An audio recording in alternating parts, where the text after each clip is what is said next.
devil in the room. So today we are here to learn, and it is a kind of learning that requires our activeness, right? So let's go again. Good morning, ladies and gentlemen. Good morning. Oh, awesome. I like the level. Let's take it to a notch higher.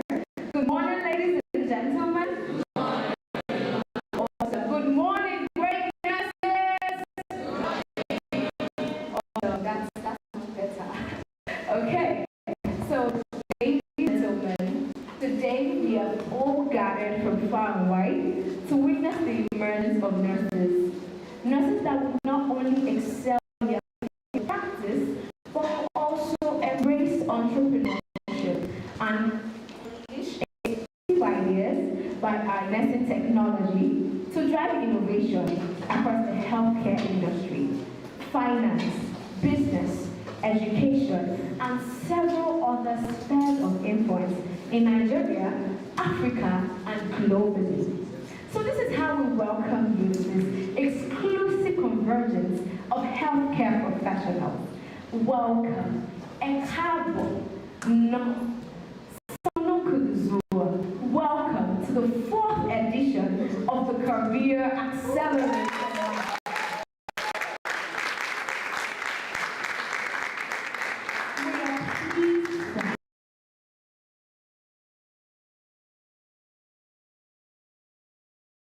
In 2024, and a leverage for your career as a nurse. So to everyone present here in the auditorium at the moment, and to those joining virtually, we say welcome to the beginning of greatness.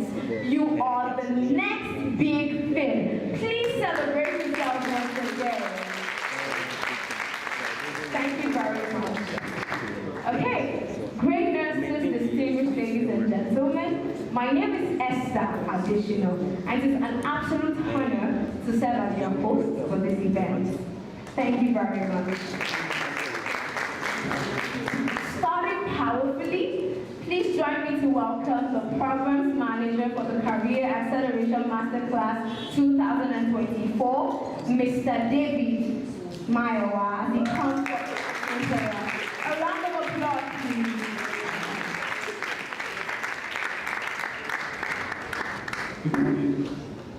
Good morning, everyone. First, you're welcome, Masha said, right? It looks like we are all feeling so cold. Can you guys say neighbor? Say neighbor. Just did. Say just did. Just did. All right. Yes, we'll have something to do. Can we close our eyes and prayer? Father, we thank you for bless your name for such a beautiful day as this. We thank you for your presence. We thank you for your made this day possible. We to be there exalted in Jesus' name. And Father, we start this conference in the name of the Father, in the name of the Son, and in the name of the Holy Ghost. We pray that you go with us. We pray that you be with us. We pray that you stay with us. Thank you, Father, for the answer our prayers. For in Jesus' name we pray. Amen. Amen. Thank you very much, Jeffrey. Can we celebrate?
I would also like to recognize and welcome our esteemed participants, students, professionals, and innovators who have taken this bold step to invest in themselves.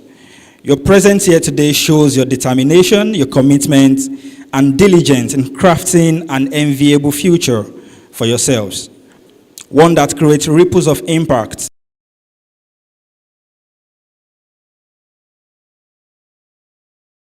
To understand that there is no religion, but it's for us to learn one or two things. Proverbs 22:29 says, "Seest thou a man diligent in his business, he shall do what?"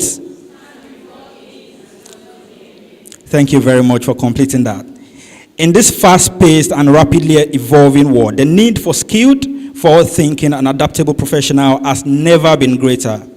And I'm happy to announce to you that you and I are that future. Why are we here today? Why are we in Career Acceleration Masterclass? Why are we gathering here today? Why are you different from who is not here at the moment? What are we gathered to do? This masterclass was conceived with a singular mission, which is to give you students, young professionals, the tools, the insights, and the network to unlock your next. Whether it's your next big move or baby step, your next breakthrough ideas, or your next move towards global impact, your next move from point A to B, wherever those points are in your own unique journey. This event is designed to offer you actionable insights and real-world strategies to make it happen. The theme for this year, who can say the theme in 30 seconds? And what does that mean? Explosive ideas and technology. Can we echo that together again? Nursing, entrepreneurship. The theme for this year next reflects our core focus to help you identify the leverage points at your fingertips and maximize them to curate your next move. We have intentionally curated sessions that cut across these 4 pillars, as you will be seeing soon. Every session is crafted not only to inspire, but to equip you with the resources and mindsets needed to thrive in today's rapidly changing world. Also, the Nursing Innovation Challenge, which is one of the sessions I personally am looking forward to, will be one of the highlights of today, where 4 talented individuals, nurses like me and you, will pitch their solution, demonstrating that innovation is no longer a luxury, but a necessity in our profession. These ideas have the potential to reshape patient care, operational efficiency, and healthcare delivery. As nurses, you would agree with me that we are not just caregivers. We don't do syringe and needles alone. We don't do gallipot and kidney dish alone. But who are we? We are problem solvers. We are innovators, and we are leaders. My advice for you today is, as much as you are here, engage. Ask questions, meet people. The difference between where you are and where you are supposed to be is locked up in 3 things: people, places, and events. Career Acceleration Masterclass 4.0 is one of those kind of events. Also, create action plan from all you will be learning today. Talk is cheap, and inspiration has a lifespan. It can expire. What makes the difference between you and who is not here today is the mindset and the actions you begin to take due to your learnings here today. The world and everything in it is evolving at an unprecedented pace, and those who take initiatives to stay ahead will not only thrive, but also define the future. This masterclass is your opportunity to do just that. I will conclude by once again thanking each and every one of you for your presence, enthusiasm, and belief in what we can achieve together. We are not just here for a one-day event. We are here to create a lasting impact, to change the trajectory of our careers, and to redefine what is possible in our journey. Once again, ladies and gentlemen, thank you and welcome to Career Acceleration Masterclass 4.0. And I hope you have a good time here. Thank you very much. Thank you. Let's keep the applause coming. Let's keep the applause coming as he moves to his seat. Let's keep the applause coming. Thank you very much, everyone. Woo. what an address. What an address. I have takeaways already from that address, and I will just share a few of them. It says 3 things are very important. What are those 3 things? People, places, and events. Perfect. Love me, an attentive audience. Please celebrate yourselves once again. Great. So then he also said that inspiration have an expiry date. Right? So not only drugs can expire now, inspiration can also expire. So today, all the ideas that will pop up in your mind while the sessions are ongoing, please do well to note them down, and more to that, take actions. Today, we must be professionals that have a high bias for action. Talk is cheap, let's be action oriented. Okay, now while the welcome address was ongoing, some of our guests also stepped into the hall. Now I would like us to join me to welcome Nurse Oladotun Ajayi. Thank you very much for honoring our invite. It's so nice to have you here. And please also join me to welcome Nurse Peter Alabi. A round of applause, please. Thank you for honoring our invites. We are pleased to have you here.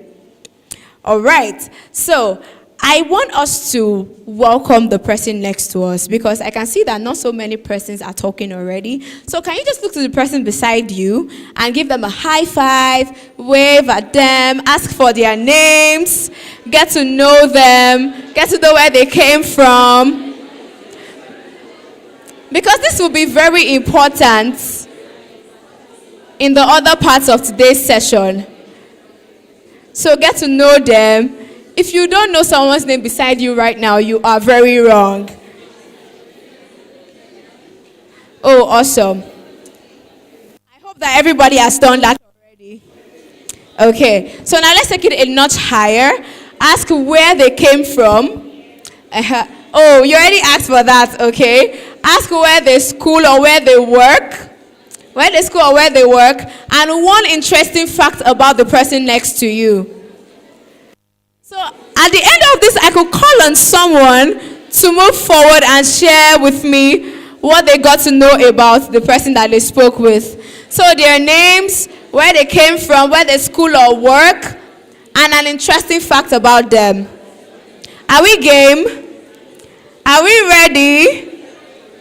Are we ready? Okay, so let me just move to the lower part of the hall so that I'll be closer to everyone here.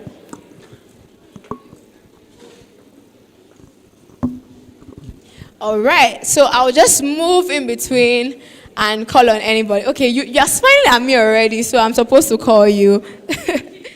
So please tell us your name, then the person you met as well.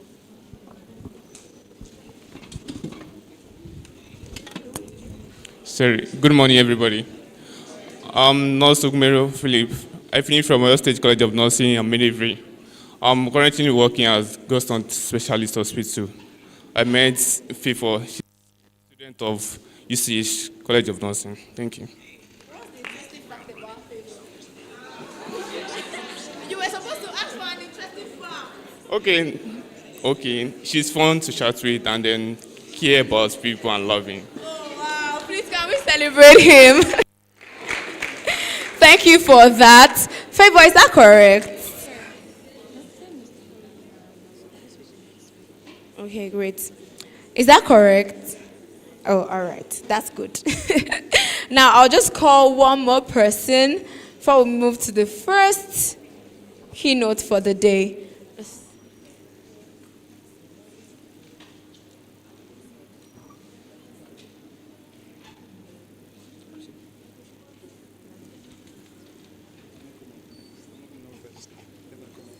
Come back. Okay, so the next person, please can we celebrate them? Okay. My name is Bolatife Adeniro, a student of Oyo State College of Nursing Science. I met Oyindamola Babatunde. No, you know Oyindamola already. You're not supposed to be someone you know already. So you take the task again. All right. So let me move to someone else. People are now avoiding my face. I don't understand. Nurses are bold, right? So let me call a bold nurse here. Please let's celebrate her. Speak to me. Okay, so I know the two of them now. Okay, this is Omojolade. Okay, she's Omojolade and she's from Lagos State. Okay, the fun fact about her, she says she's shy. All right, really nice. Thank you. So now let's meet Omojolade and let's know who other she met you.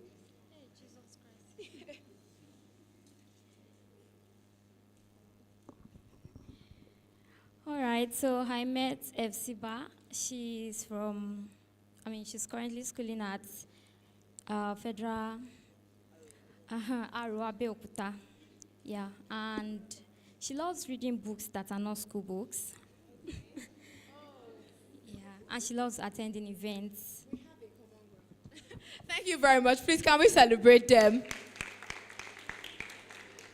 Away from med surg, perioperative nursing, we love reading books that are not school books.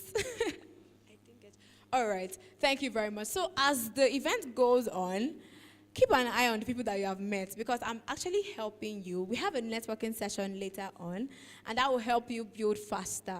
Is that fine? Please celebrate yourselves once again.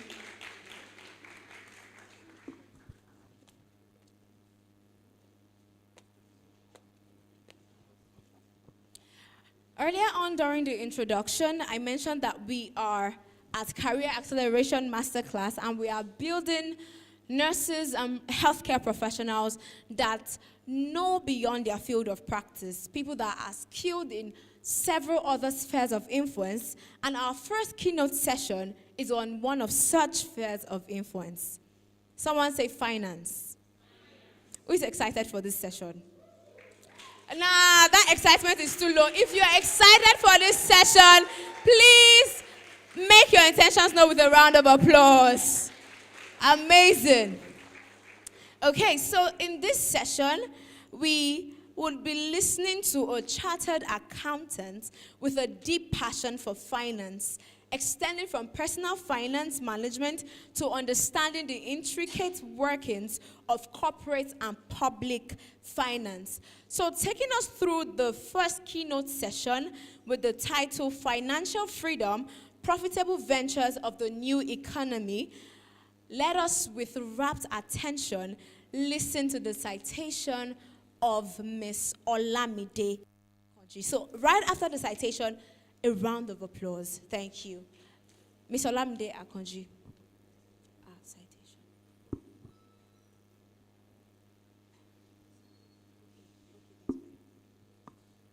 All right, so while we get that sorted, I will just read the citation of Miss Olamide Akonji.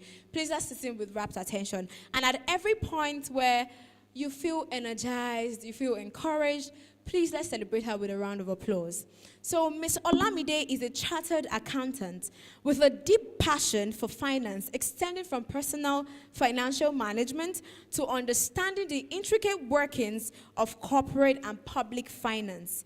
She derives joy in sharing her knowledge and insights, particularly in guiding individuals on optimizing their financial resources, be it in the financial market, capital market, or real estate market. She is a business solutions expert who has a track record of providing workable and effective solutions to both businesses and individuals, resulting in significant growth. Her life philosophy revolves around being a positive influence on everyone she encounters, striving to be a valuable asset to their generation, and making meaningful contributions to Nigeria and to the global economy.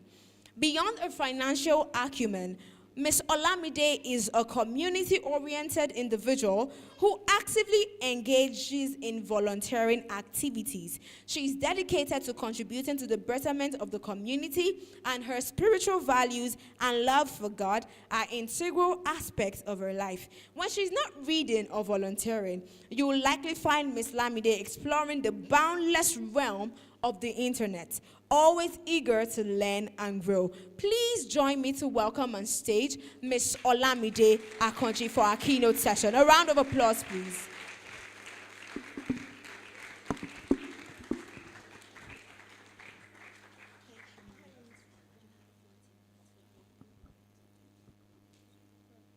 Hi everyone. Good morning. I want to assume everybody in this hall are young people like myself. Am I right? Why is the energy now low? Hi everyone, good morning.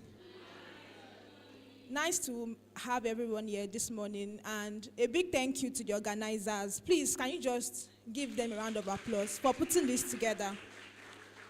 So, I was called upon to speak about one of my favorite topics, which is finance, in terms of financial management. I'm sure every young people can relate to the fact that every bank in Nigeria now is as if they are hawking their shares to come and hawking shares on their head that come and buy my shares. You must have seen GTCO do an advert of a slice of orange, yes or no? You must have seen FCMB do an advert to come and buy their shares, yes or no? You must have seen Fidelity Bank, almost all the influencers on Instagram saying you should come and buy Fidelity Bank shares, yes or no? So today I'll be speaking about that part, but before I go into the conversation, I want you to close your eyes for 60 seconds, everybody. Close your eyes for 60 seconds. Imagine a life where, I want you to engage your imaginations right now. Imagine a life where you don't have to worry about money, where you have all the money that you need to buy everything that you need in this world, where you don't have to depend, where you don't have to wait for one money to enter before you spend, where you can go to the mall and buy anything on the shelf without checking the price tag. Imagine a life where you are buying cars for your parents, where you are traveling the world without checking the price of the flight tickets. Imagine a life where you can give to the community as much as you want without bothering about money. Imagine yourself driving the latest car. Imagine yourself flying private jets all around the world. Imagine yourself sending your children to the best schools around the world.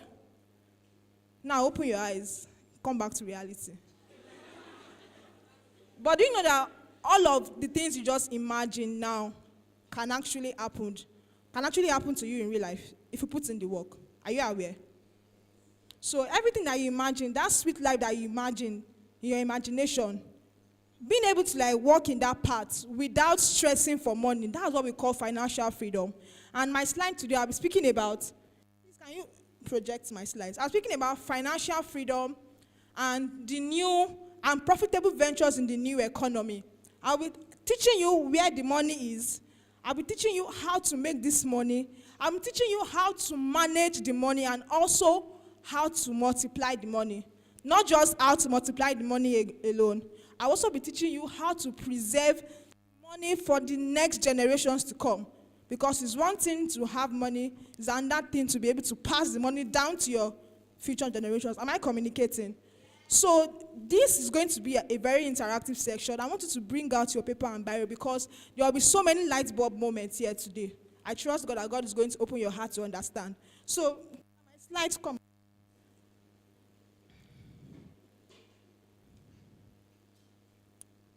Oh, okay. The next. Can I get a remote to control this? Do I have to be? Is there a remote to control it? Or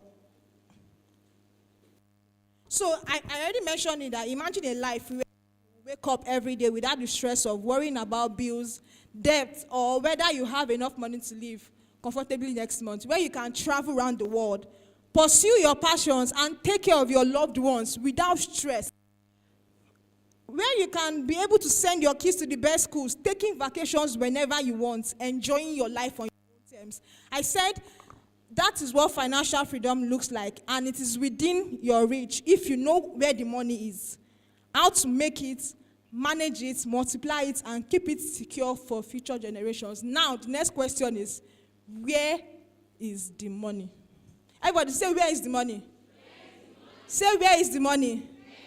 Who is eager to know where the money is? If you are eager to know where this money is, let me see your hands up. Also. So next slide. I want to assume everybody in this room are young people like myself.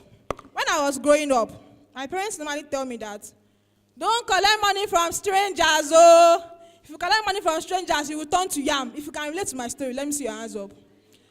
If a stranger give you food to eat, don't eat it though, so that you not turn to chicken. If you can relate to my story, let me see your hands up. Today, are you not ordering food online? Who is cooking the food? Is it not a stranger? Ever since you've been eating the food, have you turned to yam? Have you turned to chicken? You can see that the world is evolving, yes or no? So a few years ago also, there was a time where if you want to engage in taxi business, they'll say you should go and register with taxi, cab drivers association, and so that you can collect the yellow tag, the yellow cab, yes or no? But today, if you have a personal car, you can just log in and register your car on Uber or Bolt or InDrive and be making money, yes or no? You can see that times are changing. Am I communicating? So when we say the new economy, what does the new economy mean? I said the new economy symbolizes an era where traditional business models are being disrupted and new opportunities are emerging. 5 years ago, there was nothing like Uber, yes or no? 5 years ago, there was nothing like ordering food. Or, let me say 10 years ago, there was nothing like ordering food online, yes or no? But now it's happening. What is happening? It's disrupting the old ways of doing business. Am I communicating? Is that my point? So I said, it is characterized by rapid technological advancement, digitalization, and a shift towards knowledge-based industries. And I said, the gig economy, the e-commerce, fintech, and renewable energy are some of the sectors that are driving this transformation.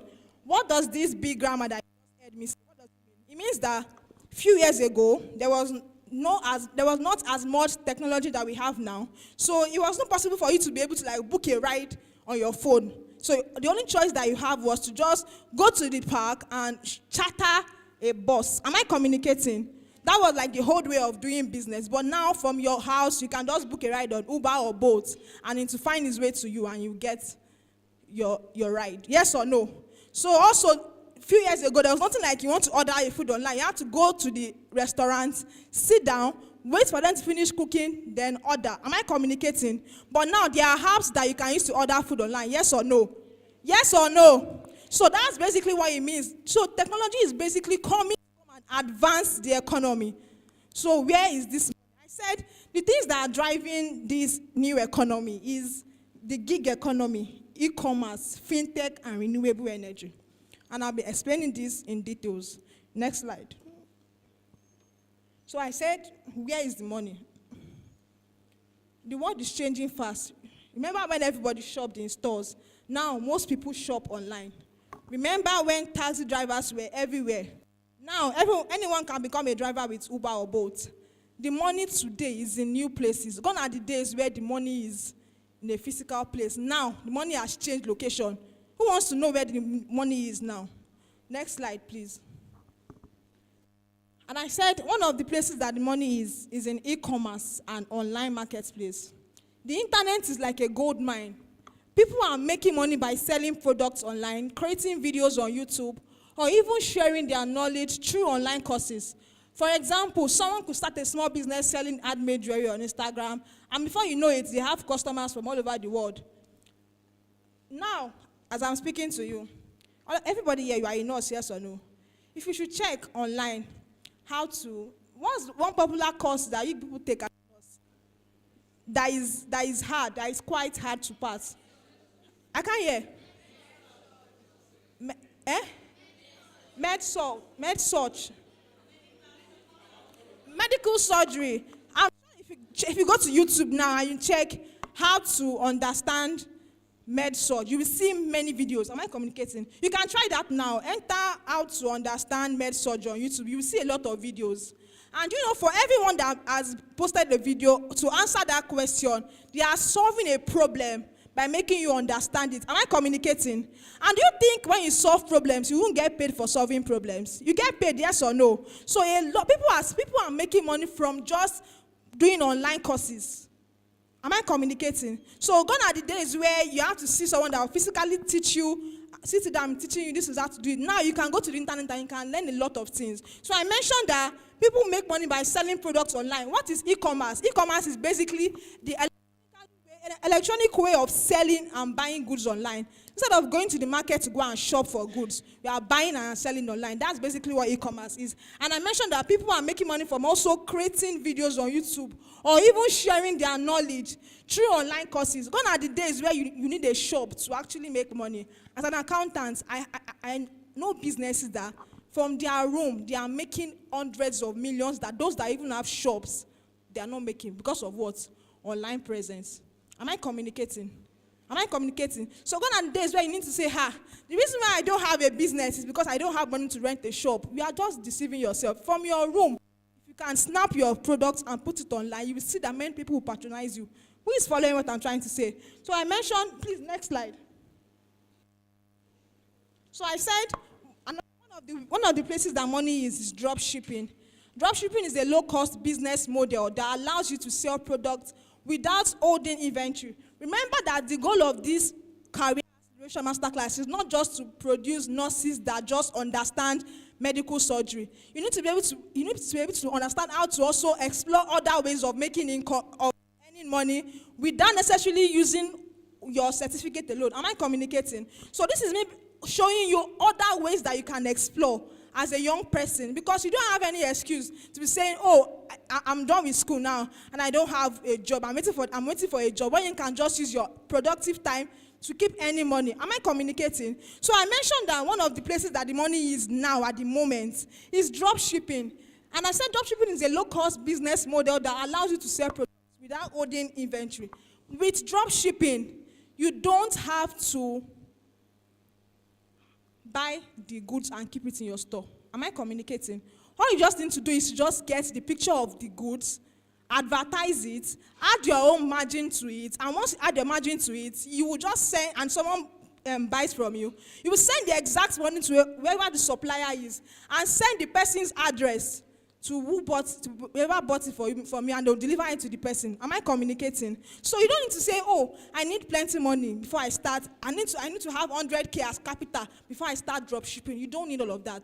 You can start with the person's money. Just keep posting pictures on just the way some of you post memes on your social media pages. You'll be posting memes and comedy skits. Instead of posting memes and comedy skits, you can just start this drop shipping business and you'll make so much money. And the fact about this drop shipping business is that it does not even take your quality time at all. If you can press phone, if you can aimlessly scroll social media to be pressing phone and be posting memes on your status, you can also, why can't you just post this? And when someone shows interest, you just add your own profit to it and send the person, whoever is selling it to you, send the person's details to the person and they will deliver it to whoever it is that ordered this from you. So that's one of the places that money is at the moment. People are making so much money from this drop shipping. Am I communicating? And the next one.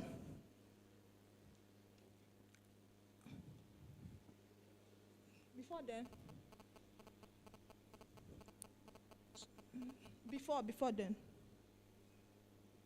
So I said the next one is print on demand, offering custom designs on products like clothing and accessories, printed only when others are. I have seen Instagram vendors, especially those that are sewing on Instagram, they have different collections of designs. Gone are the days where you will go and sew 100 clothes and wait for someone to patronize you. When you can just sew and when you can just display different designs of your goods, anyone that now orders for any design, you go ahead and make multiple. Instead of just sewing plenty designs and nobody's patronizing you, you can just sew a design and have 100 people. When people now place an order for the design, you now go and make more of it. Am I communicating? So this print on demand is also a way people are making money. That's also where the money is. Am I communicating? Then the next one, I said affiliate marketing. This is promoting products from other companies and earning a commission on sales through your referrals. This one is even the easiest way to make money. This affiliate marketing, I have seen people earn as high as 5 million naira from it. And how does it work? Just tell people about the product. Once you tell them that this is what this person is doing, for everyone that buys that product, they'll pay you commission. That's the easiest way of making money. Some of you here, you can convince your friend to watch a movie, yes or no? Why can't you just channel that same energy and convince your friend to invest in something that will profit them? For example, if you are an affiliate for, let's say, real estate companies that you can trust, if you can convince people to buy, some real estate companies will pay you as high as 10%. Imagine you convince someone to buy a property of, let's say, 10 million naira, and you get 10% of it. How much is that like that? How much is that? Is that not money? So this one is also like one of the places that money is just being able to like sell other people's products and then a commission. Am I communicating? And next slide. I said the other place that money is at the moment in Nigeria is content creation. If you're on Instagram, you'll be able to relate to what I'm about to say to you. Blogging and vlogging. I have seen people, this one is not I heard. I know people that are making millions from just posting their lifestyle on social media. Who can relate? Posting your lifestyle on social media, that people are like, why are you posting everything? For just posting their lifestyle, brands have reached out to them, say, please come and be our ambassador and post that you are using our skincare product every day. And you think they won't pay them for using their faces? You think they won't pay them? Some of you are very, very good at taking videos, making quality videos. How about you think of how to start monetizing that talent of yours? Am I communicating? Now is not the time to waste. You have that talent in you for a reason. Not everybody can take good pictures. If I should take a picture now, at times, person's head will not show, and I'll be thinking that I'm a good photographer. But some people, they should undo a phone and take picture. You'll be asking that, is it a cameraman that took this picture? Am I communicating? So some of you have this talent. Now is the time to think of how to monetize it. This blogging and vlogging, like I mentioned, it doesn't really take your time that much. Just lifestyle content creators are making money. If you can write, why can't you just, if you can write, you are good at writing. Bloggers are making money. Do you know how much Instablog Nigeria is making? Instablog Nigeria that everybody is following. Do you know how much they are making? Gossip blog, that gossip blog on Instagram, what's the name of it? Gist Lover. Do you know how much Gist Lover is making from just posting about other people's life? Do you know how much they are making? Some of you have this talent of writing, captivating pieces. How about you just convert it to like making money? So you generate income through ad. People will come and sign you. If they see that this person is really, really good at what she does, they will come and beg you to be their ambassador. People always want to be in the news for good reasons. They say that this person is a blogger. They'll go and pay bloggers that, please, blogger, please put me on your news. That's one of the ways to also make money. And I mentioned that online courses and webinars, sharing your expertise in a particular field by creating and selling online courses. I mentioned this one earlier. That medical surgery that we were talking about. If you know that you are really, really good at medical surgery, you can just organize a course and say, oh, now that I am a guru in this medical surgery, I want to teach people how to understand. I want to teach people how to pass it with an A. And say, okay, because of everybody here, your students, let me just charge 2,000 naira per student. Imagine 100 people should register. How much will you make like that? If 100 people should register for your course that you are charging 2,000 naira for, how much will you make? How much will you make? 200K, just that's like the easiest way. So if you know that you are good at something, you can also teach people how to become as good as you are, or how to like. So people do not sit even to today. So people still want to learn how to do basic things like gele. Someone like me, if I see someone that will teach me how to tie gele, I will be happy. Some of you are good at tying gele. How about you think of organizing a class where you can just charge people how to tie gele without, or how to sack your gele tire. Just do one flyer, let the flyer have a catchy caption, and just how to monetize your skills. That's why God gave you the talent. Monetize it and you make money.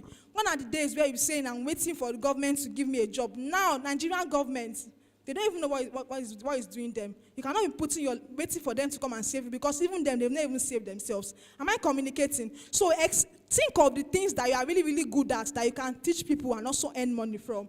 And next one I mentioned is podcasting. Building an audience and monetizing through. Some of you are so good at gisting your friends there. Like if your friends are, if there's a door, if this room is door now, you enter, you have that energy that you can engage everybody in this room. How about you start talking about issues and people start contributing to you? How many of you know I Said What I Said podcast? It's a podcast that is active on Spotify. Those people, they speak about, okay, even if you don't know that podcast, all of you, how many of you know they do podcasts?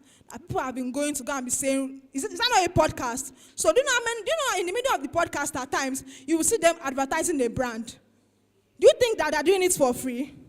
Are they doing it for free? So one of the ways you can also make money in this economy is by podcasting. So you build an audience And monetizing through sponsorship and ads, you make money too. Next slide. And I mentioned this one. This one is like, I've made money from this particular economy, and I'll be sharing it with you now. This one is the gig economy and freelancing. Freelance writing, graphic design, and programming. Offering your skills on platforms like Upwork, Fiverr, and Freelancer. Let me tell you guys what you don't know. Every brand today in Nigeria, in the world, they are actively looking for those that can write a piece that will make them earn hundreds of millions. So if you are good at writing, this you will never stop making money from it. If you can write a piece that can convince people to sell, people to buy from a brand, they will pay you any dime to retain you. Am I communicating? Some of you are good at writing stories. How about you consider monetizing that skill and earning money? Few weeks ago, I got an opportunity from someone to write, to apply for, and the funniest part is that to apply for some of this freelance writing, you don't even need a certificate. So it's not about, I'm waiting till I finish my nursing school before I start making money. Even now, before you finish your nursing school, you can make money. Few weeks ago, I saw a job, someone shared a job opportunity with me on WhatsApp, and when I went to check, the person said, it's a ghostwriter. They were looking for ghostwriters. They told us to apply, and they said you don't need your CV to apply. Even though I already had a job, but I enjoy writing, so I just applied. And after applying, they were like, oh, because they normally get a lot of applications, that the only way they can choose those that they want is to write a small paid test. So they gave me 2 topics to go and research on and write. So I went ahead to write. It did not even take me up to 10 hours. I came up with something, I submitted it, and a few hours later, I got a mail from them. The company is a UK company. I got a mail from them, and they were like, you wrote an awesome piece. Can you send us your account number so we can pay you? And they paid me like it was a seamless 10K for just taking a paid test. So after the test, those that emerged well, that passed the test, they will now invite them for interview and employ them. But me, I did not want to work. I had a job. I have a job I am doing, so it's going to be like a clash of, it will take my time. So my one was just know what it is. I wanted to just know if it was really, really true. And that was why I was paid 10K for just writing a piece that didn't even take me up to 10 hours. Imagine they had employed, I told you that it's a UK company, yes or no? If they had employed, if I had employed me, if I wanted to like work with them and giving them my time to employ me, they would have employed and they would have negotiated your salary based on their currency. They charge in pounds, they spend pounds in UK, yes or no? Even if they agreed to pay you just 150 pounds, if you convert 150 pounds to Naira, do you know how much it is today? Do you know how much 150 pounds is today? Let us even leave pounds, let us use dollar. If they agree to pay you $100, do you know how much $1 is today? That's, $1 today is 1.6. 1.6 times 100, that's how much? 160,000 Naira. Free money for just using writing, like writing. Some of you are good at writing a piece too. On your friend's birthday, she has been there for me. Love of my life. Love of my life. Those your writing skills. Why I'm not just monetize it and start making money?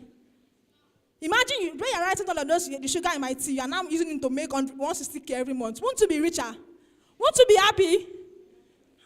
Is anybody getting my point? So all of this economy, you don't need to be a graduate before you start tapping into this gig economy. How about graphic design? Earlier this year, I had and my graphics designer that was working with me, I'm not disclosing the amount he made from just doing a beautiful graphics. And the guy was not even a graduate at that time, because he's just skillful and he understands how to design creatively. The money that he earned was money that so that guy is a guy that, even though he's a student, he's not able to stop him his money. Any money that his parents gives him is an additional cake. He's already making money from that skill. Some of you here, you are good at designing. Some of you here, even if you're not good at designing, you can spend time to learn how to design and make money. You don't need to be a graduate before you start designing. Am I communicating? So all of these things are the things that you can explore even while you're an undergraduate. Am I communicating? So because the only way you can live a good life in future is when you have enough money to spend. Anyone that does not have money to spend, is it that want to be thinking of what to invest? If your money is not enough, is it that want to say you want to be giving to charity? And God has not called us to this world to come and be thinking about. God has called us to be a blessing to the world. So you cannot call yourself a blessed person if the only thing that you are doing for your life is just fend for your own mouth. So God has called you to feed nations. And there's no way you can feed nations if you are not anymore. Am I communicating? So any money God is proud of you if you are rich. God is not happy that you are a broke person. And God has so much money. God is not going to rent dollars from you, from heaven. Am I communicating? So you need to explore all these means of making money. Because the Bible says that He will bless the works of our hands. If you don't have anything in your hand is doing, how do you want God to bless you? You are frustrating God now. Am I communicating? So these are the things that you can explore to make money. Then next thing I said is virtual assistance, providing administrative support to businesses and entrepreneurs remotely. So many CEOs right now, they are going through stress and they are looking for virtual assistants. If you can offer to just manage their calendar, where they organize meetings, just tell them that, sir, you have a meeting by reminding them alone. You're not actively following them everywhere, but they have executive assistants that follow them everywhere they are going. But they also need people that work with them virtually, and they pay them well. So if you know you are good at managing people's tasks, you can also make money from that means. So am I communicating? You don't need to be a graduate. You don't need to be a graduate to become a virtual assistant. Am I communicating? Next slide. So, and this one, technology and innovation. Think about cryptocurrencies like Bitcoin. A few years ago, they were just an idea, and now they are worth billions. Or take AI. Companies using AI are growing fast and making huge profits. Investing in these areas could be like buying land in an area where everyone will want to live. You know, we are mentioning that. Where is the money now? So I mentioned that the money is also in the tech space. You must avoid everybody shouting AI. AI is here to stay. So as you're making money, think of also investing in areas like this. Am I communicating? Let's run fast. Next slide. So I now mentioned sustainable ventures. I said, imagine starting a business that helps people go green. Nowadays, people are trying their best to make sure that they don't damage the environment. So anyone that invests or anyone that understands how to produce things that will manage the environment, like solar panels, will not stop making money. People don't want to be spending money. People don't want to be destroying the environment again. Everybody's already saying, oh, we don't want to destroy the environment. We want renewable energy. People are no longer bringing down trees to be using firewood again. Now people are already using gas. Gone are the days where people use firewood to cook. Now they've already evolved to using gas. So anyone that invests in areas that will sustain the economy, like solar panels, you will make money in the nearest future. So the next slide, we have to run fast. So I now mentioned how to make this money. And I said, now that we know where the money is, how do we start? The key is to start small, but start smart. I mentioned the dropshipping business, and I'm going to just run fast. I said, that dropshipping business, you don't need capital for that. But if you want to scale in that business, you need to start buying in bulk. So as you're making money from dropshipping, be putting the money together, be saving it. When the money becomes huge, instead of going through a supplier to connect you with China people, you can also learn how to connect directly to the people in China and be buying it in bulk. Am I communicating?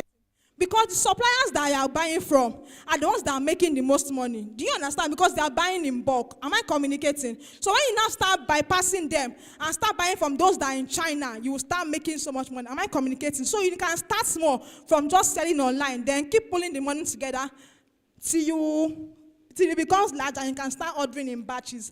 Then next one. I also mentioned that as young people, one of the excuses that we normally give is that I don't have time. But if you can sit down to watch a 3-hour movie on YouTube, why can't you just sit down to use that same 3 hours to learn how to do graphics design?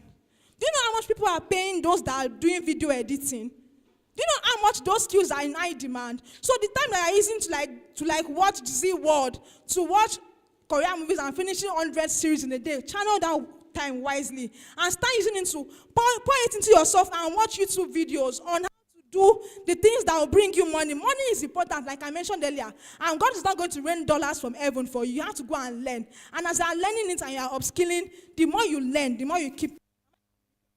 So the next thing I mentioned here is I already explained that you are like a middleman with no risk of holding inventory. Imagine look for the things that people like and start selling it to them in bulk.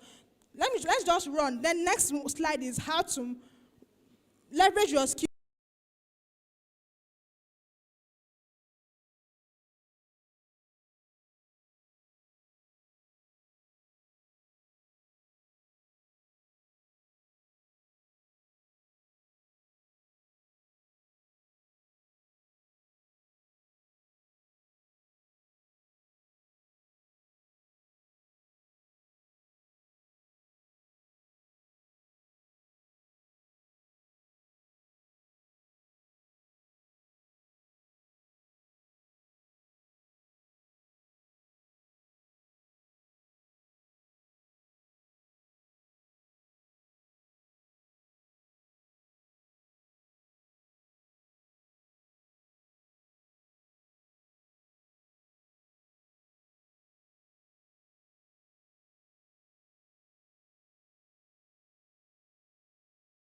And that will determine if you will be rich in future or not.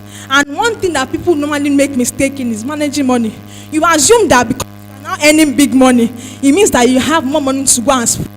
I mentioned wealth in this kingdom is for us to be a blessing to people. You need to understand how to manage your money. You don't want to be that person that after making money, you are just going around spending it anyhow. And one of the ways to manage your money is to learn how to keep a budget. Everybody say budgeting.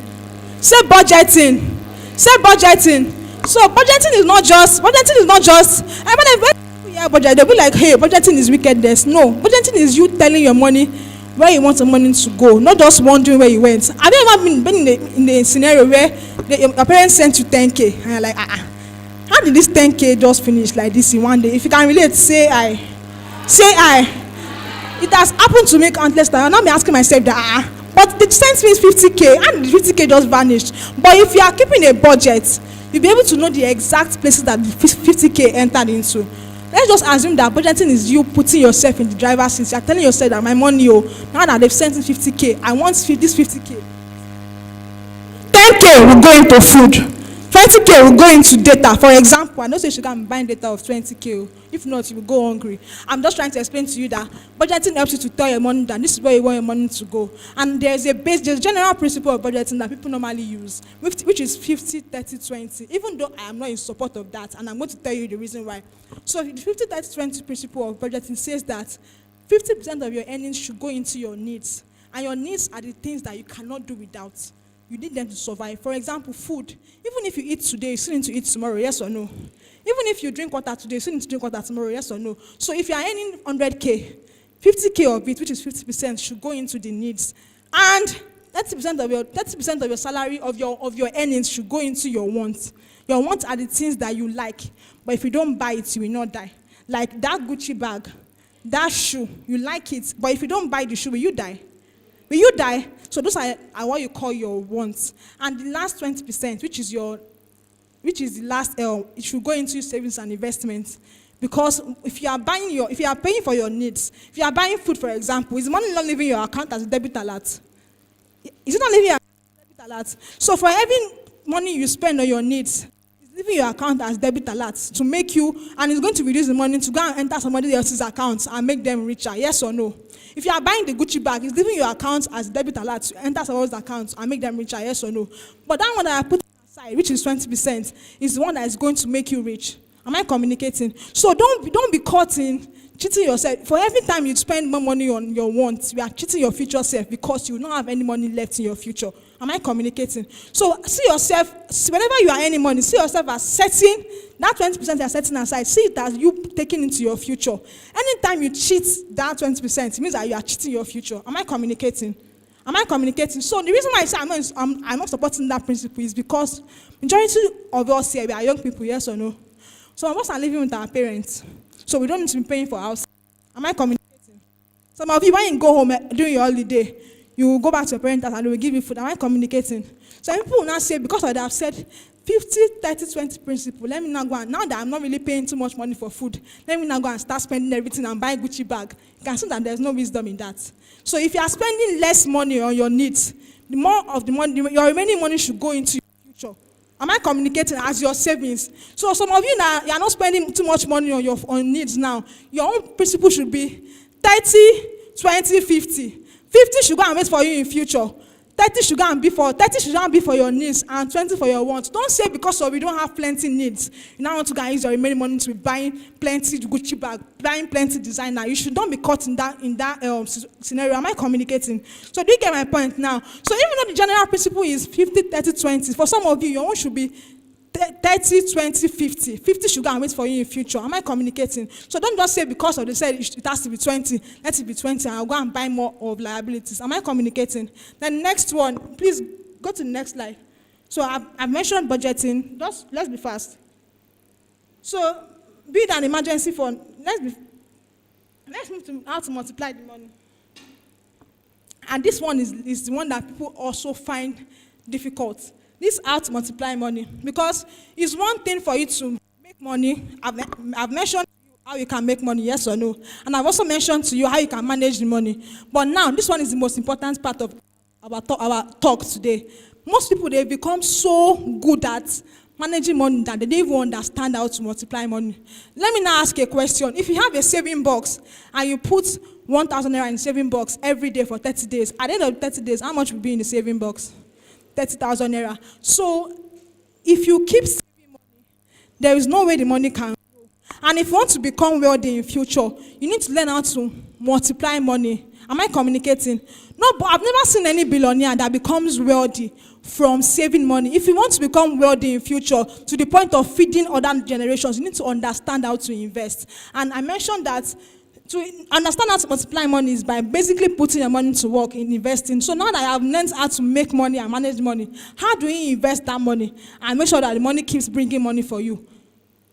Do you get my point? So now let's go into it. And I mentioned that number one is buying. Go to the next slide, please. One of the ways you invest your money, the first slide. The second, after this. One of the ways that you invest your money is by buying shares of company. What does it mean to buy shares of company? Listen and listen attentively. Buying shares of company is buying ownership slices in the company. When you are investing in shares, you are part of the owners of the company. Let us assume that we have a loaf of sliced bread. How many of you know a loaf of sliced bread? You know, if you buy a complete sliced bread, it has like 50 slices in it. Abi? So if you assume that a company like the company is that sliced bread, so if you are buying shares of that company, you are buying like 10 slices of that complete loaf of sliced bread. Do you get my point? So if they ask you that who wants this bread, they cannot say, let's assume that the complete bread is for MTN. So if they're asking that, so if you now buy, let's say you buy 10 shares of MTN, MTN is going to give you 10 pieces of sliced bread from their complete loaf. If they now ask that who wants this sliced bread, you cannot say that the sliced bread belongs to MTN. You say the sliced bread belongs to me and MTN because you also have slices. Am I communicating? So for buying that shares in MTN makes you a part owner of MTN, such that if MTN is making profits because of you have invested in MTN, they also pay you part of that profit as dividends. Am I communicating? As long as the company is making money, you will keep getting paid dividends. And one thing about buying shares is that I know someone, a high net worth individual, he started buying shares when he was much younger, when he was our age, and he was buying shares of Nestle PLC company. He started buying it at 8 naira per share. He kept buying it small. As of today, Nestle PLC share, when he was telling me, Nestle PLC share was currently selling for 1,200 naira per unit. So imagine buying shares at 8 naira, and now it's now worth 1.2. If he wants to sell the shares now, how much will he be selling it at? 1.2. So he has made money like that, yes or no? That's one way people make money from shares. Second way is that if the company makes profits, they will give you dividends for being a shareholder. When the man was speaking to me, they paid Nestle PLC shareholders 37.5 naira per share. For every share you have, you get a dividend of 37.5 naira per share. So now the man has 1 million shares of Nestle, and the man just woke up that day to a 45 million naira alert from Nestle PLC. Is it not mind-blowing for just having shares in Nestle? Because Nestle PLC is making profits. The man just made 45 million naira alert on his phone, and he still has initial investment in the company. So you can make money from shares through capital appreciation. His shares of 8 naira now is now selling for 1.2. If he decides to sell off everything, he will make money. And now the company is making, and now that Nestle is making profit and they gave him dividends of 37.5 naira, he collected dividends a lot of 45 million naira just like that. So like that man is an old man, he does not even know what to do with the money. So you can be that person too. Like I mentioned, you cannot become a blessing to nations if you don't know how to multiply money. Imagine you are the one that collects that 45 million naira a lot now. Do you know how many good things that you use the money to do? Do you know? So that's one way to also multiply your money. And next one is also through through mutual funds and ETFs. I want 4 people to come to the podium fast. 4 people, fast, so I can explain what a mutual fund means.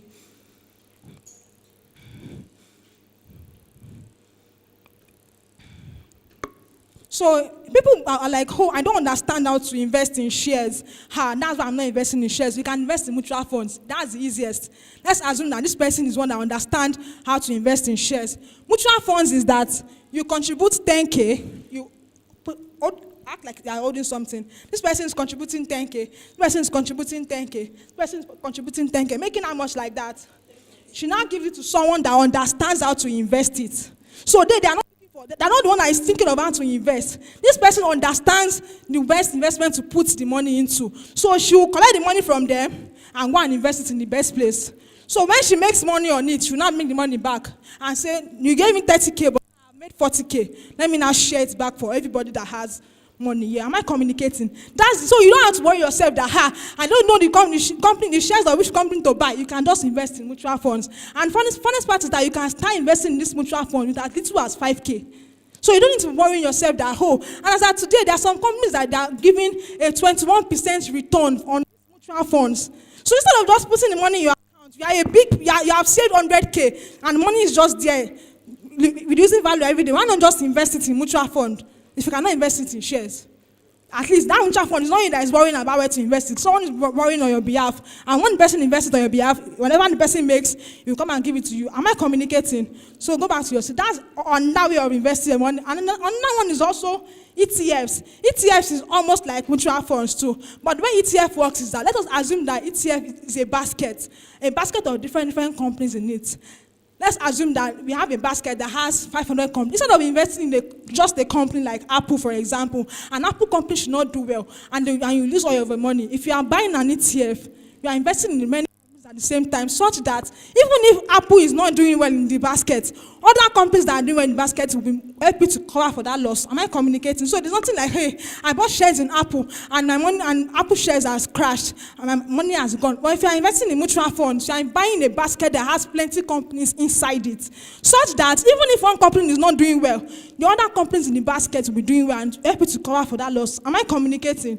That's what it means to invest in the mutual funds. And treasury bills and bonds. Treasury bills and bonds is just borrowing money, lending money to the government. And government is not going to carry your money and run. When you are buying bonds, you are telling government, the government is saying that, oh, we need money to run the economy, but we don't want to go and print extra money.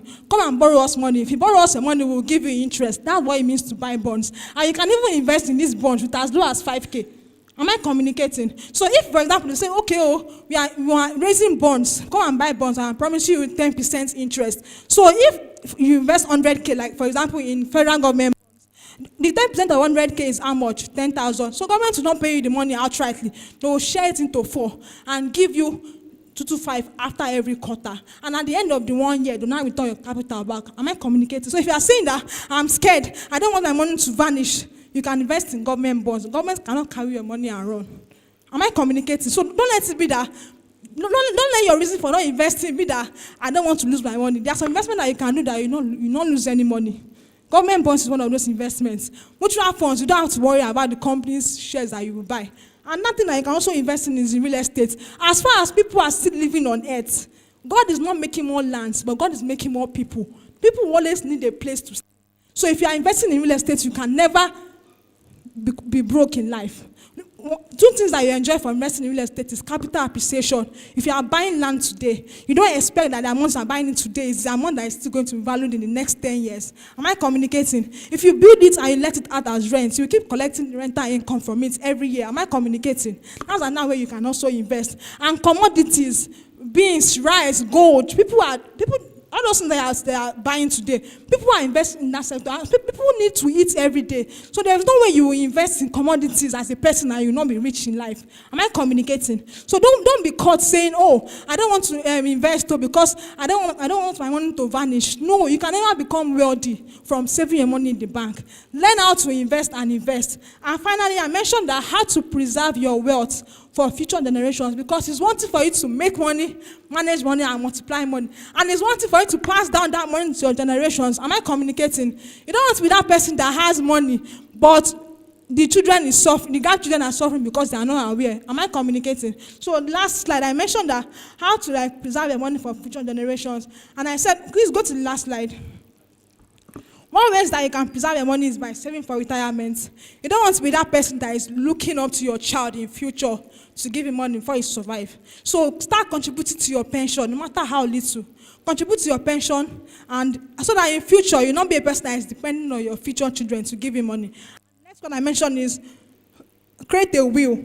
As of today that I'm speaking to you, in Nigeria we have 197 billion unclaimed dividends.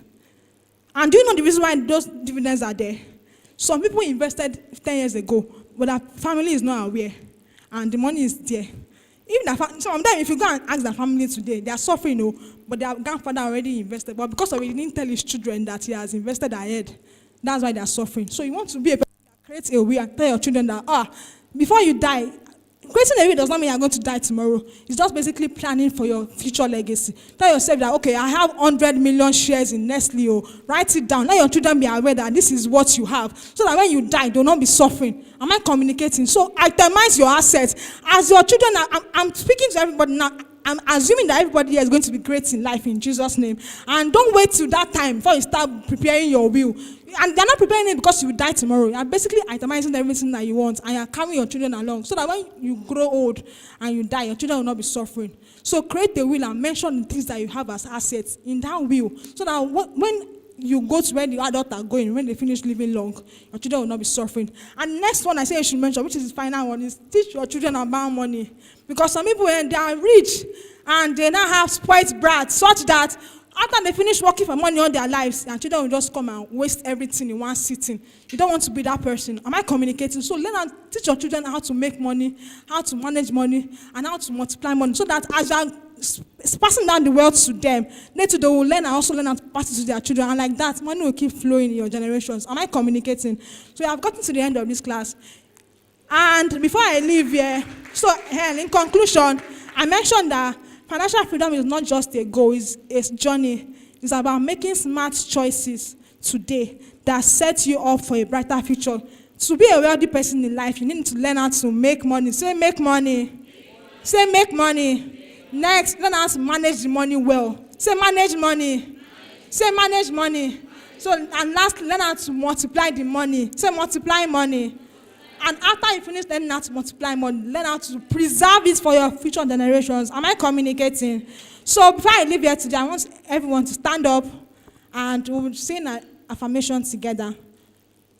One hand on your chest, one hand up. And what we're saying is, I am committed. You say after me, I am committed to making sure that even though I don't come from a wealthy family must come from me. Thank you very much, everybody. Thank you so much, ma'am. Please, can we celebrate her once again? Let's keep the applause going till she gets to her seat. Thank you very much for that insightful session on how to make, manage, multiply, and preserve money. Please, can we celebrate Miss Olamide Akanji once again?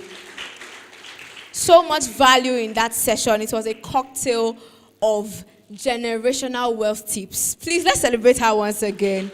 Thank you very much. Okay, so while her session was ongoing, one of our distinguished guests also arrived. We have in our midst the Speaker for the Oyo State Youth Parliament, Right Honorable Fawole Israel. Please, let's celebrate him. Thank you very much, sir. Thanks for honoring our invite. We are pleased to have you. Okay, how many nurses are ready for the next? I hope we can see it now. I hope we can see the next now. Amazing. And I love that we started off with money because many persons tend to say, where's the money? Where's the money? So now we found where the money is, right? Now, this next keynote session will transform us from nurses that just stay in the labor rooms to nurses that stand in boardrooms. Who is interested in that? Love it. I love the enthusiasm in the room. So in this session, we'll be listening to a youth developer, the first student to be recognized as a LinkedIn top voice. Can I hear you make some noise? Woo! So, yes, we have in our midst Nurse Oladotun Ajayi, and he will be speaking to us on the topic LinkedIn Mastery, Positioning and Leveraging LinkedIn for Growth and Impact. So in this session, I would like you to get your notepads ready once again and your LinkedIn profiles ready once again. So yeah, go to your LinkedIn profiles because this is a workshop and you'll be learning how to use LinkedIn effectively for growth and impact. Please, let's listen to his citation and give him a round of applause as he moves upstage. Please stand as your citation is being.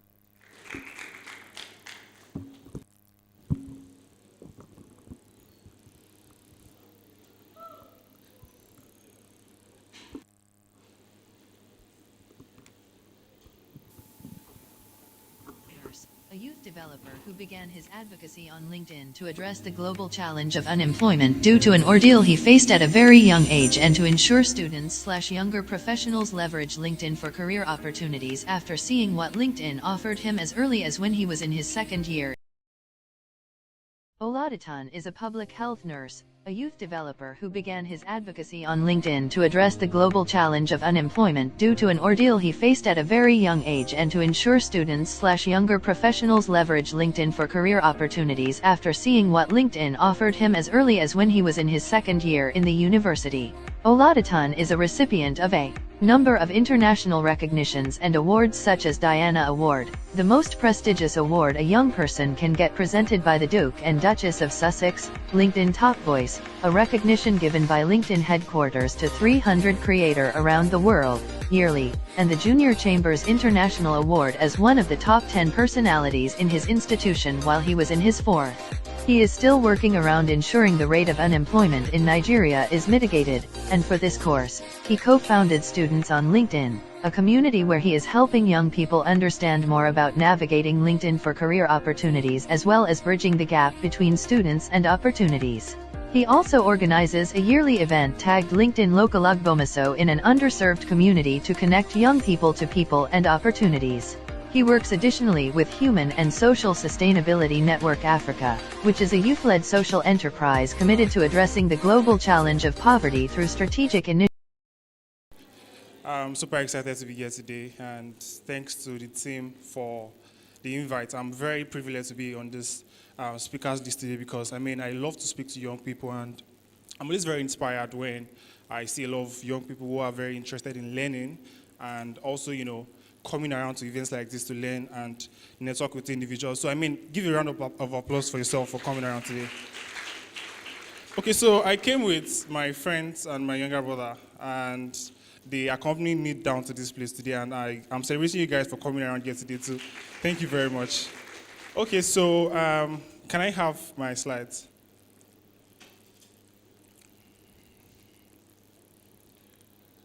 Okay, so today I'll be speaking on the topic LinkedIn. How many of us know about LinkedIn? Okay, so how many people believe that LinkedIn is a platform for oppression? Like, do you get oppressed on LinkedIn?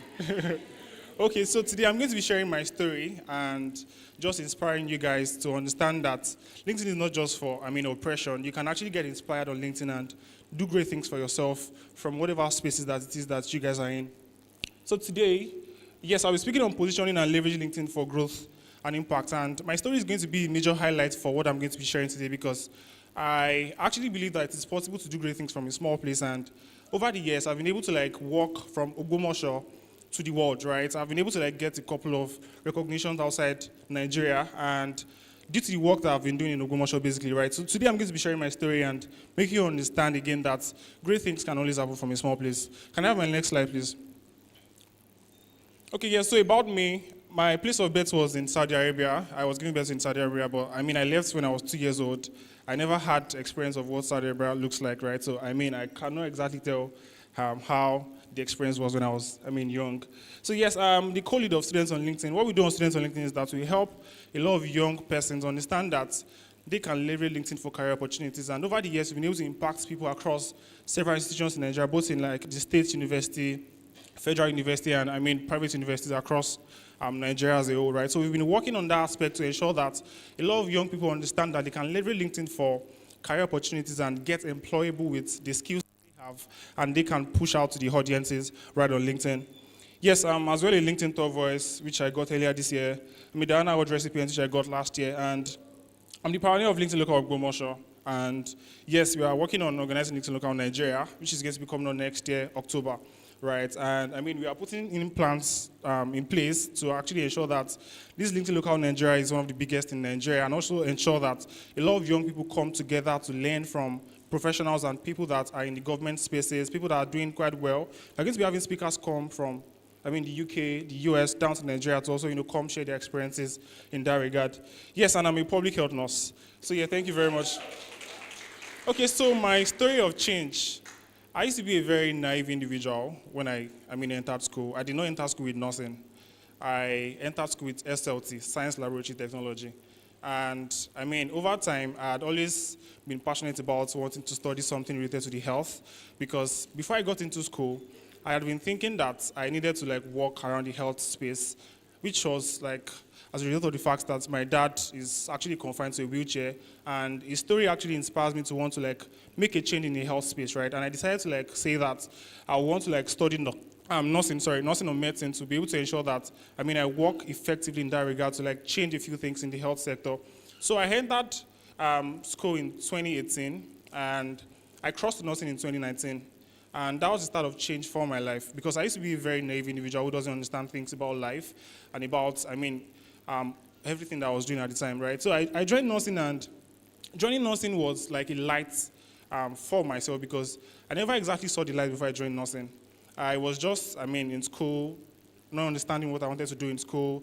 I was just all over the place, just doing things that I needed to do at the time, right? I never really, thought about the fact that I needed to do so much more things outside what I was doing in the health space, right? So I found LinkedIn in 2020. Yes, I found LinkedIn in 2020, and I started working actively on LinkedIn in 2021. And that was as a result of the fact that I joined LinkedIn, and I wasn't exactly very active. I was just very online on the platform, just doing my thing. And over the time, I think over a couple of months after I joined, I found that there was a gap on the LinkedIn space, which was the fact that there are not so many students that were on LinkedIn at the time, and I needed to solve a problem, right? And the problem was just ensuring that a lot of students come on LinkedIn, join LinkedIn, and learn skills that they can use to actually help the world and help themselves, right? And as well to get employable for themselves, right? So I joined LinkedIn. I founded students.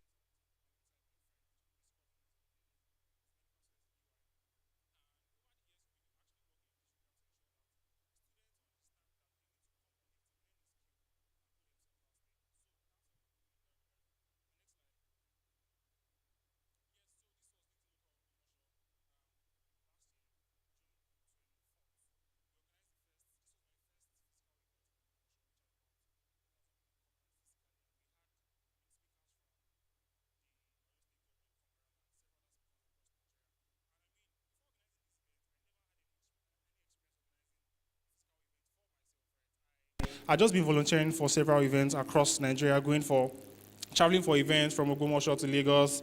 I was always traveling almost every month while I was in school. My friends are here, they can attest to that, they can confirm that, right? I was always traveling from Ogbomoso to Lagos, just ensuring that I go for events, connect with people, network with people, and gather more experiences for myself. And I found out that I had already gathered a couple of experiences, and I needed to organize this event in Ogbomoso, because my first inspiration for this event came from an event I attended in Lagos, which was LinkedIn Local Lagos.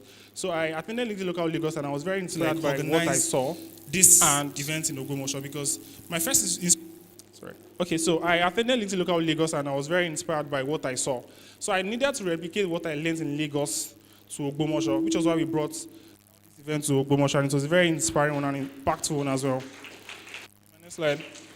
Okay, so this experience for me was a very big experience because I never expected it coming. I felt on top of the world when I received a mail from LinkedIn that I had been appointed as one of the LinkedIn top voices in Nigeria, which happened in January. I was the only student on the list alongside 2 other individuals who worked with Tinubu.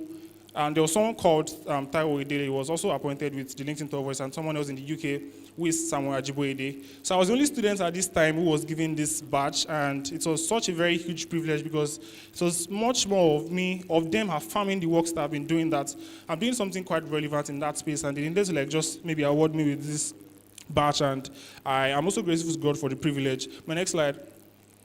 Yes, so this was last year as well. I got the Dana Awards for the works I've been doing for students right on LinkedIn, and that's because we are trying to ensure that a lot of more young people understand how to get employable, like I said. So I got the Dana Awards last year alongside my other co-founder, Covenant of the Daily, and earlier this year, I also got a mail to come and meet with the Duke and Duchess of Sussex, Prince Harry and Meghan. How many of us know Prince Harry and Meghan? Yeah, so we met with them at Victoria.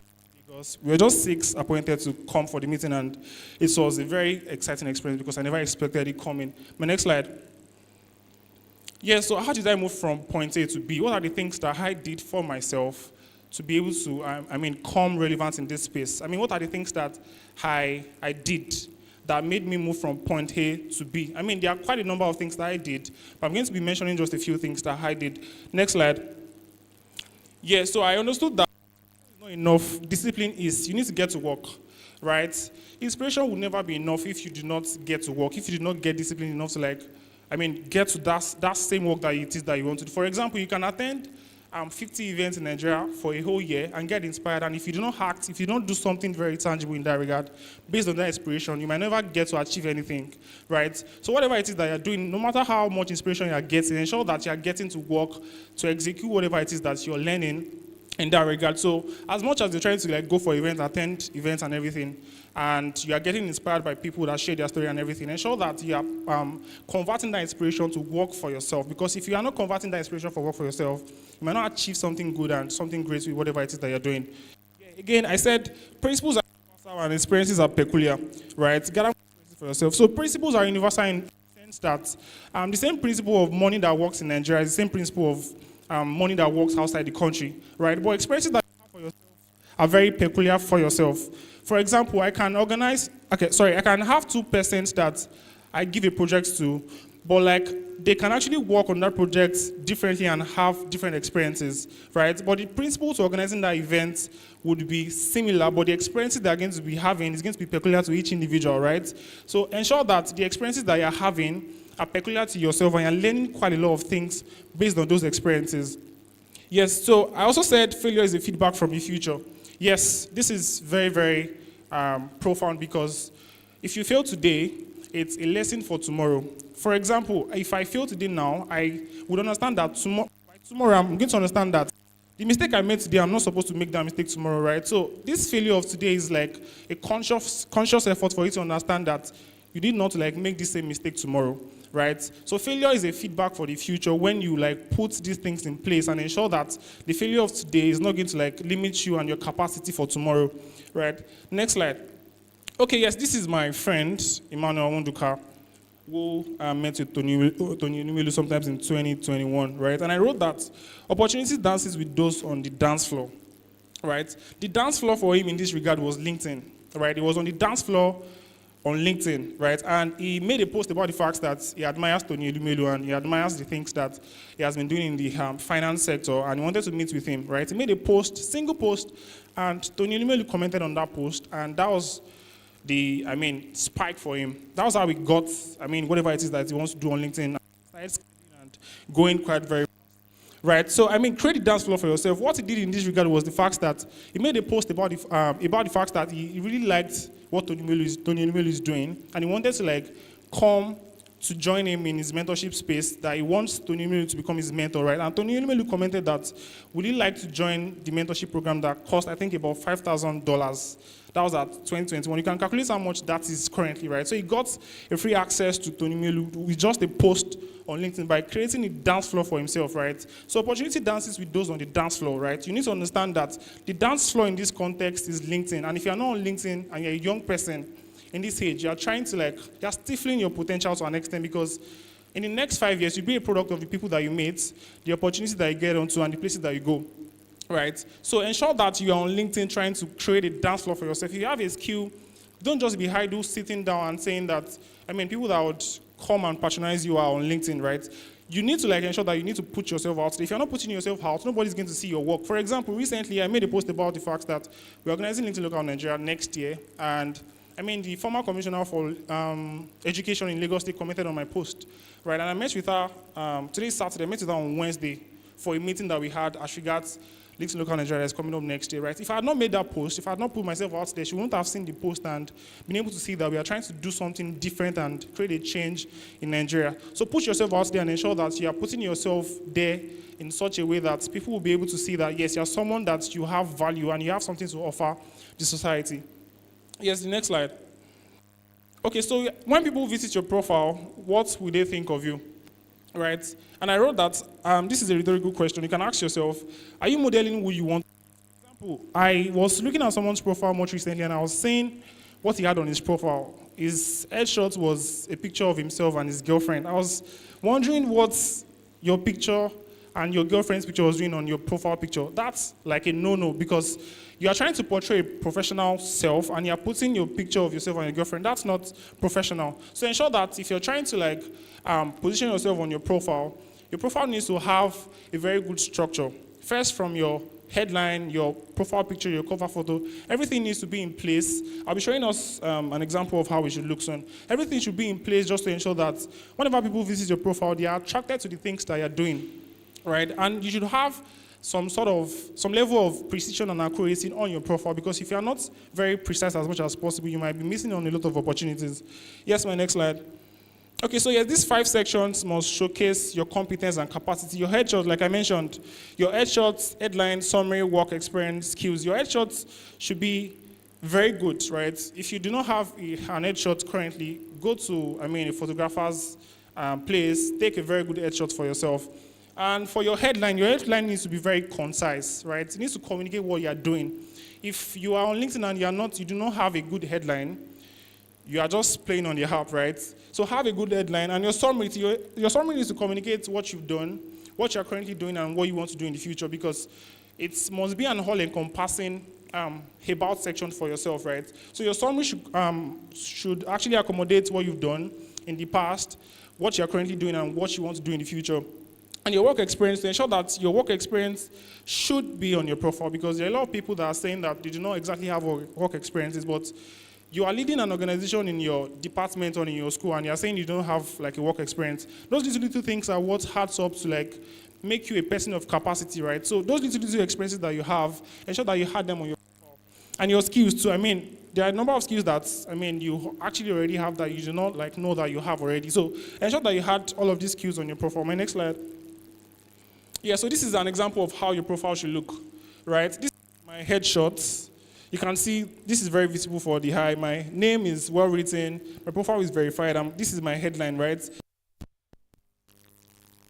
Social impacts, health, edtech, health sector, and everything is actually on my profile, because I've tried as much as possible to identify the things that I'm currently doing and how these things would communicate to the audience I'm trying to reach. So, social impact, health, and edtech, partnerships and projects, and everything that I've done, and also democratizing opportunities for young people to increase employability. Right? This communicates who I am and what I'm currently working on. Right? If what you have on your headline doesn't communicate what you're working on currently, you're not on LinkedIn yet, right? So what you have on your headline should communicate what you're currently doing, because if anyone wants to see your profile, they need to see what you're doing for them to be able to reach out to you. Right? Because there's something called SEO, search engine optimization. These are the things that actually works to ensure that your search engine optimization is quite effective when people search for you on Google. How many of us have actually searched for ourselves on Google before? Have you searched for yourself on Google? And what actually appears first is your LinkedIn profile, right? And if your LinkedIn profile is not well functional, you might be missing out on a lot of opportunities. My next slide. So there's a difference between reach and impressions, right? Impression is the number of times people view your post, and reach is the accurate number of people that views your post. So for example, I can have 50,000 impression and 25,000 reach. And that means that 25,000 people just saw my post twice. Because if I have two impressions on my post, and one person views it twice, that's 2 impressions, right? So you can have 50,000 impressions and 25,000 reach. That means that every of the persons that actually views your post twice, right? So 25,000 viewing your post twice is going to give you 50,000 impressions, right? So there's a clear difference between reach and impressions, and you understand these things to be able to understand your analytics. My next slide.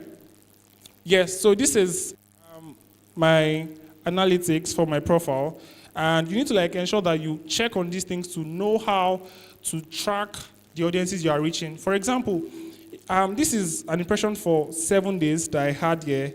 If I want to check this, there's something that LinkedIn brings for you to be able to track your analytics.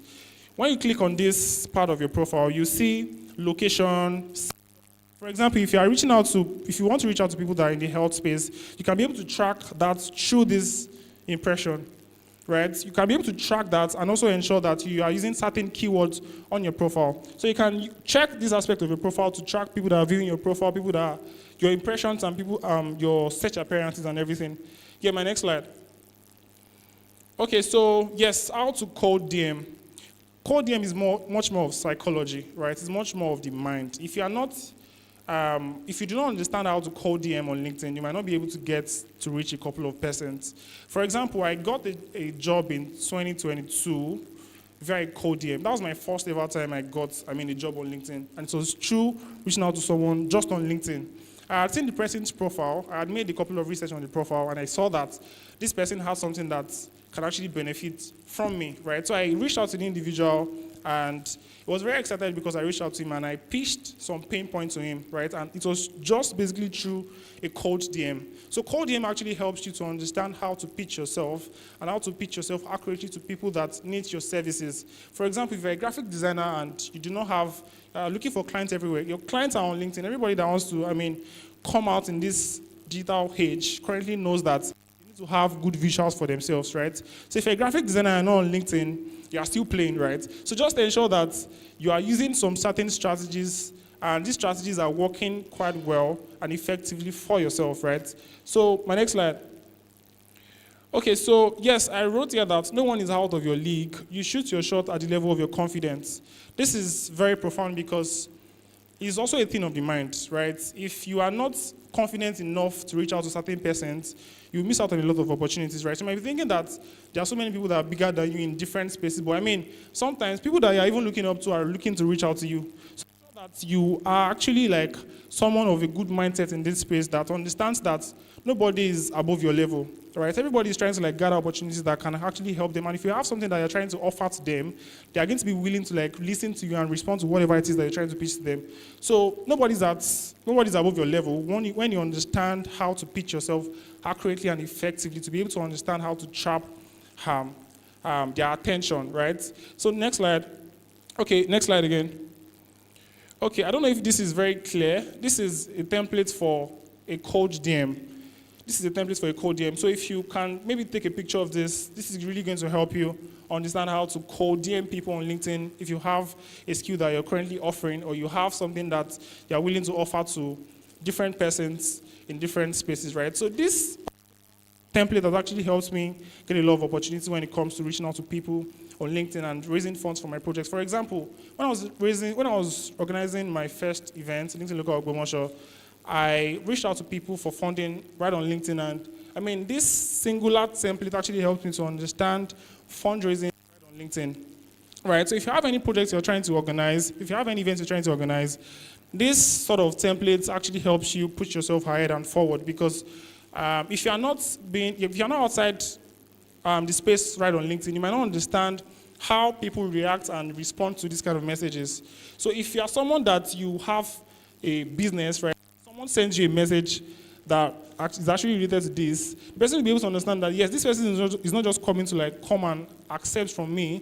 He or she is willing to also give to myself, right? So understand that this cold DM template has actually worked for me over the years, and I'm still using it, and I'll still keep using it. So it's actually a template that I'm still using, I will keep using for myself on LinkedIn. So, yeah, next slide. Okay, yes, so I have a free video course. You can access it through bit.ly/oladotun. And it's a free course that actually explains everything on LinkedIn. The likes of Boolean search, how to reach out to people on LinkedIn, how to make some certain posts and everything. So accessing this course would actually, make you understand. It's a free course. Will make you understand how to position yourself better on LinkedIn and thrive on getting more opportunities right on LinkedIn as well. So I also have a link on my profile, which is a link to my community. You can as well join that community because it's a community where I share opportunities, scholarship opportunities for young people, and they get to as well, apply for opportunities that can actually scale them forward and further in whatever spaces that they are in, right? So I want to say something today. I believe that people have quite a number of questions when it comes to LinkedIn. So I want to give room for about 3 people to ask questions that are a concern to them when it comes to LinkedIn. So if you want to ask questions that are related to LinkedIn, can you just raise your hand and maybe come forward to ask your questions? Okay, yes, you can come forward. Okay, sir, all right. All right, that's fine, no problem.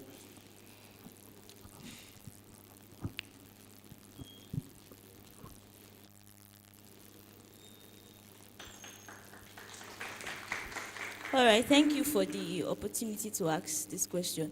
So my question is this, I'm not so vast with LinkedIn, but my question is, as a professional or like a nurse, maybe you have a side skill that you do.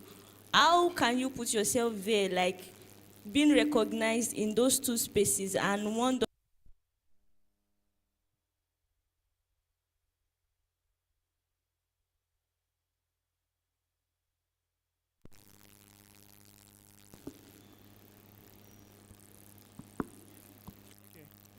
Okay. So for this question that you asked a very beautiful question, and I think I've gotten a number of times. People ask me that, how can they balance speaking about 2 things right on LinkedIn? For example, myself, I'm as well recognized as an health practitioner and someone that actually works in the space for young persons, right? And what I do is that I share stories in the 2 lines accurately. For example, I went for an outreach recently in Ibadan, and it was an outreach for healthcare professionals, and I think 6 individuals traveled down from the US for that public health outreach. So it's much more of you understanding how to communicate what you do to the audience, because people relate much more with stories. So if you have a storytelling skill, that's the best platform for you to tell stories in that regard. So if you are in the health space and you're doing things in the health space quite often, ensure that you tell stories around what you do. For example, if you go for an outreach today, share your experience on that outreach. If you have a skill that you currently have, share some major tips on that skill. And people want to listen to people that have something to offer. So on that skill, you might have some premium skills that you want to share, premium things that you want to share on that skill. Ensure that you share those things, not fully, but to an extent you share something captivating and attracting and something knowledgeable in that regard. So ensure that you use storytelling to tell stories on the health space and storytelling on the skill space as well, and to ensure that you are not just giving out all the premium information on that skill, but also ensuring that you are sharing some premium tips, but not the totality of that premium value that you're trying to share. Do you understand? So I hope I really understand your question. Okay, all right. So, okay. All right, sir. Can we clap for him, please? Thank you very much, our distinguished speaker. I believe we've learned a lot from this. So my question is, for people who are dealing with, there's this very popular syndrome called imposter syndrome. That is a kind of psychological or some kind of belief that you are not good enough, or who wants to hear what you have to say, who wants to hear what you have to offer, right? And I think putting out your work out there on LinkedIn takes a bit of that courage. Yeah. So what are actionable strategies, tips that can help us to overcome this? Yes, I've listened to a lot of motivational speech. You can do it. Aspire to Maguire. But nothing is changing, right? So what can I do to overcome this? Thank you very much. So thank you very much for that question. Okay, so for myself, I used to be a very shy individual. I never really liked anything public space. I never really liked to put myself out. But I found out that I needed to take that leap myself. So the first thing that you need to understand about this is that you are a determinant of how you want to like portray yourself. And if you are not very intentional about that, you might not be able to like take that leap first to like put yourself out there. So it starts by you first going for events, introducing yourself to people, right? And little by little, you are gaining that confidence to like ensure that you're trying to put something out to people, right? So from that, you're also building confidence in that regard. And at the end of the day, when you have something tangible you want to share, sometimes when you don't have something like good to share, you might be very maybe shy or scared to like want to share those things. So ensure that you beat yourself to a point of good capacity, that you'll be able to understand that whatever it is that you want to share would be of good and value-added stuff to whatever space it is that you're trying to like share onto, right? So ensure that you go for events first, introduce yourself to people in such a way that you're trying to like build confidence for yourself first in that regard. So after doing that, then ensure that you master a skill. After mastering a skill, then you can now begin to share based on what you've mastered and what you think that your audience needs, right? So understanding these things are actually going to help you. And first, also, you need to like understand that you need a niche for yourself. If you do not have a niche for yourself, you might not really understand how to like captivate an audience, right? You can't be doing things for everybody.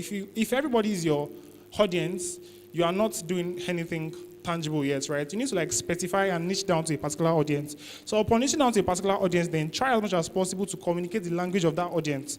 If you're not communicating the language of that audience, you might not really be getting, in fact, engagement on whatever it is you're putting out, right? So understand that a niche is also very important, and upon having that niche, there's this confidence that comes with having a specific thing that you want to talk about, and people will be able to understand much more of what you're trying to share, and what you're going to be sharing is going to be much more relatable to whatever audiences that are listening to you. I think this is really going to help you understand how to put yourself out there in that regard, basically. So yes, my next slide, I think.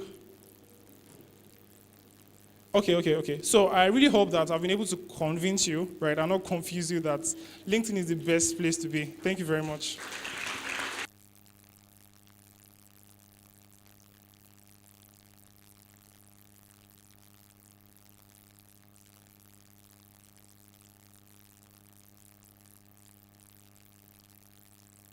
Celebrating Otola Dr. Ajayi once again. So now is the time for questions. In case we have more questions to ask, okay, I can see a hand. You could just signify with a wave of hands. Any other question? LinkedIn is a very practical place. Okay, I can see another hand. The lady in blue, okay, I can see 3 hands. Were you raising your hand? Okay, so we have 3 questions. Okay, 4. Move forward. So that, okay, let's start with you. Let's just find our way forward. That's a mic over there, so that you can ask your question and it would do justice to them. Thank you very much. All right, so thank you so much for that very insightful session. So my question is, do you think that LinkedIn is for everyone? Personally, I've tried LinkedIn, starting in the online space, and like, you must be on LinkedIn. Do you think LinkedIn is for everyone? Because I've not really connected to LinkedIn that much. Though I try go to my account, just following up on people that the things they share kind of is quite insightful. Then my second question is LinkedIn only for work? As in, you are a graphic designer, you go there, pitch yourself, put out your stuffs, or you are an influencer, you just go there and everybody's just focused. I understand that it's not TikTok, neither is it Instagram, but is it just work? If you are not working, then you have no business with LinkedIn. Okay, so thank you very much for your question. Sorry, don't leave yet. Let's ask a question. Like, what do you currently do? Where do you think your audience are? Are your audience on LinkedIn, Instagram, X, or TikTok? Well, my audience are everywhere. Okay. I'm a graphic designer. Okay. And a video editor. Okay, so I mentioned your audience cannot be everywhere. that's like something that you need to know, right? You need to like find a platform first for yourself. For example, people that are doing things on Instagram cannot exactly come on LinkedIn to share some things because it's actually restricted to like working quite effectively, much more, right, on Instagram, right? So whatever it is that you want to do, find a platform first for yourself. I mean, you cannot be dragging people on LinkedIn now. Like Twitter, they drag themselves and everything, right? You cannot come on LinkedIn to come and be dragging people. So understand that you need a platform first for yourself based on the niche that you are in, right? So if you have a niche for yourself right now, understand that you need to like make a research first about the platform you need to be on, right? So make a research about that, and upon your results from that research, now try to like find the right platform for yourself. So after finding that platform for yourself, then go on that platform, find a niche for yourself again on that platform, and begin to work right on that niche and on that platform for yourself. So I think you'll be able to like grow quite effectively once you identify your platform first. And yes, you'll do quite well in that space. And for your second question, LinkedIn is not only for work. LinkedIn is not for work. I mean, when I joined LinkedIn, I didn't exactly have something I wanted to do because I was a student at the time. I was in 200 level. I mean, what would have high thoughts I needed to do on LinkedIn at the time? I was just on the platform, not doing something very specific. I was just all over the place trying to like network with people. And there were times that there's an option that LinkedIn has when it comes to trying to like niche down and search for a particular location. So at some point in my life, I was very concerned about networking with people. I was very voracious with networking. So I'll just search for University of Ibadan. I'll narrow down to searching for people in that institution and people that maybe are in the nursing space or medical space or whatnot, right? So I was able to identify that I needed to use LinkedIn first as a networking platform for myself to be able to build the audience that I want, right? So LinkedIn is not just for work. You can use LinkedIn to raise funding for a project. You can use LinkedIn to like connect with people. You can use LinkedIn to like advertise whatever it is that you're trying to do in your space, right? So LinkedIn is not just for work. It's more like an all-encompassing place to be, basically. So yeah, I hope I answered your question. Okay, thank you very much. Thank you so much.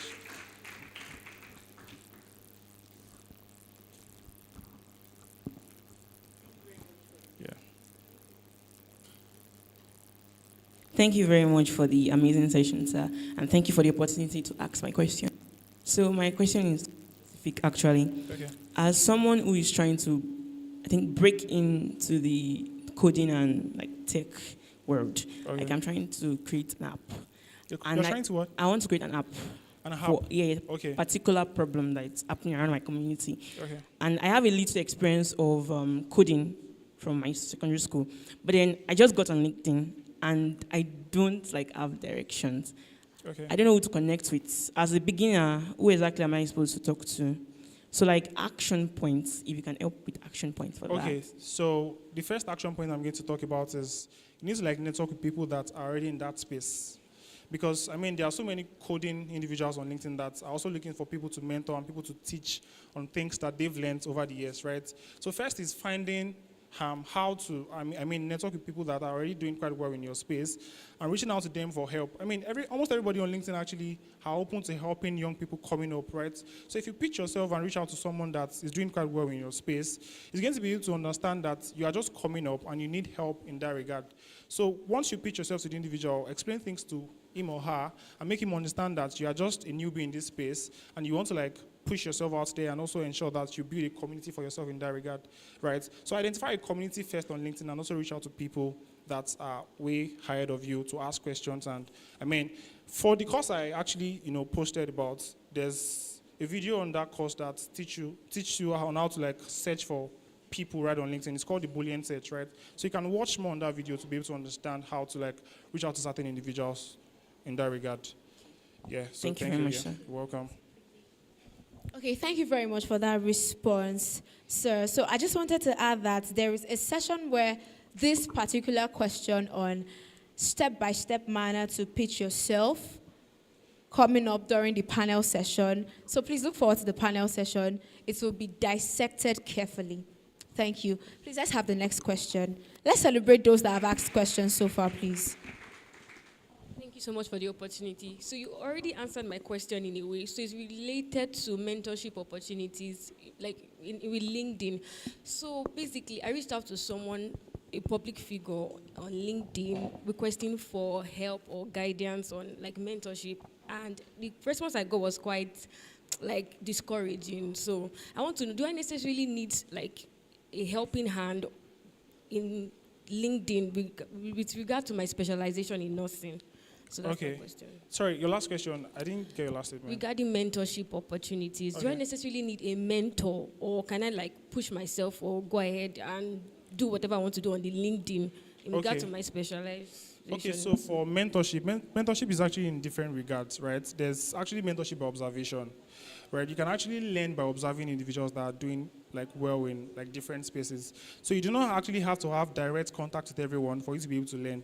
You can actually observe and see the things that they've done over the years and what they are currently doing to learn a few things from, right? So, I mean, also reaching out to the individual that you spoke about, there's a way to reach out to people that they will not feel like you want to use them, right? There's a way you pitch yourself to someone that is going to see you as someone of value and someone that you can contribute to.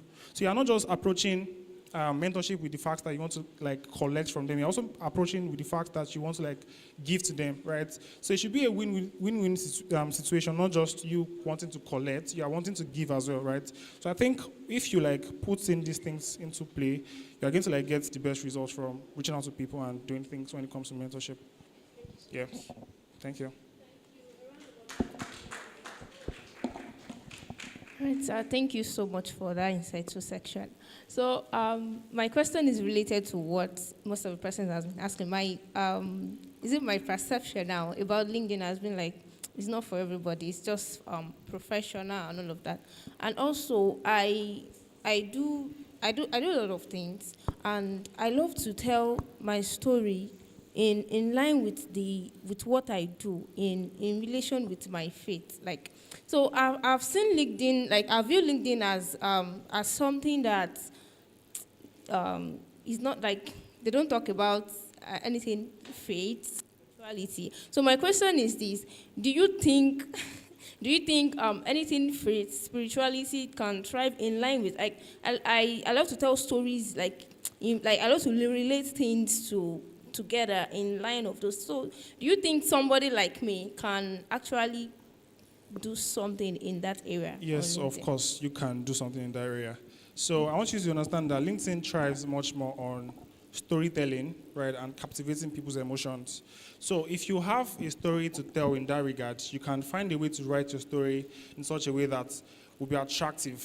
There's nothing that thrives on LinkedIn without being attractive, right? For example, I mean, people post, I just got a new car today. I'm thrilled to announce that. I'm very happy to announce that and all of that. That's much of a different aspect on its own, right? So understanding that storytelling is a very important skill for you to use to thrive in that space is also very important. So learn on storytelling first and ensure that you're not just learning on storytelling, you're understanding how to tell your story in attractive to the audience you're trying to reach. So I mean, faith, whatever it is that you want to do, thrives on LinkedIn, right? I mean, people share things about God on LinkedIn and it gets traction as much as it can, right? So whatever it is that you want to do on LinkedIn actually thrives, depending on how you have actually created a strategy for yourself to put out everything that you've, done or you're currently doing or you want to do.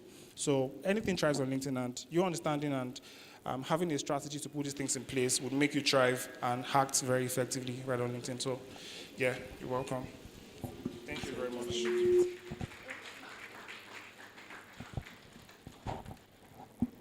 Please, can we celebrate Nosola Dr. Ajayi for that insightful session?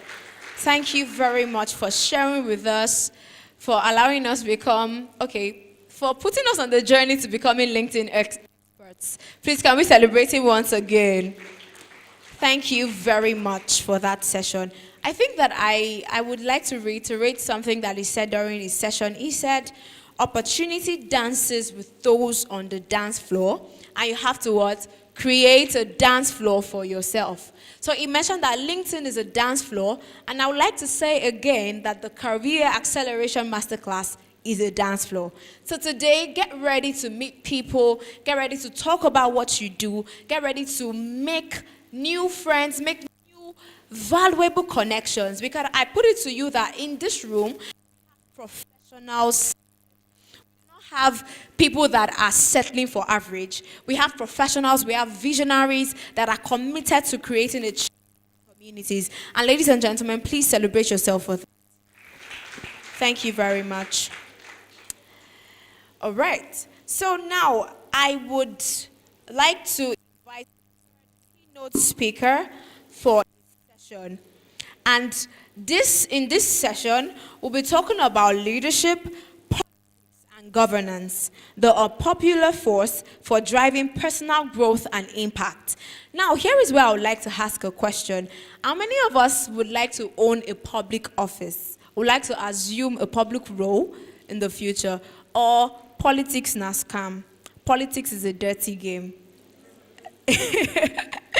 All right, so even if politics is dirty, we have clean people here that can wash it for us, right? All right, so in this session, we'll be listening to the speaker for the Oyo State Youth Parliament. He's a nurse, a research data analyst, and a policy maker. While I read his citation, sir, please could you rise while I take your citation? And then immediately after the citation, we would give him a sounding round of applause. All right, so Honorable Fawale Israel is a highly motivated early career researcher with a background in public health nursing and policy development. He demonstrates a strong commitment to advancing public health through evidence-based research and policy development interventions through community health initiatives. He's a dedicated and results-driven strategy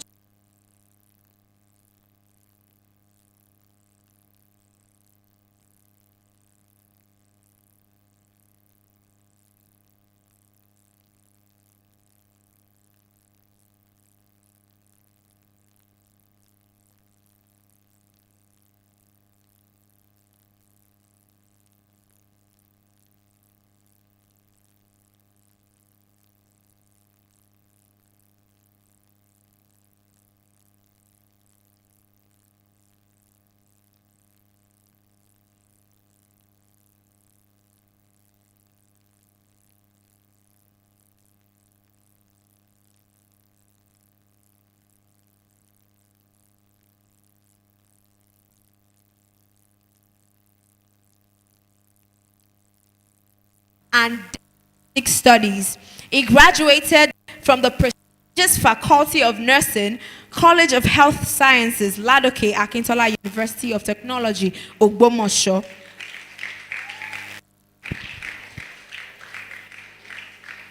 Honorable Israel served as the national president of the Nigerian Universities Nursing Students Association from 2019 to 2020.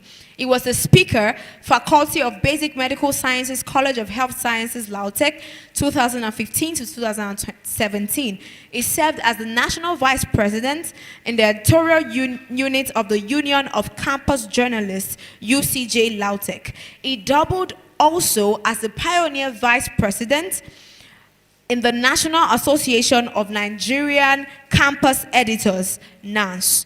He was the vice chairman, the Institute of Electrical Electronic Engineering, the Lautech student body.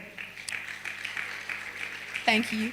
He served as director of training and director of volunteer corps from 2013 to 2015 for the All Nigerian United Nations Student Association, Anonsa Lautech. He currently serves as the editor-in-chief of the African Novice Nurses and Students Initiative, ANSI, the Scientific Bulletin, and the liaison officer of the Institute of Nursing Research, Nigeria. He is also a member of the International Society for Telemedicine and E-Health. In 2021, he was inducted with honor into the Sigma Theta Tau International at Obafemi Awolowo University, Ile-Ife. He is skilled with data science and data analytics using SPSS, R, Power BL, and Python as a good insight into machine learning, machine modeling, AI, and embedded systems with experiences gathered from multiple innovation projects. Fawale has received numerous awards. He has 33 publications in high-index journals. In 2021, he was appointed as a member of the Oyo State Youth Parliament with the approval of the Oyo State Governor, Engineer Oluseyi Makinde, and became the Speaker of the Oyo State Youth Parliament, Nigeria, in February 2022.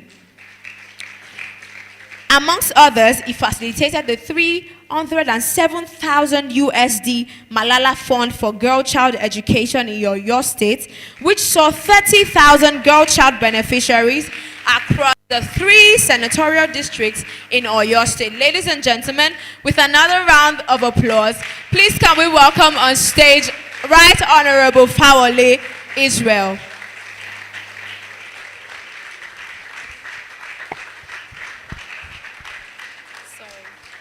Thank you for coming, sir.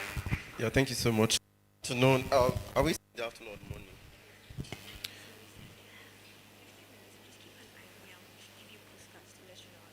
Oh, okay. Good afternoon, everybody. It's my pleasure to be here. I don't even know where to start from.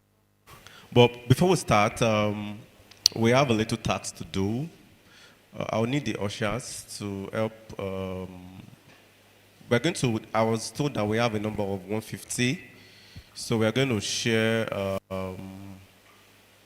you all into groups. We have a very small task to do. It is part of, it's a master class, yeah? So we are going to get our hands on something and we'll be marked for it. I brought chocolate for everybody anyways. If you see me carrying my bag, so you have to perform very well in this class, so I'll give you chocolate. So can we have the tables already so that we can start?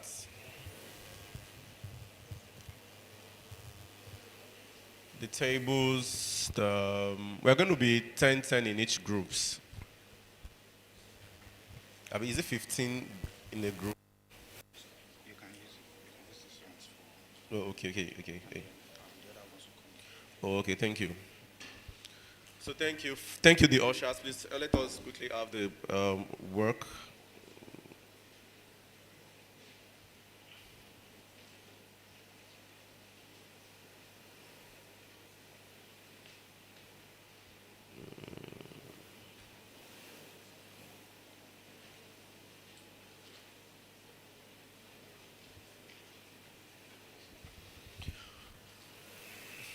Okay, are you grouping them already? Are you grouping everybody already?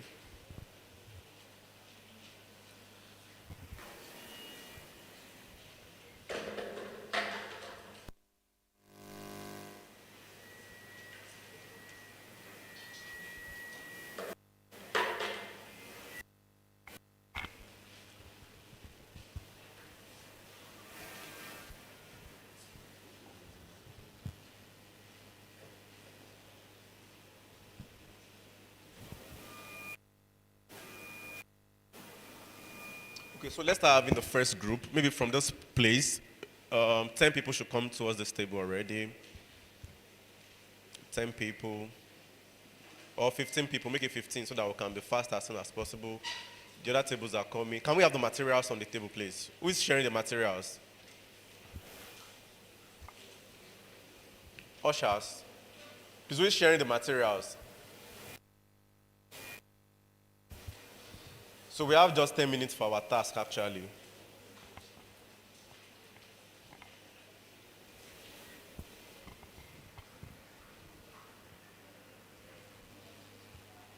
Who is helping us with the materials, please?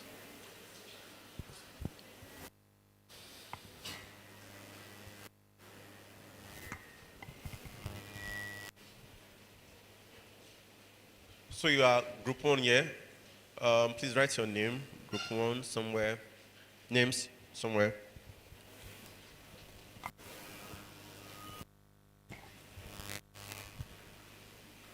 Do you all know yourselves? So use that moment to get to know yourself. Network. Use it to network. Please, we need other tables. Another 15 set of people at this row should be getting ready. 15 here should be getting ready.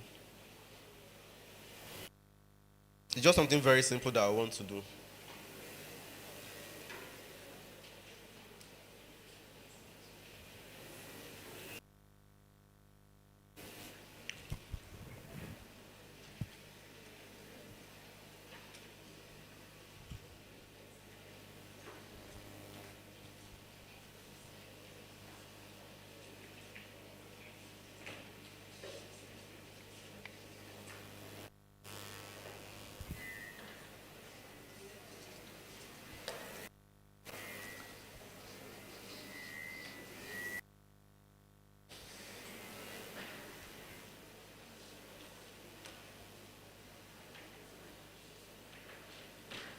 I hope the tables are standing very well. I hope the tables are standing very well, yeah?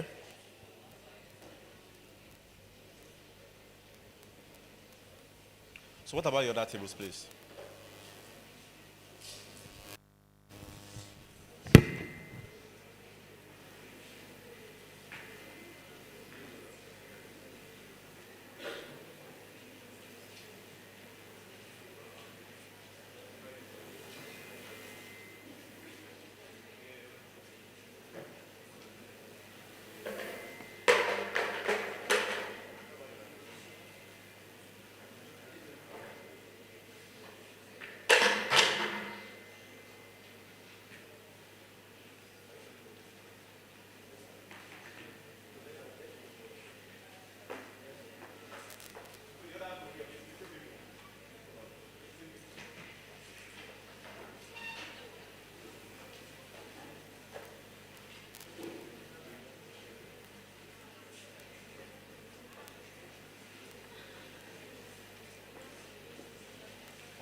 The next set of 15 people should be getting ready from here, and from here. 15 people here, 15 people here, 15 people here. How many tables do we have? How many clusters? We have cluster 1, cluster 2, cluster 3. Okay, we have a table here. So 15 people from here, please come to this table.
So, okay, guys. I'm sad. We'll go back to our seats. We don't have enough material, so it's a group work we're supposed to do on teamwork. Do you get? So they are going to get more materials. Here would continue. But right now, we'll move to another aspect of the presentation. Thank you so much. Please clap for yourself.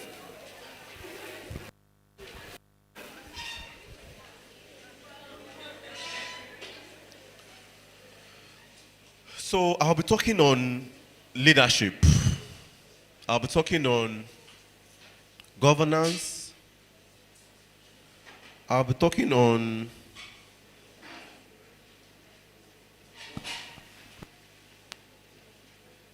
I want us to be settled, please.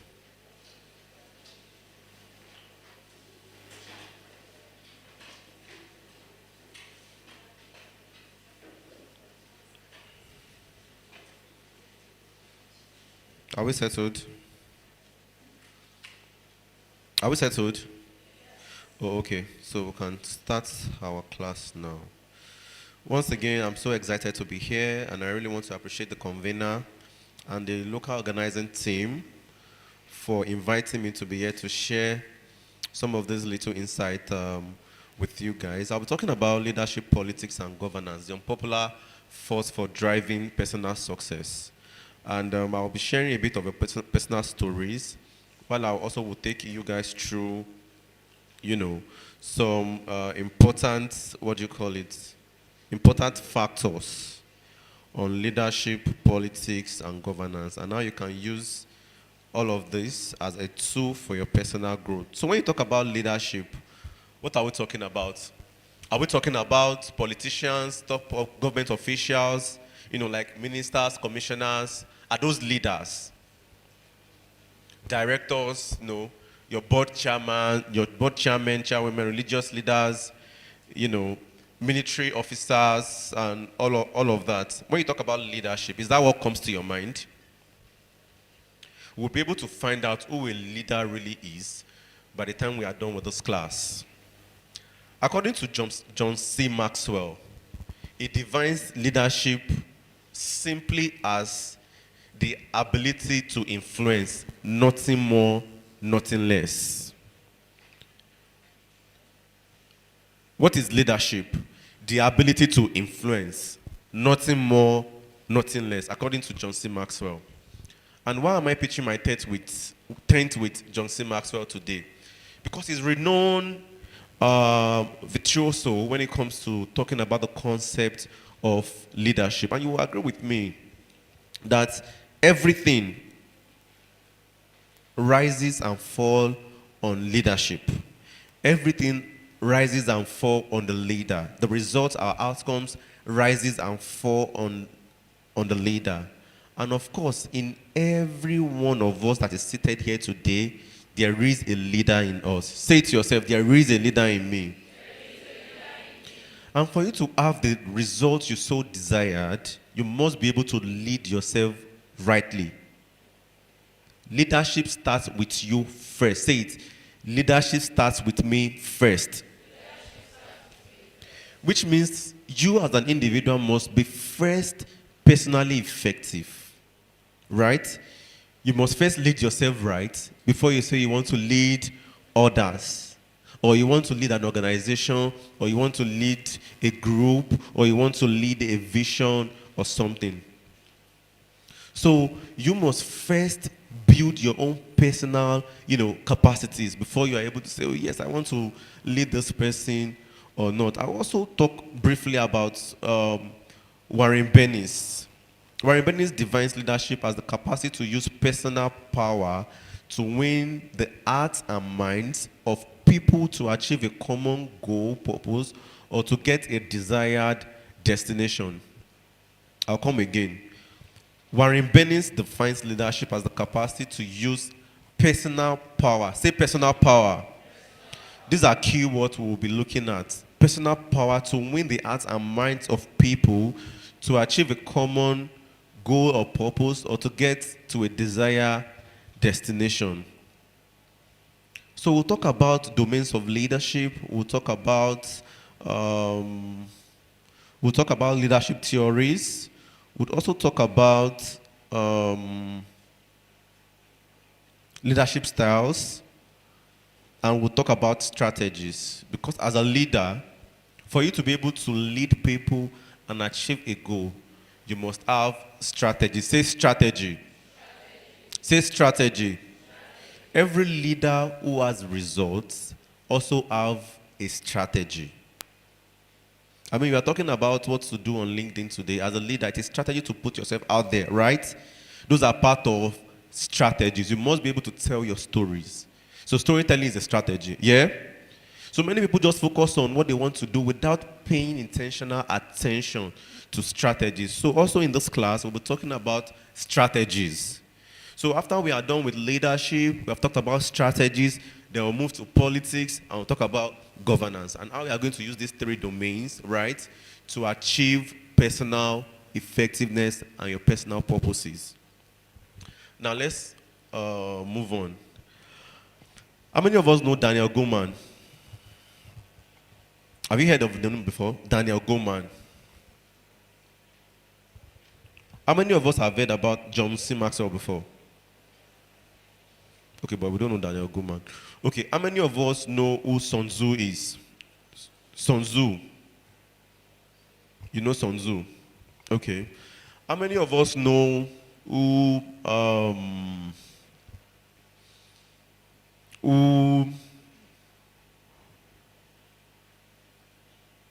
Thucydides, who is Thucydides? You've not heard of that name? I don't want to waste time on those things. Niccolo Machiavelli. Niccolo Machiavelli, we've not heard of it before. Napoleon Bonaparte.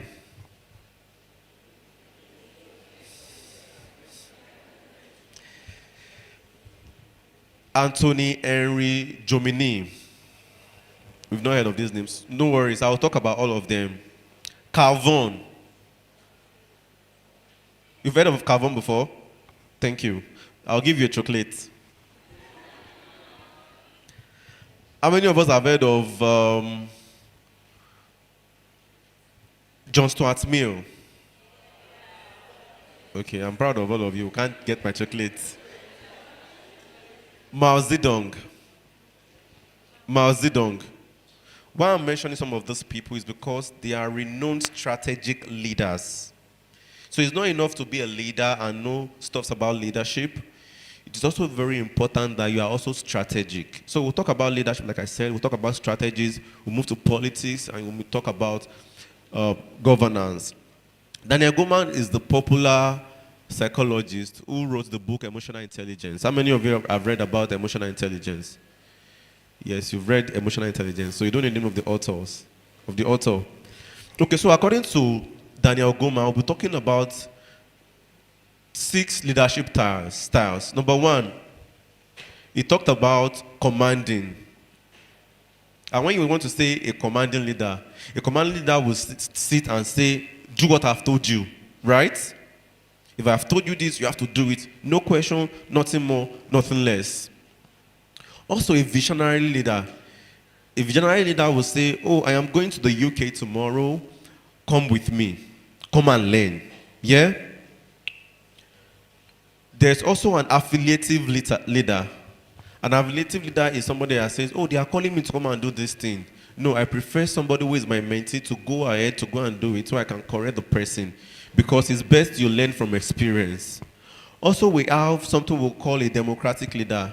A democratic leader is when you ask a democratic leader, you say, oh, we want to do this. It will ask you, what do you think? What do you think we should do? Right? We also have a pace-setting leader. A pace-setting leader is the one that will do something. Maybe that person is an academic. And if you want mentorship after that person, you can only be an academic too. Oh, I am a financial expert. If you want to be my mentee, that means you must be a financial expert. Those are pace-setting leaders. Also, we have a coaching leader. A coaching leader is one who is suggestive. Can you try this? How about you try this? How about you try that? And on all this type of leadership that we have, myself, yourself, we are going to come across people with this type of styles and, mindsets. But because they are like this, are we now going to say because this person is autocratic, we are not going to learn from that person? Are we going to say that? No. We have to be able to manage ourselves. And that's why we'll be talking about social intelligence, emotional intelligence, in this class. Also, I'm giving you like an overview of what we'll be talking about. So we'll be talking about strategies. We'll talk about the nature of strategies. We'll talk about evolution of strategy, a little bit of that, so as not to get you guys bored. Then we'll talk about ethics of leadership. Ethics of leadership. Talk a little about ethics of leadership. And then we'll talk about decision-making in leadership. Decision-making in leadership. So I think with that, we'll move to politics and we'll talk about governance as well. So back to leadership. So I was asking, when we talk about leaders, what comes to your mind is you think of the presidents, the governors, the religious leaders, the board leaders, your professor in your school, the dean of the faculty, the vice chancellorship, and all of these things. But do you know that all of these things don't define who a leader is? Sometimes people who hold titles could be positional leaders. That somebody is in an office or in an office doesn't mean influential. We have defined what leadership and what I agree with leadership is. It simply means influence. And Warren also defines leadership as the ability to use personal power to win the heart of people to be able to achieve a common goal, right? And we are looking at the concept of leadership. In this country, we have seen a lot of things that has happened. And we keep blaming our leaders for what has happened. Oh, this is what this person is. All of us have ideas. Oh, if Tinubu did not remove subsidy on that day, Peter Obi will have done better, this and all of those things. We'll talk about what exactly is happening and why leadership is everything. I am a nurse, for example. If I become the governor of Oyo State, for example, tomorrow, does it mean that what is happening in Ministry of Works, where the civil engineer works, right? Does it mean I'll be able to coordinate them very well? How many of you know that the Commissioner for Health in Osun State is a lawyer? How many of you know that? So are you not afraid that the lawyer is the Commissioner for Health? You are afraid, But I mean, they are making progress and they are doing exceptionally, and you have not heard any complaint from anybody that how come a lawyer is the Commissioner for Health and we are not hearing troubles? And that is why we must understand the concept of, and we must be very intentional about building our leadership skills. One of the things I would leave you with today, while talking about the concept of leadership, is that knowledge drives action. Say after me. So if you want to be a leader, you must be knowledgeable. You want to be a leader, you must be knowledgeable. You must invest. You must be very intentional about building knowledge. And I'm not talking about knowledge at the peripheral level. I'm talking about being intentional about knowledge. What you want to do, then you must say, yes, are important. And that was why the materials that were given to you, we're also going to use at the end of the class to be able to see all of these things we have: leadership, governance. How can we use it to achieve our personal goals or our personal career goals? One of the things also that, in Nigeria I have seen is that a lot of us who are followers, we have a lot of unrealistic expectation about from our leaders. And that is because we also don't have knowledge. So either you are a leader or you are a follower, you still must have what? Knowledge. It is very, very important. Because once knowledge is missing, that gap is going to create a lot of problems. So I am talking to a group of people today who are going to be intentional. Yes, I am a nurse. Yes, I am a medical doctor. Yes, I am a physician. But intentionally, I am going to take my laptop and go and understand the concept of, economics. When you talk about political economy of a country, they've been talking about how many barrels of crude oil that are being sold for this amount. Why? What does a barrel of crude oil even looks like? What can you get out of the barrel of crude oil? Oh, they are talking about forex. They are talking about bonds, treasury bills. What do these things really translate to beyond the concept of theories? I also want to say to you that knowledge is beyond theory, is beyond the concept of theories. So if you're talking about leadership, you're talking about something, and all you do is you read books from John Maxwell, and you are not practicing it. And that was why I was raising concerns about personal effectiveness. When you have knowledge, many of us who have done our research, there's something we call good knowledge and bad knowledge, Abi. When you do your knowledge, attitude, and practice, right? And when you say you have good knowledge, it means you know, right? Your attitudes towards it, either it's positive or negative. When you know, you practice it, yeah? Then we can now categorize that you have good knowledge. But when you know and you are not doing, we say you have bad knowledge, right? So it's simply what leadership is all about. It's all about what? Knowledge. Because it is what to drive, your action. It's going to inform the actions you make. And the actions you make, it's either makes or mar you and the organization you lead. When I was in the university as a nursing student, I was confused as to what do I want to do as a nurse. We started going to posting when I was in 200 level, and I'll go to the ward. You see, I have beards. Many of you who are nurses will understand the problem of a male nurse who have beards. You will meet those mamas. They will ask you, are you sure you want to do nursing? They asked me the same question. And my answer till today is still, yes. I want to do nursing. I want to become a nurse. I'm proud to be a nurse. Right? But I'm not going to be a nurse like you, ma. I was saying that inside myself. I didn't say it to them. Or else you're husky, you have problem. Because you will see those mama doing your husky. I'm just saying, I will not be a nurse like you. And one of the things I did that made the difference for me today, I'll tell you in the process of this class. I went to the ward, I was seeing a lot of things, I'm like, no, this is not how things should be done, blah, blah, blah, blah, blah, and all of those things. I was asking questions. So every leader must have two qualities. One, you must be inquisitive.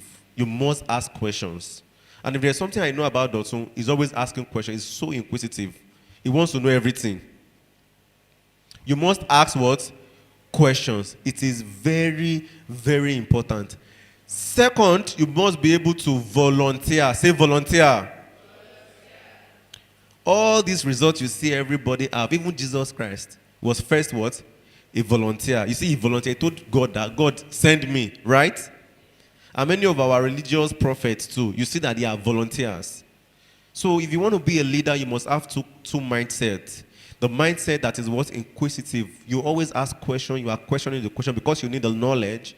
And you must also have a mindset of a volunteer. And who is a volunteer? I also talk about it as some of the attributes of a leader. Moving forward, as a student was that year, I was like, oh no, what do I want to do in nursing? I was not sure. But there were problems all around me that I as a person, I want to solve. As a Christian brother, I'll go to the ward, I'll go to family medical, I will see oncology patients. I'll go and fast. That when I get to the ward tomorrow, I'm going to pray for this patient. This patient must be healed. That didn't happen. I fasted, I prayed for a lot of my patients, nothing was happening. But I knew that, okay, if that is not going to happen because maybe that is not my ministry, maybe the healing ministry is not exactly my ministry, maybe I have something else to really offer. And that was where, when they were reading my biography, the bio, they were talking about, I was campus journalist and all of those things. And I was like, okay, these are things I'm going to do. I'm going to start talking about all of these things. How can we avoid this? How can we prevent it? That is the ministry on its own. When you give people information to know what to avoid and what not to, avoid, you're empowering people. And through that, you are making influence, and that is leadership. So leadership is not one thing that is so giant. It's not so It's not until when you are putting tie on and you are appearing on channels TV, or they are calling you Right Honorable Speaker, or they are calling you Mr. Governor, Your Excellency. No, that is not leadership. Leadership is the ability to do the right thing and influencing people around you, using your personal power to influence people to do the right thing at the right time in the right place. That is leadership.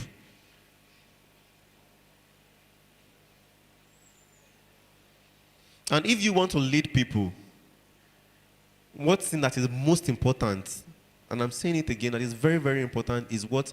Knowledge. Things we are able to do, either as politicians, either as governors, is based on knowledge and exposure. How many of us have our international passports? Not because we want to jackpot, please.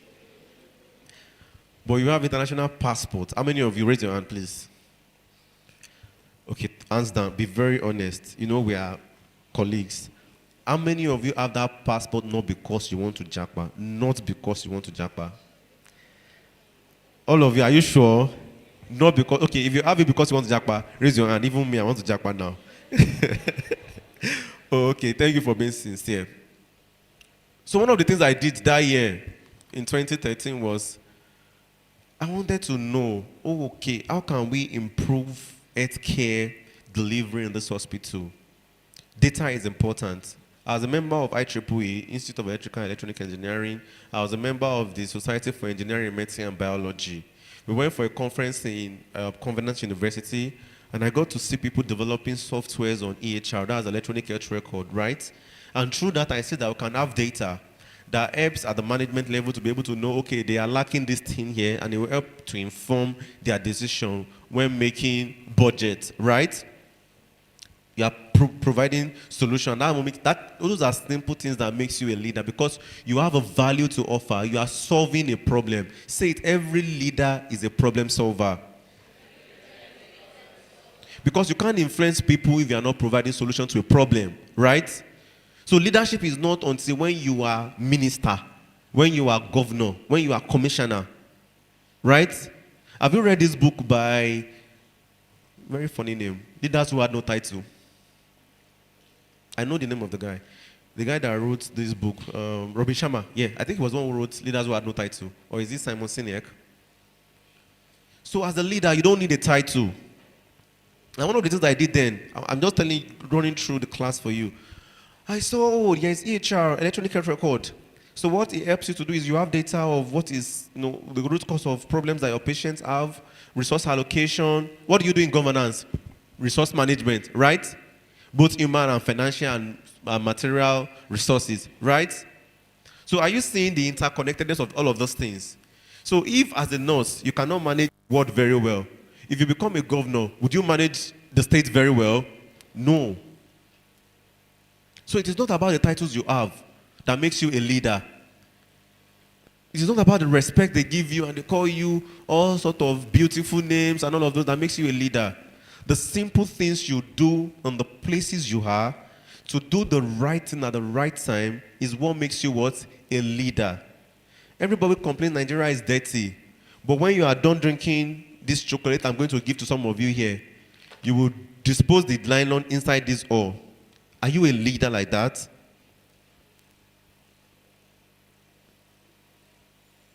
So leadership is not until when you are I in one very big office. Leadership starts in every of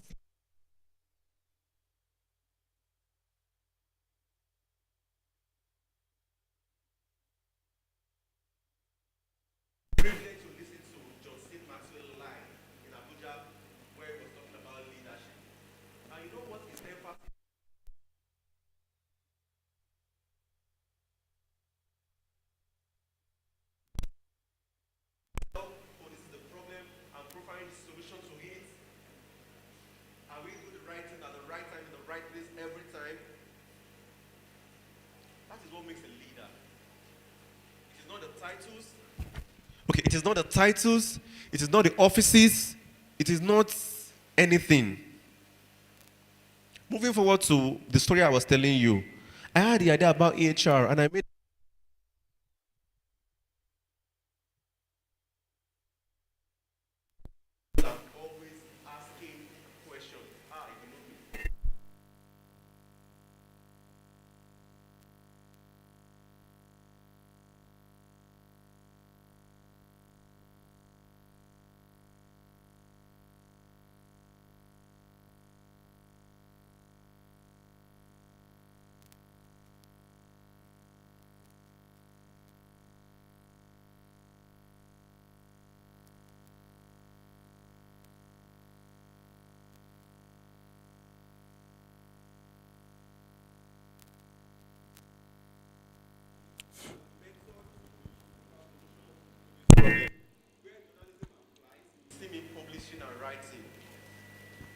And you know some of these things when I was volunteering that I didn't even know they would pay first. Before nurses start paying my bills, you know, volunteerism was paying my bills because I would call my editors, the national dailies, you know, I'll tell them, oh, well, guys, saw this thing that happened in Ogbomoso. It's very sad. There was a patient I managed who had what do you call glomerulonephritis, secondary to use of hydrochloroquine. I feel this is a public health emergency. I don't even know what public health is that time. But I was already reading. If you see my house, I'll show you journals, you know, of nursing times in the UK. I will use all my allowances to import nursing journals from the UK. I was reading a lot of things. I knew about paracetamol poisoning a lot of times, like I'm talking about 10 years ago. And when I talked to my, you know, mentors that year, they'll be like, oh yeah, please write something on it. Do you know I'm happy to write and my name is not on it at all? But the joy for me was that I'm not a 200 student, my was published in a day. That was the joy for me. I only, when my editor now publishes, he said, Israel, please send me your account. They will send me 4,000 naira. 4,000 naira in 2013. Oh my God.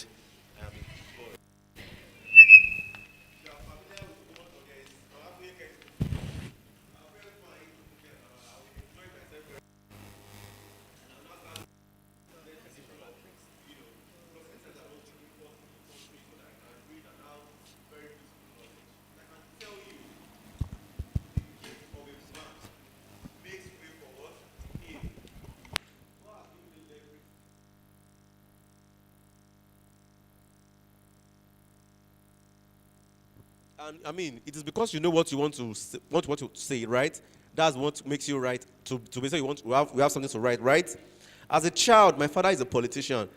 My father being a politician was not what influenced me to being a politician. But I will wait for my dad to come from Adedibu's house because it's PDP with newspapers, and I will read from beginning to the end. So as a child from 8 years old, I understand concept of governance. I knew a lot of things. And those things started shaping my mindset that, oh yes, when there is a problem, you must, you know, be a, you know, profile solution to it. I started becoming institutional leadership. Problem, I'm there to, I will be there to sort the problem. Let me tell you, as a leader, there are consequences. You must also be ready to dare consequences and face consequences. You want to be a leader, you must be ready to dare consequences. You must be able to face consequences. You will take actions. Some consequences will be good, right? You will blame yourself for it. I have faced panels for believing to stand for what is just and what is right. I have been arrested. I have been to court. But all of these things does not make me a bad person. Because I was standing for what I felt was what? Right. And all of these things, I freely elect to go and participate in all of those things. So let's move to some of the things that we want to, I don't want to bore you with some of those stories. So I want us to talk about leadership domains. Just give me a moment, please. Domains of leadership.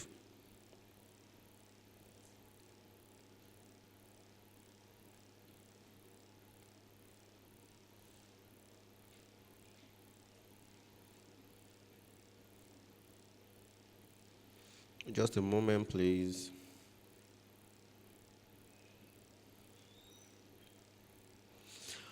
Okay, so there are 4 domains of leadership. They say I have 15 minutes, but I'm not sure 15 minutes will be enough, but it's fine. I've not even talked about governance and politics, but it's fine. So we have 4 domains in leadership. We have executing, say executing, influencing, relationship building, strategic thinking. So what is executing? Executing simply means know how to make things happen. You catch an idea, somebody is giving you an idea, or you saw a problem, you feel that you want to profile a solution to it. When you know how to make this happen, one of the things that makes you a good leader is you have the executing skill. You know how to execute things. And how do you execute things? You know the right person to call at the right time, right? You know the right things to do. You know how to apply your emotional intelligence and social intelligence. We're going to talk about emotional and social intelligence too. Sorry, please, we have the material that was supposed to be circulated. Has it been circulated on emotional intelligence? There's a material on emotional intelligence that, because I'll soon get to that place. So during executing, what are the key domains also under executing? You have the achievers mindset. Achievers mindset, you know how to arrange. You have the belief, you believe in yourself, you believe in your cause. You are also consistent. You are also deliberative. You're not just being so didactic and so autocratic. You ask your team, what do you think? How do you think we can go about this? Who has this strength? Okay, because you have the strength, then we are delegating to you, go and do it. That is you executing. Sometimes you don't even have to be the one to do this, because we have talked about, we have divine leader as somebody who can influence, yeah? So you can say, okay, you, because you are good at speaking, then you are the one who will do this. Oh, you are good at managing social media. I mean, I don't even have, but I'm not using it. I don't even have the time. Do you get? There are people who, they don't have the time, but they have delegated to somebody to do it. Do you understand? So you have, that skill to delegate. You are deliberative. You are disciplined as well. You are focused. And you know how to take responsibility. And when things go sour, you are restorative. Oh, things have gotten bad. How do I make amends? How do I make amends for the shortfalls? Oh, we were late, we're not punctual enough. Oh, some emotional things are happening. We have to manage it very well. Some of the major qualities of a leader. And these are domains under executing. Executing is a major domain, yeah. But these things I have said also are also domains under executing. Also, when you talk about influencing as a domain in leadership, you help to reach a broader audience. Sell idea inside and outside the organization. You don't have an idea, and those who only, know about your idea are people within your organization. People outside your organization also knows about, your ideas. And that is what we call influence. How many of you have read this book? I have to Win Friends and Influence People by Dale Carnegie. Every leader is a reader. I have not read any book at all. I have read at least 1,000 books, at least, in my house, on my library. I can count at least 1,000 books within the space of 15 years. So every leader is a what? A reader. You must read. If you are serious about leading, you must read. So what are also critical indicators of influence? You must be an activator. You know how to activate things. Oh, things are done. No, I need this thing to be working sharp. You know what to do per time. You also know when you have to give your commanding. You command, but not in a condescending way. But you command when you have to command. This has to be done. Let's do it. Let's get it done. Without any form of excuses. You must also learn the art of communicating, and that's where your emotional intelligence comes in. You must be competitive as well as a leader. Say, I must be competitive. LD competitions, please. LD competitions. Don't go and use money you're supposed to save. They have taught us to go and buy iPhone. If you have buy, So you must be competitive as a leader. It's very important. I mean, if Dotun was not doing things, was it the only applicant? He competed and he won. And you don't just win, you win with strategy. Right? You must have your strategies. You heard I was appointed in December. I became speaker in February of the next year. Yeah? Meaning what? I competed. I was speaker when I was in school. I also competed. I was national president for nursing students. So his life is competition. So you want to be a leader, you want to get out there, your idea must be enough to, must be good enough to win people's attention so that you can have more votes. Panels will read your applications, and majority of people on the table must be able to say, yes, this is a beautiful, and let's give it to this person. So you must be competitive. See, it's good to be competitive. Oh. No, my friend scored 59. Me, I scored 60. My friend is saying, how did you score 60? Love that. See, get that person close. Because that person is, you see somebody who is challenged. Yeah, you won this. How did you win it? Come and tell me. So you must be competitive as a leader.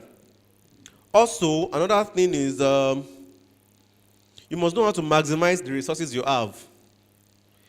Let's say, for example, You have an event in London and you don't have money. Let's not even lie. There's no money to go for that event. But you have, yeah? I've been to a lot of conferences and international programs. How do I do some of these things that I don't even eventually spend my money? I maximize the resources I have. And what is this based on? Relationship building.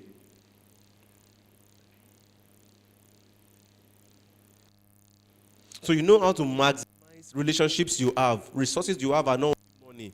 If all you have is money, you are really poor. I mean, our financial, experts told us that already.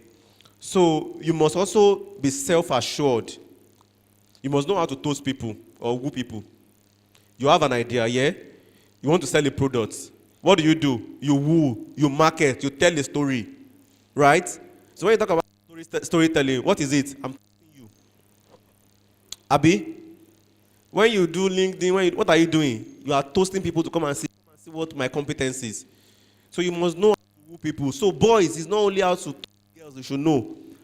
Girls too, it's not only how to do shakara, you should know. All of us must learn how to toast. And who are you toasting? Relevant strategy to relevant audience, right? Are you with me? Relevant concept to relevant audience is very, very, very important. It's very important. Let me tell you one story. I was in Ethiopia some years ago, about 2 years ago, or last year, I can't remember. I went for a Union Summit. It was Confederation of Presidents and youth leaders were brought to discuss about some issues, especially about Africa 2063 development ideas and all of those things. We have the SDG, which is United Nations own, yeah. In Africa, we have our own SDG, which is the Africa 2063 agenda, yeah. So we were there. I mean, when I travel, I always go with Gary, Kuli, Epa, and all of those things because I'm always hungry. I don't know how to eat foreign food. I'm a very local Ibadan man. Where there is no amala, I will suffer. Oh my God. I've been in the hotel for a week. I have exhausted my Gary and Kuli. I love Gary so much. Oh my God, Nepa. Oh my God. I have finished it. I was very hungry. They were giving us food, but all the food they were giving us, I don't know all this food. If you also have choosing with food, you have. I don't know all this food. I don't eat seafood. I don't eat crabs. I don't eat all of these things. If you can teach me, I don't mind. I don't like all of these. They don't taste well in my mouth. They were giving us octopus, saying they. You don't know what I've faced in life. Giving us a lot of food I don't know how to eat. But if I told you, will your mind be together? No. So luckily I met the wife of Saraki and Abike Dabiri. It was at the lobby, and I was like, oh, I'm Nigerian, you're Nigerian. Oh, who are you? I introduced myself. I'm the Speaker of the Youth Parliament in your state. We have done this, we have done that. I spoke plenty English. I was like, oh, that's beautiful. You are doing very well. Oh, okay, let's talk later in the evening. I'll be at Nigerian Embassy. Nigerian Embassy. Yes, there was a dinner there. Dinner? Oluwa, if I show you that picture, I put egusi on jollof. I have been hungry for almost 2 days because all the food in the hotel, they are not Nigerian type. So the things I was taking, the fruits, they were making me to be more hungry. I got to the Nigerian Embassy, I saw tuwo, fufu, eba rice. I served myself, oh my God, I don't want to know what I did. But I knew I put egusi on jollof rice because I was really hungry. I've not had pepper in for like 9 days, I've not had pepper. So I was that hungry. So I saw egusi. I don't like fufu because I'm still choosy. But then can I combine this egusi with jollof rice? Yes. I put it on it. I add it. When I enjoyed my food, the current chief of protocol to the president, we call him Scope, Ambassador Adeleke, is from Oyo here. He was looking at me that, boy, don't jump by. He just came to me. I said, hey, hello, what's up? I said, I'm fine. Good afternoon, sir. Yeah, who are you? I'm this. I just speaking plenty English. Of course, what I have done, right? My time is up. Okay, thank you. Please don't tell me that. I have many things to say to my audience. So, I got there and, okay, we were talking and he's like, oh, what have you done? I told him a lot of things we have done. Oh, thank you. The materials are ready. We are going to talk about teamwork as a leader because you must be able to work with yourself. Thank you. God bless you. Come and take chocolate. Please, open and take 2 out of it. Other people will get chocolates today. So, and we got to, and I was like, oh no, you have done a lot of things. You are very intelligent. You are very brilliant. I said, thank you, sir. He said, have you heard about Nigeria National Institute for Policy and Strategic Study? I said, no. He said, well, that's the apex policy, and people like you should go there because you have so many beautiful ideas. And of course, all these ideas I have, it was through nursing, learning research, and it was that research I got to know about, oh, okay, before I make any solid decision, I need to do surveys, right? And when you do survey, you have evidence to claim. So when I was talking to him, I was talking with data. So when you are telling your story, tell stories with data. Tell stories with what? Data. Data is very important. When Dotun was talking, did you see him telling you data? 78,000 kidney confid, impressions, that's data. So they say you should come and learn data analytics. You say because you are a nurse, you don't need it. I pity you. So data is very important in storytelling. Esther, I'm seeing the 10 minutes too. Just add another 25 minutes to it. Don't worry. It's better that way. Let me tell you the truth. Are you with me? So data is very important when you're telling your stories, right? I told my story with data, and that earned me a funding of 3.6 million naira from him to go to the National Institute of Policy and Strategic Study at Kuru. And that's the highest peak of policy making, policy education in Nigeria. Go and read about NIPS in Kuru, Jos. Before you go there, you need approval from the presidency. But because I was hungry, I thank God I was hungry. My hunger got me to a table where I spoke to people that was like, oh no, Israel, you are going to go there. He gave me a recommendation letter, sent to NIPS. NIPS invited me, and that was it. When I informed the Speaker of the House of Assembly here that, I say, oh, beautiful, fine. Israel will give you money. I was thinking it's one big money. He saw the budget that was almost millions of naira. I said, Israel, no, you will give me money. And he was giving me $500. I was like, okay, wait a little, you don't go first. And when I came back with that result, I can tell you that has also fetched me a better platform to serve the good people of your state and also, the young people that I represent. So what am I telling you is that you need to know how to maximize all your opportunities. And don't be shy. Please, are you shy? If you tell me you are shy, we have a problem. If you are shy, please tell your neighbor, don't be shy. Because if I was shy, I wouldn't have the confidence to talk to people like Abike Dabiri or the wife of Saraki, right? You must be confident. Leaders are confident people. Say it.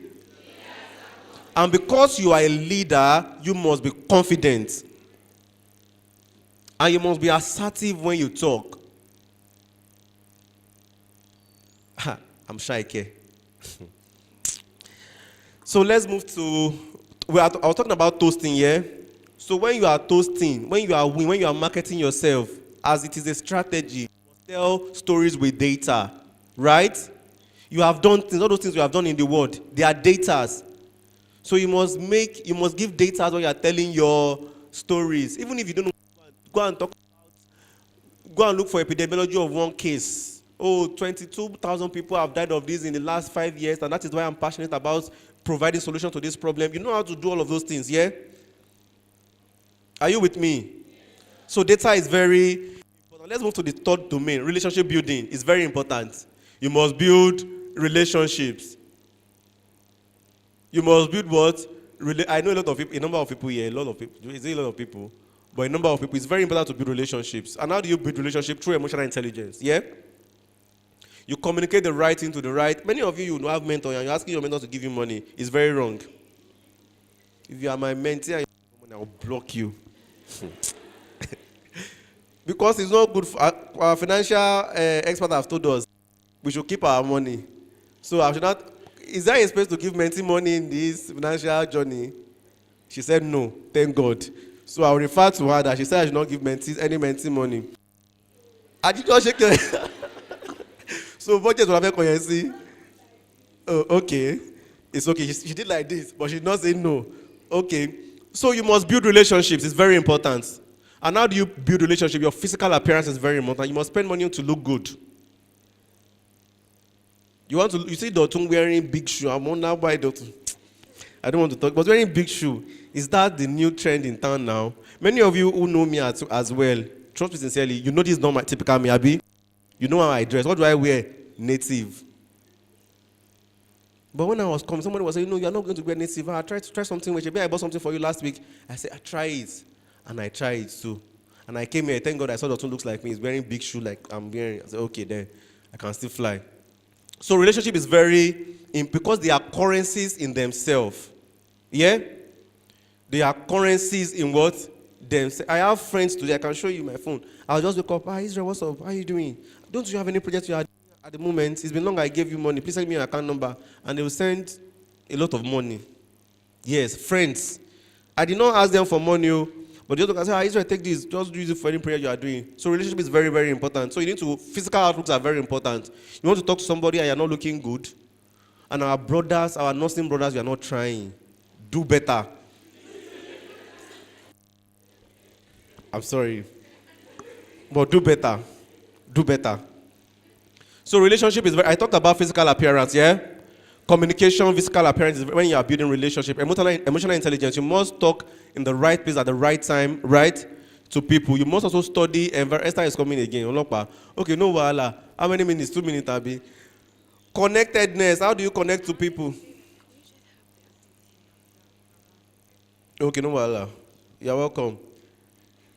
Thank only Kima alone you, but it's fine. I'll still finish my class. You know, you have lecturers like that. Thank you.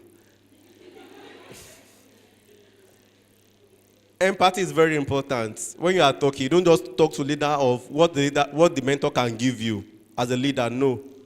You must also look at what you can give to your. There's this lady I know. She will always ask me, sir, what can I help you with? And if any of you have any mentor, see that you and your mentor, you have a good relationship, it's because you also have something to offer. Don't be a liability. You will not have experience that way. Are you with me? Don't be a liability. Nobody wants to bear burden. You are mentee, but you are burden. You are. Oh, I have this idea. I have done this already. I need support on this. That is sweet to hear. Everybody wants to be part of something good, Abi. But I have this great vision. I slept. Holy Spirit told me, okay. I will not give you anything. Individualization, when you are building a relationship, is very to understand the individuality of who you are speaking to. Are you with me? It is very important. Oh, this person doesn't like to be, don't send message to me early in the morning. Oh, this person doesn't like calls. Understand when to send message. It's very, very important. It's very important. And you must be positive every time. You must be what? Positive. See, let fire and brimstone be rainy. Me, I am always calm. So you must always, as a leader, there's a problem. And you are now running up and down. Hey, what will your followers now do? So you must maintain composure and your steez. Leaders don't lose their steez. Never lose your composure. There's one you people are calling Demure now. I don't know what Demure is. If you like, call it demure. Me, I know it as Demure. So that's that on building relationships. It's one of the domain of leadership. And you can call me,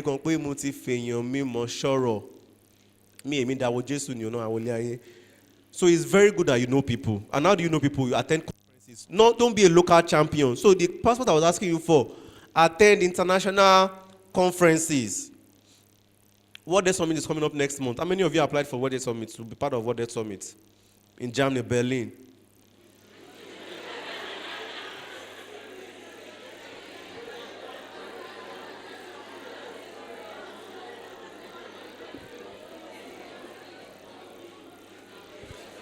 Why are you laughing? What's funny?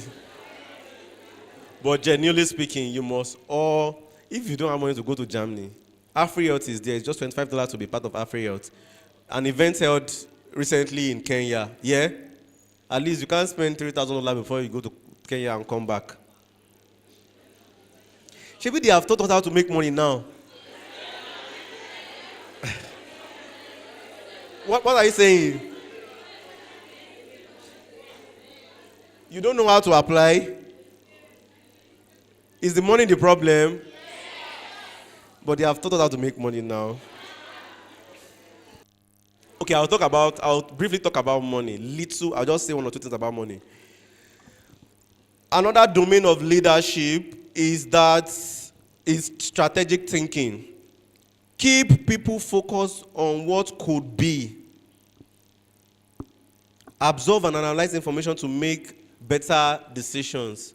So you must be strategic, meaning you must be analytical, you must understand context, you must be futuristic, you must have ideas, you must have input, your intellectual contribution must be on the higher radar. You must be a learner and you must be strategic, you must understand strategy. I know many of us, we have never paid intentional effort to strategies, yeah? Negotiation is a strategy, right? How many of you guys have taken courses on negotiations? Negotiations. So go and take course on you've taken course on oh beautiful. So go and take course on be very intentional about it. Toba Fisino CVSC, they'll be looking for you. Don't just be a nurse, yeah? Negotiation is a skill. So go to where do you call it? Udemy, EDX, go and learn negotiations, Coursera. You know, when I was in Dubai last year for COP28, I saw people, what do you do for a living? I'm a negotiator. I'm like, eh?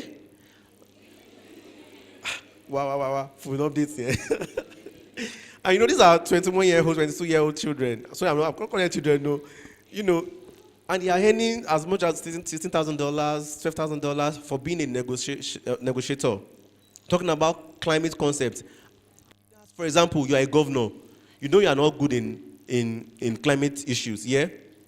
There are people who would go there and go and negotiate on behalf of your state and country.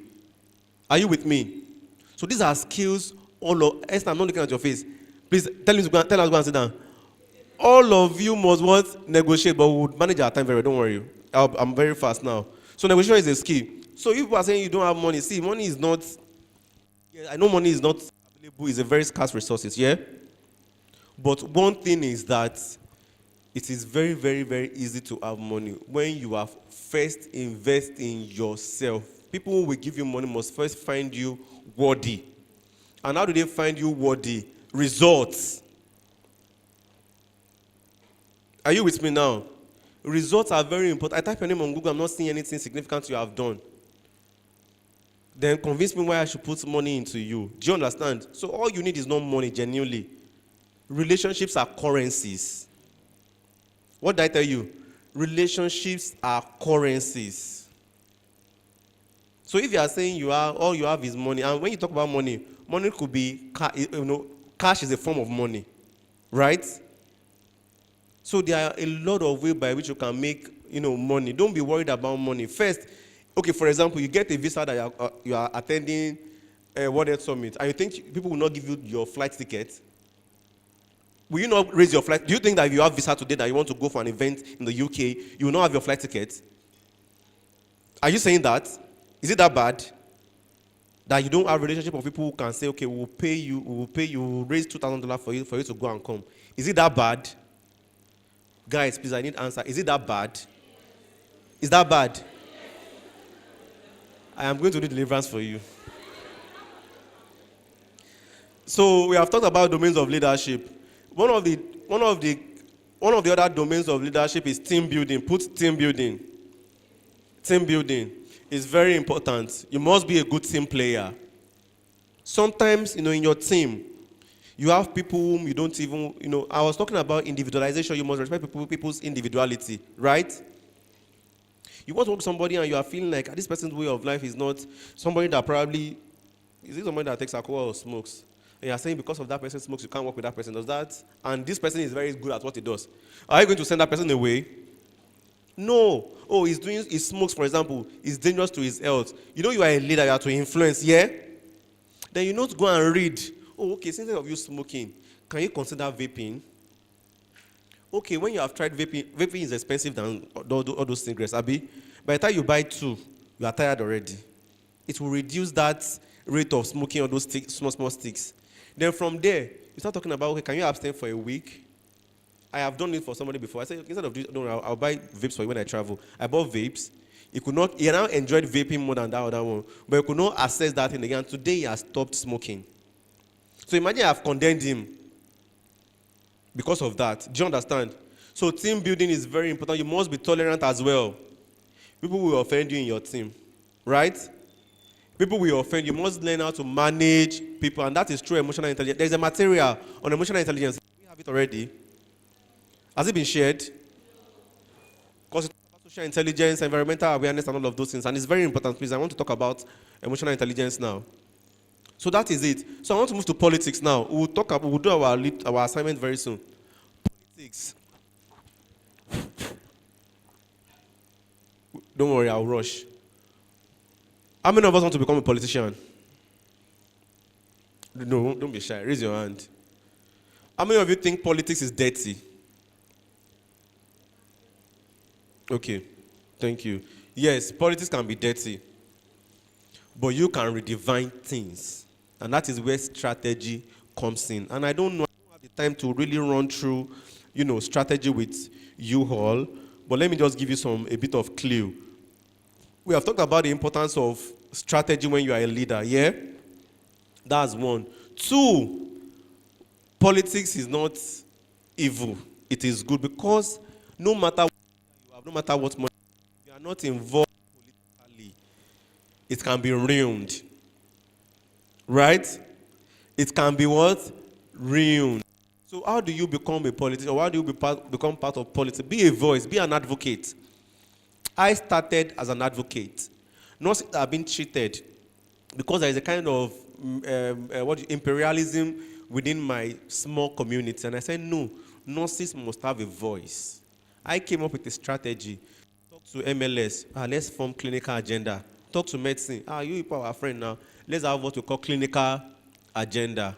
We have a lot of departments, physiology, anatomy, biochemistry. Day two, they went to go and form non-clinical agenda. Of course, we have our strategies that we played, and it is based on human relations. Do you understand? And we're able to win that election. Becoming speaker, becoming national president, it involves strategy. So when you want to go into politics, have your eyes on the goal, be realistic with what you want to achieve, the pathway, the milestones you need to achieve to get to that place. Be very realistic. Don't go and have unrealistic expectation. Are you with me? Be realistic. When you are realistic and you are being minimalistic, when you are being a maximalist, you would achieve as much as what possible. So strategy is very important. If you have not paid attention to courses on strategy, go on what do you call it? Udemy, EDS. Go and take a course on strategic thinking. Are you with me? Strategic thinking. Strategy itself. Courses on strategy will never go wrong. Because if you don't know, you don't know. That gap is there. Are you guys with me? So it's very, very important. Who are the fathers of strategies? I want to talk about Sun Tzu. How many of you have read Art of War? Art of War. Have you read Art of War? Sun Tzu is a strategy. He is a strategist. Are you with me? He is a strategist. And I would recommend to you, if you want to become a politician, you want to be involved in politics, read Art of War, read 48 Laws of Power. Those are books on political strategies, There are other books on strategy. There are a lot of Japanese books on strategies. So please, whatever you do, you are a business person, you are what do you call it? A lead. If you want to be in leadership, you want to be this. Strategy is very important. So when you talk about strategy, there are three domains of strategies. We have ends, ways, and means. So when you're talking about strategy, you must understand your end. And when you talk about end, this brother talked about it in his book, 7 Habits of Highly Effective People. Start with the end in mind. Are you with me? Start with the end in mind. That's number one. Number two, ways. What ways? Onoko woja. No teacher don't roko. Abi? What are the ways? What are the alternatives? What are the approaches? Are you with me? Ways is very important. And the means. The means does not justify an end in every case. So don't go and do Yahoo. If they catch you, there is no end for you. Are you with me? You've seen a lot of them who through Yahoo they will get something and they will eventually be embarrassed. Are you with me?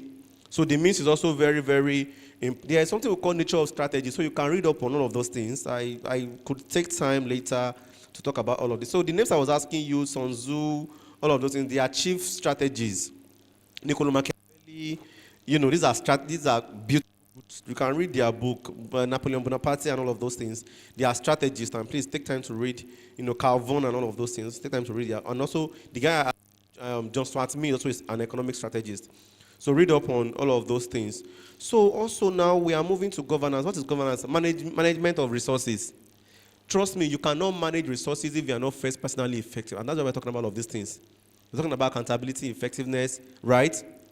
Transparency. You must first demonstrate all of those things before you say you want to. Because when you get there, if you don't have these things as attribute of you, as your character, it will be difficult for you when you get there to do anything. So of all the things we have talked about, everything falls back on you. You must first lead yourself. So if you are not accountable with yourself, you have money, you don't even know how you spend your money. How do you want to know how you spend the government money or the organization money? Are you with me? So it is very, very important you first become personally effective. She's talking about around, Pareto's principle, talking about 20% and all of those, 20-80 principle. These are some of the strategies you can use to improve yourself. Oh, every Thursday and Friday, what I'm doing is to look for opportunities and apply. Every Thursday and Friday, Thursdays I'll use it to take course on Udemy only to build extra skills. Fridays, I'm looking for opportunities to apply. Pick 2 days in a week that all you do is to build yourself outside your academic studies. Leaders are not olodos. Leaders are not what? Olodos. So, because of our time, Esther is on my neck. Don't worry, we'll see it. I was supposed to talk about the bonus 6 art concept and all of those the decision making too. Sometimes we are confused about decisions we want to make as leaders. Decision making, please, is a course as well. I think you should take course on decision making as well. It's very, very important. I'm recommending it. Strategies, decision making, negotiations. These are courses you should take. And I'm recommending some books I want you guys to read as well. 7 Habits of Highly Effective People is very important. You should read that book. 8 Habits is continuation of that book. You should read it by, what do you call it? I've forgotten his name again. Stephen R. Covey. Yeah, read that book. There's this book by University of Success. Read the University of Success is very important. I think O.G. Madino or something wrote University of Success. There's this book, How to Win Friends and Influence People, is very important. You should read that book as well. What else? What else have I not talked about? There are a lot I've not talked about anyways. So finally, let's talk about teamwork. So, do we have the materials already? What do you say?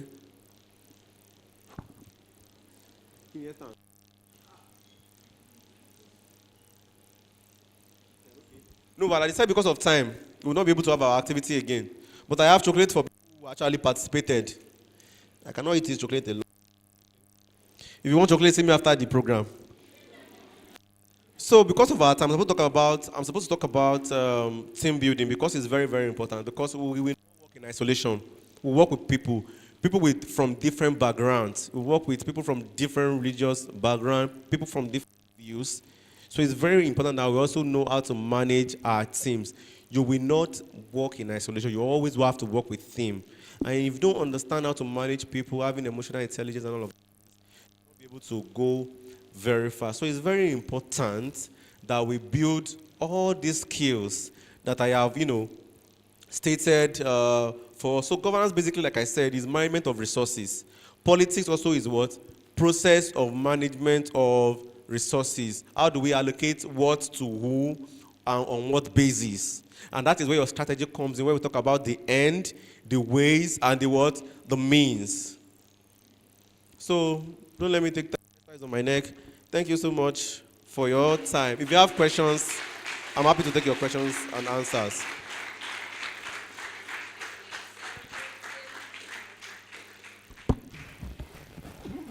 Please, can we keep celebrating our honorable speaker? Thank you so much, sir, for your okay. Thank you so much, sir, for your time, for sharing your experience with us. Thank you very Very much. It's obvious that I had so much to share. And so please, I would like to ask if we could get your slides so that we can follow up with the other things that we could not learn. So, there's no slide because it was too much. All right. Please, can we celebrate him once again? Thank you very much for that amazing session. Wow, so many things to learn. Leadership is the ability to influence, right? And we need to build relationships. He recommended 3 courses to check on. That's negotiation skills, strategic thinking, and decision making. Please, let's celebrate him once again. Thank you very much, ladies and gentlemen. Okay, so while the session was ongoing, we had 2 of our distinguished guests also come in. So now I would like us to celebrate with me Nurse Sarah Kumi. With a round of applause. Thank you very much. And we would also like to celebrate Nurse Ojedo Kungbemisola. A round of applause, please. Thank you very much for honoring our invite. It's so nice to have you here. Thank you. So yes, please, a round of applause for yourselves. You've been such an amazing audience. Thank you for paying attention, for participating. I think I was personally amazed at the number of persons that wanted to participate in the activity. A round of applause for yourselves once again. Thank you very much. Okay, so now we've gone through 3 keynote sessions. And it has been an amazing learning experience. If you agree with me, please indicate with a wave of hands. Oh, amazing. Great work. Please, can we celebrate Side Class for this wonderful initiative? Thank you very much to the organizers, to the planning committee for this wonderful time that we have had today. So now we want to put all that we have learned, or no, a bit of what we have learned into practice. So in a few minutes, we would practice networking. Who is excited for that? And I need it to be louder than that. This is an opportunity to meet professionals, to connect with people that otherwise you would not have met. And if I were you, I would have eyes on at least one of the speakers already. Oh, we are many. Amazing. So now is the time to network. Now, this is how we would do this. We have to meet at least 4 persons today. So I would set a timer, right? Then you have to talk to someone for 3 minutes. Yes, because that is how you make the most. Networking is not just getting their contacts. It is about building a connection. And it is a 2-way street. Now, please listen to all the tips that. Networking is a 2-way street. One about you and the other about the person that you are speaking with. So you have it in mind that you want to be valuable to this person and you want to also gain value from that person. And many times, a minute is usually not enough to do that. And we are interested in the relationships that will be built from this Career Acceleration Masterclass. So we have 3 minutes with each person. Then at the end of that period of time, I would announce a change. So I'll just say change. Then at that time, you have to move to the next person. Now, the tricky part is I could call on anybody to talk about the 4 persons that they met. So you really have to meet 4 persons. Are we ready for that? Okay, I hear a no. What response a no? Meet just 1 person and move. This is the most interesting part of this session. Don't let me say most interesting. Let me say this is a key takeaway you can move with right now. Our speakers have emphasized taking actions. And this is one session where you have to really take actions. So nothing is going to change this. We are going to meet 4 persons in 3 minutes each. So now is the time. Let's go.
familiar with Professor Priska?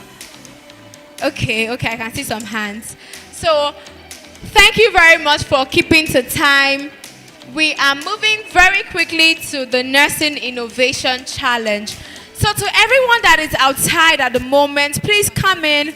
We have commenced the session once. Thank you very much for keeping to time. We are moving very quickly to the Nursing Innovation Challenge. So to everyone that is outside at the moment, please come in. We have commenced the session once.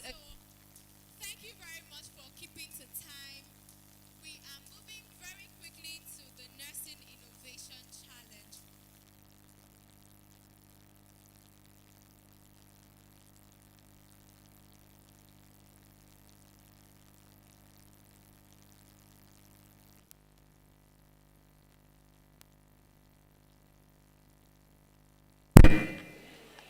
All right. So the participants of the Nursing Innovation Challenge, please can you step outside? We have about like to the outside of the hall. I would call you in from there. So I want to give you a grand welcome to the stage. And while I do that,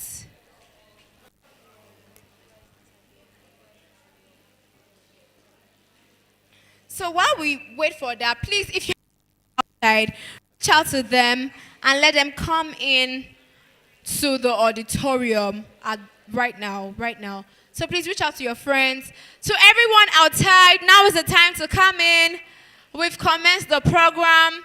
Participants of the Innovation Challenge, please move out so that we can invite you in properly. Settled in. How was the networking session? Quick question, how was the networking session? Awesome. Another reaction? How was the networking session? Mind-blowing, awesome.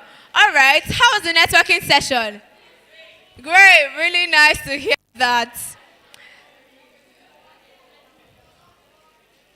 Really nice to hear that. So very importantly, let's keep up with the people that we already met and ensure that we build valuable connections from there. The people that we meet today could be governors tomorrow. They could be presidents. They could be the investor you need for your business.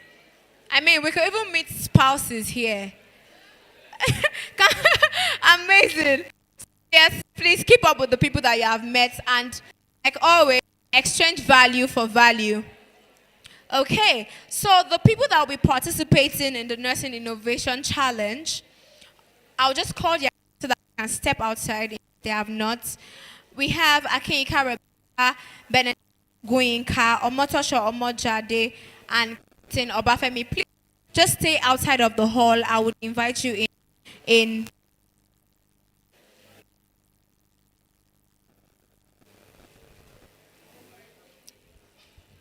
So the people that would sit to judge this panel, the presentation that we'll be having, I'll be inviting them shortly, but then I want to give a brief background of what the Innovation Challenge stands for. So the Innovation Challenge is an exciting to inspire and empower nurses to develop innovative solutions that address critical challenges within the healthcare industry. And this initiative aims to tap into the unique insights and expertise of nurses who are on the front lines of patient care to drive meaningful change and improve patient outcomes. So our participants have put together creative ideas that they will be pitching soon enough in front of a panel of experts, of health innovation experts, actually, during this masterclass. And this is a platform for nurses to showcase their innovation because innovation is at the heart of nursing. Florence Nightingale said, we should never consider ourselves finished nurses. We must keep learning for all of our lives. So now, ladies and gentlemen, great nurses, please join me to welcome the Chief Judge for the Nursing Innovation Challenge. A round of applause for Miss Esther Opone. I hope that I pronounced that correctly. Miss Esther. Okay, so while we wait for her to, come up stage. Let's also celebrate. Oh, awesome. Please, can we celebrate her as she comes up stage? Our chief judge, thank you so much for honoring our invite. It's such a pleasure to have you here. All right, so the next person that I would like to introduce is... All right, so I'd like to call the convener of the Career Acceleration Masterclass, Nurse Oluwatobi Adewumi, the co-judge for this innovation challenge. Please, let's celebrate him. Let's celebrate him. Thank you so much, sir, for this amazing opportunity. And the final person that I will is Nurse Sharon Oyelayo, the timekeeper for the presentation. A round of applause. Thank you very much. So, she would be joining us soon. Now, it might interest you to know that this Nursing Innovation Challenge, the winner stands a chance to win how much? Please make it louder. 500,000 naira. That is the prize at stake. Now I want us to pay rapt attention because these nurses have put together creative ideas and innovative solutions to healthcare challenges. So let's pay keen attention. Now I'll welcome them as they move forward.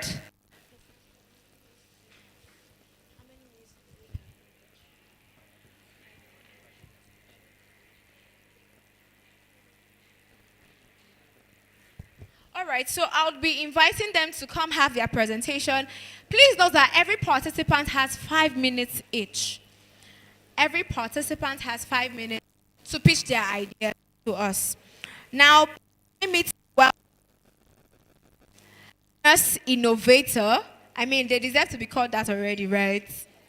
So, join me to welcome Nurse Innovator Omotosho Omojade. A round of applause, please. Please, let's keep celebrating her till she moves to the front.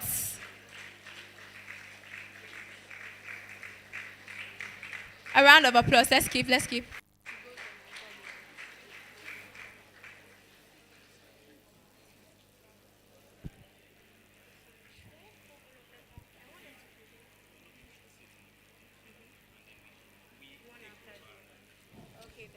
So the other person, the second nurse innovator will be inviting is Nurse Krypton Obafemi. A round of applause, please. Let's keep cheering them on till they move to the front. So now, a round of applause, please. We can do better with these claps.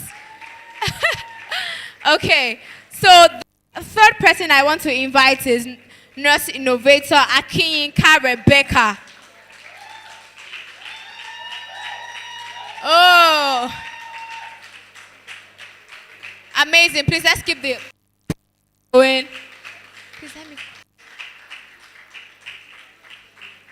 And the final person I'll be inviting is Nurse Innovator Benedicta Oguyin.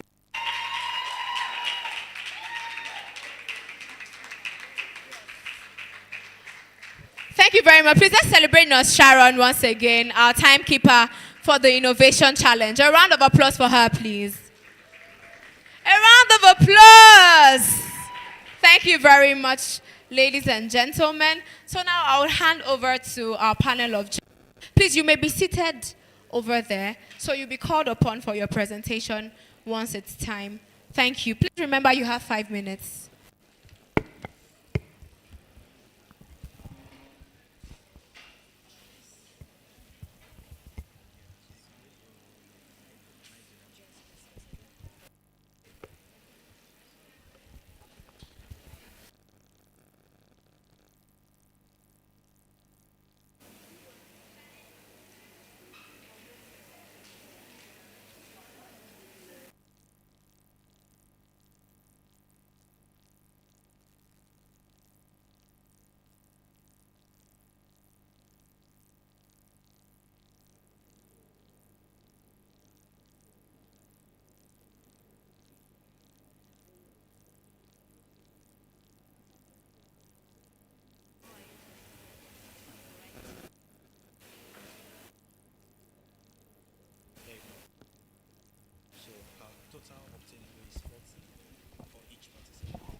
Once again, good afternoon, ladies and gentlemen. And I believe this is one of the most anticipated part of this event, Nursing Innovation Challenge.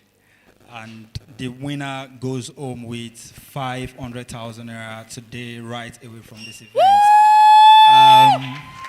Without further ado, we will commence this session. Today, we have, at the preliminary phase of this challenge, we had a lot of people who, submitted their innovation, but after going through some reviews from our independent judges, we were able to come up with 4 finalists who will come up now to present their pitches to us. All right, to the contestants, can you wave your hands wherever you're sitting?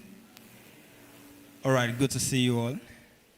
Okay, before we start, I'm just going to give us some ground rules. Please listen very well, contestants. Listen very attentively. The ground rules are not much, just about 2 or 3. The first thing you need to take note is you have 5 minutes to present your pitch. You have 5 minutes to present your pitch, and then you're going to take questions from the judges for 2 minutes, and you are expected to answer the questions, right? Please make use of your slide. We are going to project for you. You can tell the media people to go to the next one after talking to your slides, all right? I think with that, we are good to go. You have every other details in your email that have been sent to you earlier before now, all right? Are you ready? Are you ready? Are you ready? All right. We are going to start from the very first person on this edge. That is the person of Omotosho Jolade. A round of applause for her as she comes on stage.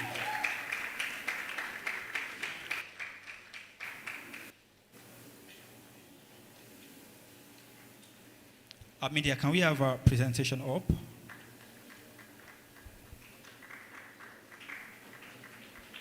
Your time starts immediately you have your presentation up.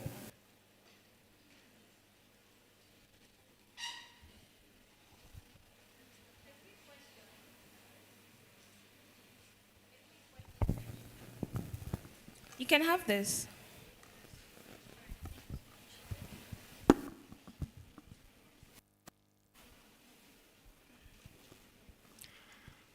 I believe we have nursing students and staffs here seated today.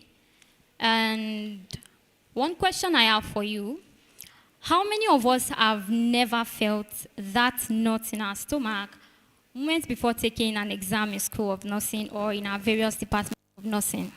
Can we just wave our hands? You have never felt. Okay, or better yet, when was the last time you felt as calm as a baby moments before taking any exam? The last time. Okay. I see majority of us can relate to the problem here. The sleepless nights, the anxiety, and the constant pressure to just keep doing is something we all can relate to. Next slide, please. Nursing students face significant challenges in their educational journey, primarily due to the shortage of lecturers in their institutions of learning. Some might say, okay, we have enough lecturers in my school, but again, when was the last time you boldly walked up to a lecturer and say, "Ma, I do not understand this topic"? None. So this challenge has impacted a lot of students negatively. They do not get the required educational resources they need, and it has placed a lot of stress on students to self-read and perform well in their exams. So this is what the problem has caused. It has caused restricted access to experienced tutors, reduced hands-on training, inadequate mentorship, limited classroom time, ultimately compromising the quality of their education and preparedness for professional practice. Please, next slide. After conducting a short research, I was able to gather a few anecdotes from nursing students. And student A said, I face challenges in my studies due to limited number of teachers, which makes it hard to understand complex topics. Sometimes I feel behind my peers from other schools. However, I'm not giving up. I try to ask for support from colleagues, and also with the help of online tutorials, I get the urge and strength. And we have a lot and a lot and a lot, which we all can attest to. Please, next slide. It would be very wrong of me to state the obvious problem without providing a solution, or better still, suggesting a solution. And that is where Merinos comes into place. Please, next slide. Okay, overview. According to the African Nursing Sciences, the National University Commission, NUC, and the Nursing and Midwifery Council of Nigeria, NMCN, recommend a minimum academic standard of a 1 to 10 lecturer to student ratio. However, Nigeria's university often have staggering ratios, some as high as 1 ratio or worse, and it's something we all can testify to. Please, next slide. And that is where our solution comes in, Merinos. Merinos is a digital platform where students get answers to their questions. It's a platform where students can come and learn.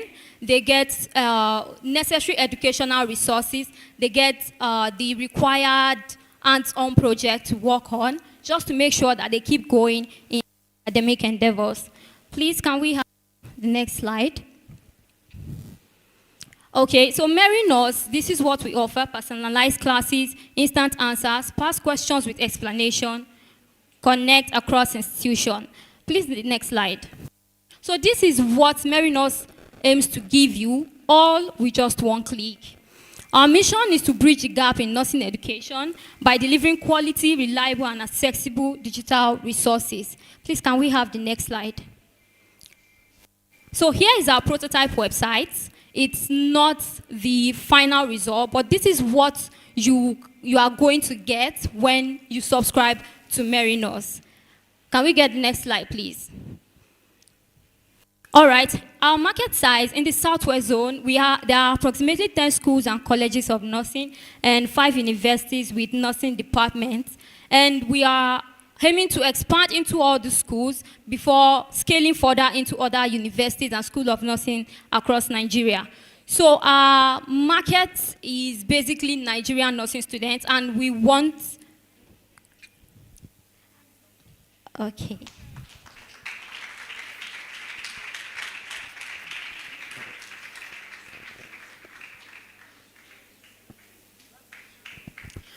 Okay, so our market is Nigerian nursing students, and our major goal is to address their pain points. As much as we have a lot of other platforms out there where you can learn, majority of these platforms are usually international based, and they don't know what we feel and how much we feel the pain. So only so as dying in the problem that can create a close to perfection, which is why Merinos is to highlight. Please, next slide. So here is our competitive analysis, and as you can see, Merinos, one of our unique offering is that our platform is very, very cheap and very accessible to many nursing students. That financial restrictions won't be a reason for you not to learn. We have other platforms as high as $25 to $200 per month, but Merinos give you as low as 5,000 naira, and that is really less than $5, $3.07. Next slide. Okay. So, and if you want to reach us on our platform, you can get if you want to reach out to us, you can actually get our contact after the session. Thank you so much.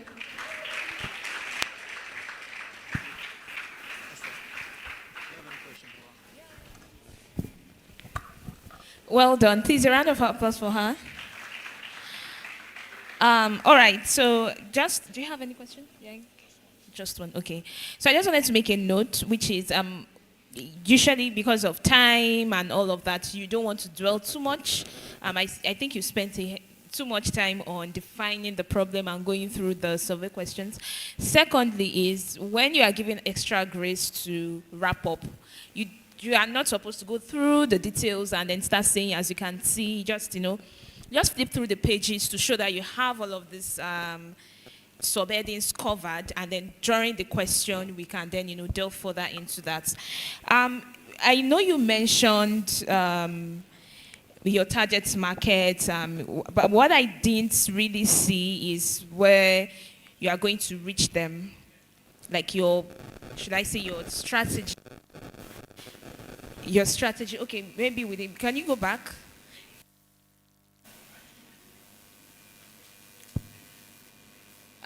Okay. Competitive. Okay.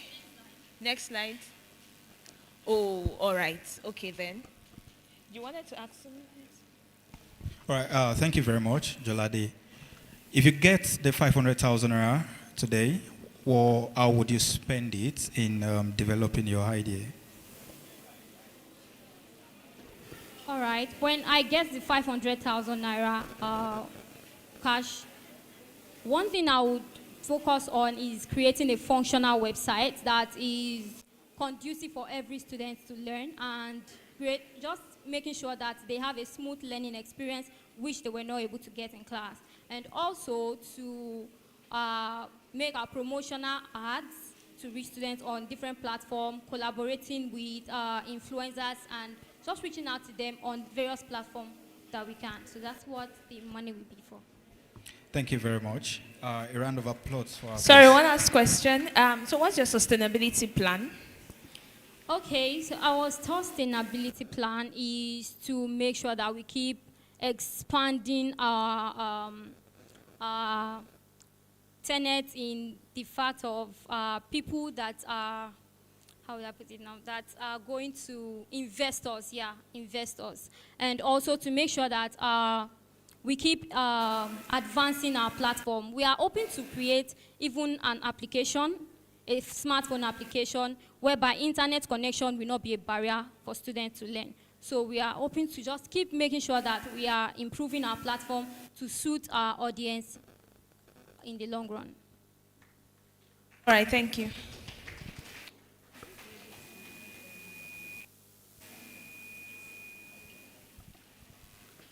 That's all from me. Thank you. All right, thank you so much. Yeah. Thank you very much, Jolade. Thank you.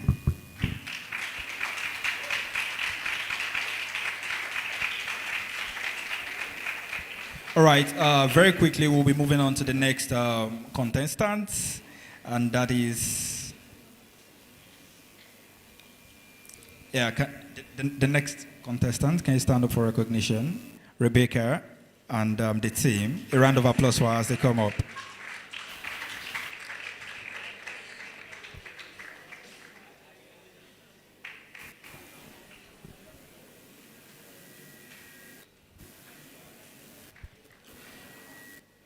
All right, welcome on board. The rules remain the same. You have 5 minutes for your presentation, 2 minutes questions and answer, and as soon as the slide comes up, your time starts.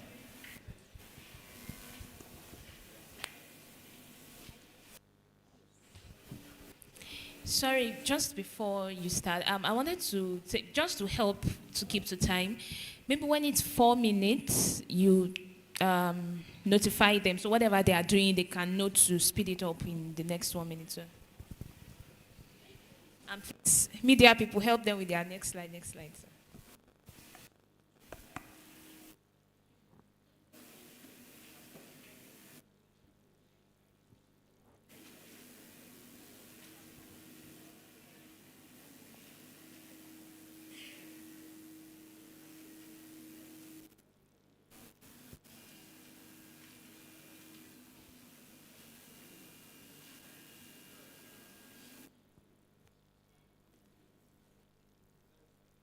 That's not the first page.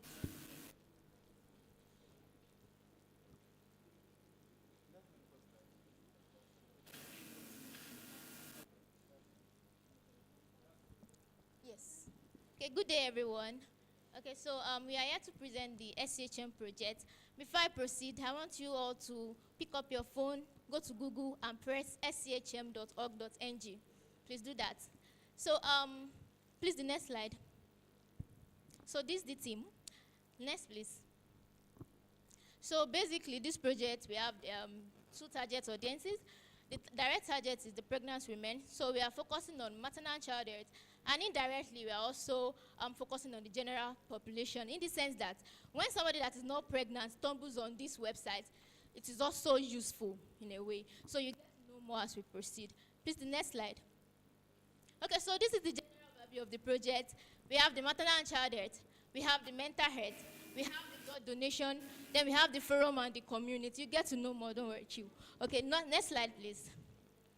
So, here, WHO highlighted some of the maternal deaths, causes of maternal death. According to WHO, 75% of maternal deaths are due to this. So we have severe, we have infections, we have preeclampsia, those are blood pressure disorders in pregnancy.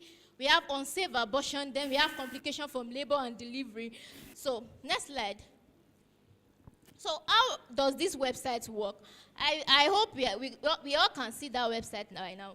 So this is an overview of the website, and this is a screenshot from the website we created. It is active. So it is a live website that we have created already. So this is how it works. So it contains blogs. The blog article contains educative material, as we have been able to highlight that, okay, these are problems that WHO were able to highlight. So in accordance to that, we are trying to bridge the gap by providing this information for pregnant women so that they are able to they are better equipped with the necessary information that they need to have a safe pregnancy. So also, user can also book an appointment and schedule a meeting with the doctor via the Zoom. And user can also speak directly to a midwife. So there's a standby midwife that's through the journey of pregnancy, you have somebody that you're accountable to. And also, expectant mothers can discuss freely with other users through the forum. You get to know more about the forum and the community as we continue with the slide. So next slide. So my colleague will continue from here. Okay.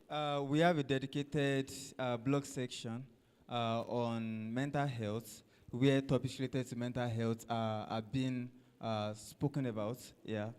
And there is the user interactive forum that serves as virtual support group.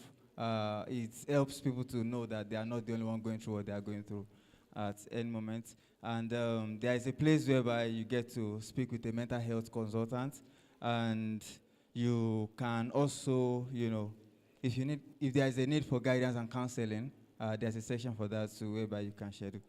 The next slide, please. Okay, yes. My partner here already made mention of a part whereby shortage of blood is one of the main cause or issue of maternal death. So we decided to integrate this feature into this project. There is a dedicated blog section for each section of the project have its own dedicated blog sections for it.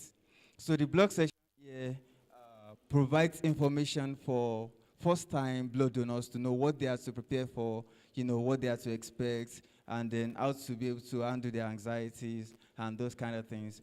And there is the blood request form whereby people can make requests. There is the donor registration form whereby people can state their intent to actually give their blood to help others. Next slide, please. Okay, then we now have a forum section of the web project. The forum section of the web projects deals with different people in different fields, different areas, related to, the maternal people that are pregnant and all, they get to interact on their own section. They have their own section on the forum. The mental health also have their own section. And then the blood donors also have their own sections to encourage one another. Next slide, please. So in conclusion, so the SCHM project, as you can see, has a great potential for real-world implementation. It is cost-effective and user-friendly, as you can see here, and it has a wider coverage compared to building an app, in a quote. So what are our action plans? We plan to implement this by using search engine optimizations, referral traffic, regular updates, and running targeted ads. We are able to bring this project, this website, into the user's view, So talking about the impact and relevance, so these are some of the impact that this project aims to bridge. So by providing accurate and reliable health information, we can help in reducing maternal death. Also, we can contribute to the advancement of technology and enhance overall quality of health. Thank you very much for listening.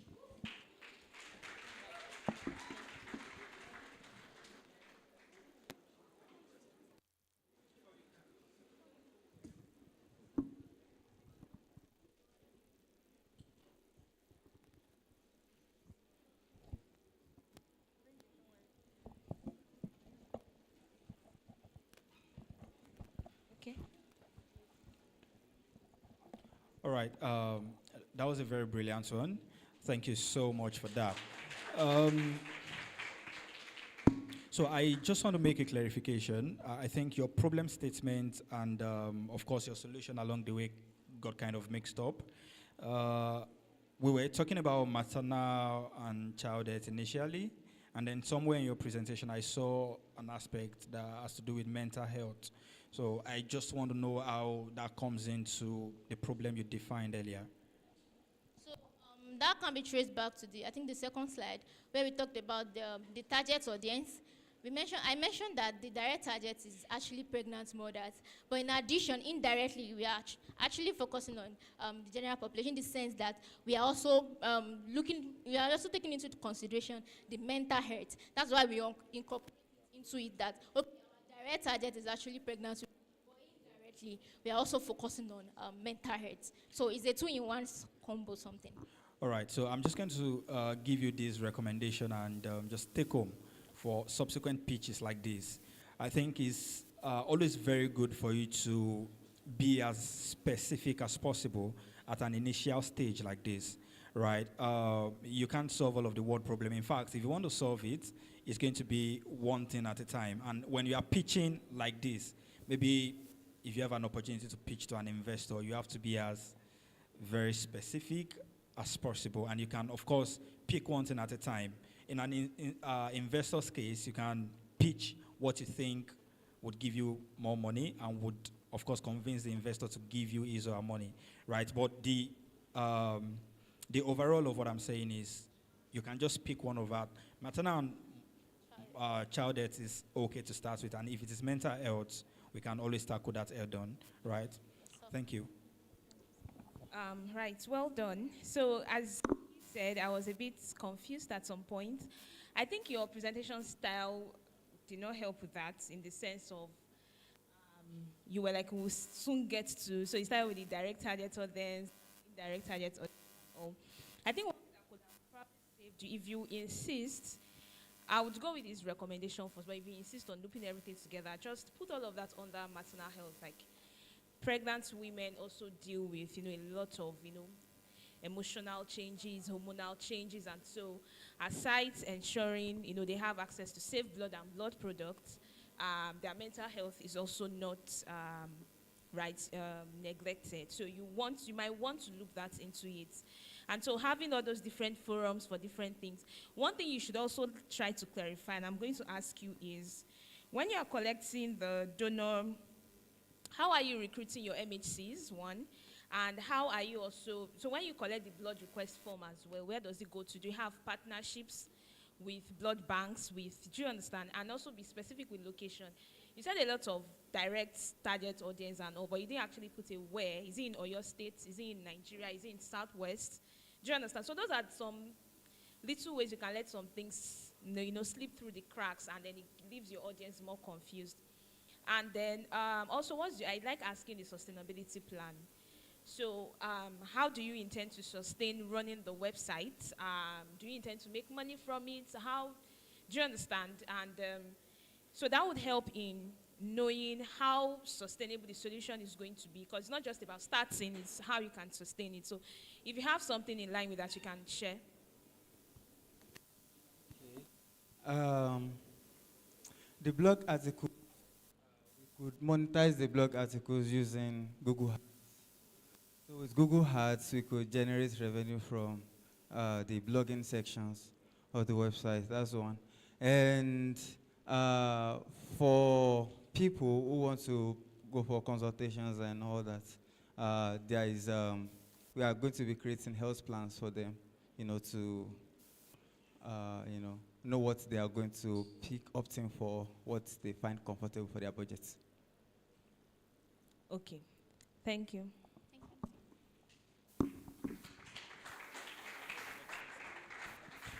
Thank you very much, Team Akiyinka Rebecca. And we are moving on to the next contestant, and that is the person of Benedicta Ogoyinka.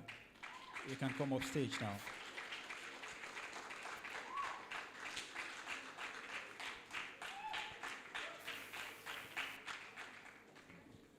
All right, Benedicta, you're welcome. And the rules remain the same. 5 minutes for your presentation. You have 2 minutes for questions and answers. And your slide is up, so I want to assume your time starts now. Thank you very much, sir. Good afternoon, esteemed judges and ladies and gentlemen. I am Ogoyinka Benedicta, and I'm here to pitch a presentation on A to Z nursing, which is an innovation and accelerating nursing education through digital mentorship. Next slide, please. I'll be presenting this using a next slide, please. I'll be presenting this using a case study of Mary, who is a nursing student and an aspiring nurse researcher that enjoys research but is confused and navigating her path in research as an undergraduate. Next slide, please. In light of this, Mary joined various organizations she could find as an undergraduate, but she still could not find a NIC nor a guide.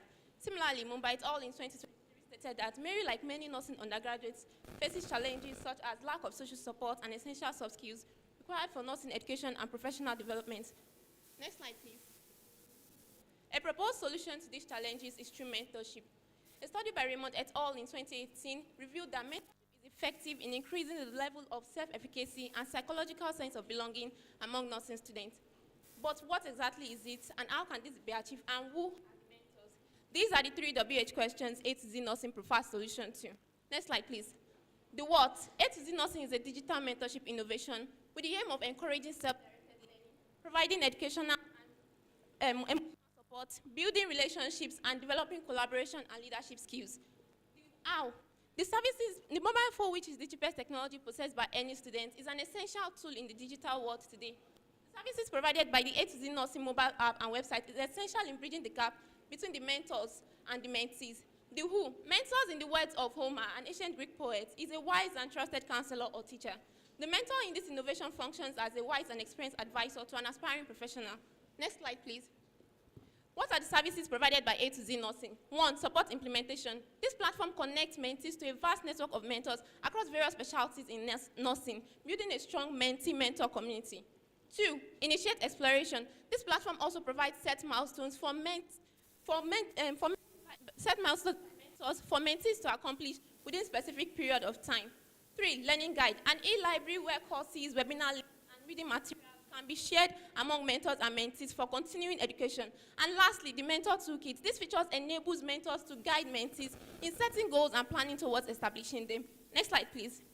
Here is a prototype of the A to Z Nursing user interface. The first interface depicts the process of creating an account, and using a user authentication, the user signs up, which leads to the second interface where the user selects interest, both specialty and personal interest, for an automated matching with a mentor, which leads to the home page with recommended mentors based on the interest picked earlier, and other features include the notification bar, the community room for virtual meetings and chats, and the e-library. And the last interface depicts the user profile, indicating the setting milestone subscription plan. Next slide, please. The target market. Next slide, please. The target market for this innovation is majorly nursing students, constituting 50%, registered nurses, including postgraduates, constituting 30%, and mentors who are professionals in various fields of nursing, constituting 20%. Next slide, please. Market analysis. Using a predictive modeling, this innovation targets over 24,000 users or subscribers in the next 4 years. And this is derived using a 5% adoption rate of an estimated 350 nurses and nursing students, and a projected growth of 10% in organic, that is the value of mentorship, and 15% in marketing efforts. Next slide, please. Now, what are these marketing strategies? Number 1, freemium access. This lowers the barriers for new users, enabling them to initially access the app for free, after which subsequent use will require premium access through subscription fee. 2, awareness. Awareness through targeted social media campaigns, partnership with nursing students association, and liaising with nursing influencers, and collaboration with various nursing organizations to source for mentors. 3, mentee to mentor regeneration. As a way of preserving mentors in these innovations, mentees, after achieving their set milestones, are being progressed to become mentors. 4, feedback. feedback provides a communication pathway through the use of rating services and opinion boxes where users can drop their concerns for addressing. 5, demo. A request a book or demo feature enables guides users on platform usage. And lastly, incentive. Incentive in form of recognition and financial incentives to serve as a rewarding system for mentors. Next slide, please. These are my references. Next slide, please. Thank you very much for listening.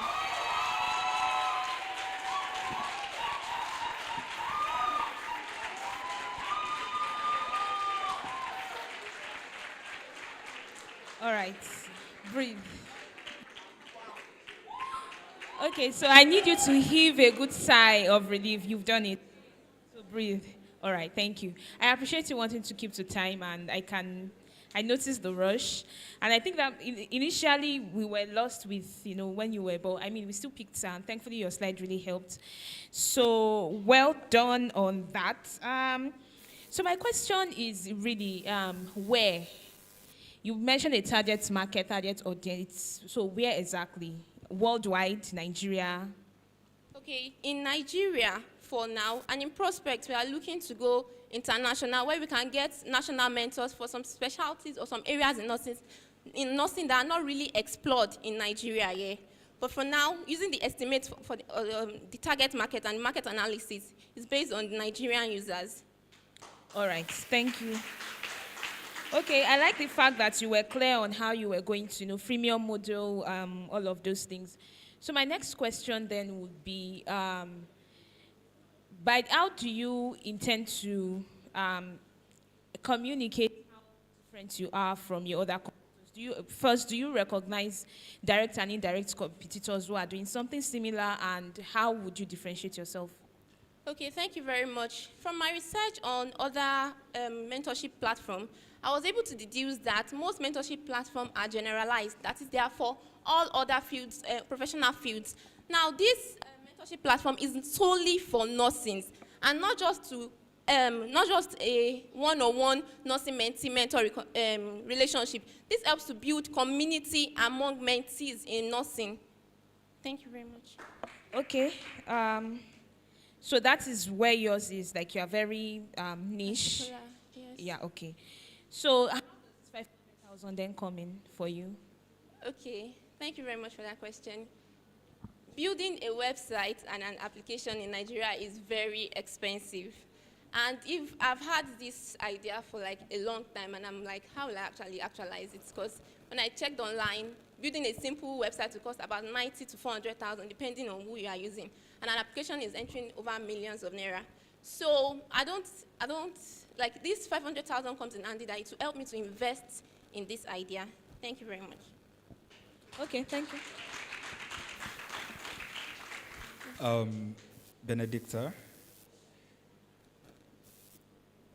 I have a question for you. All right? Okay, I don't have any question. Well done. Thank you very much.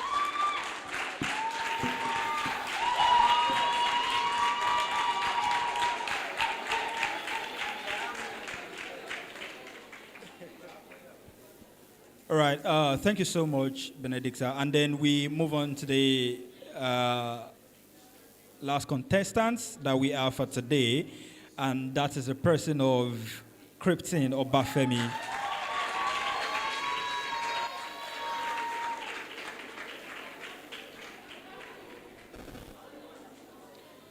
All right, welcome, Krypton.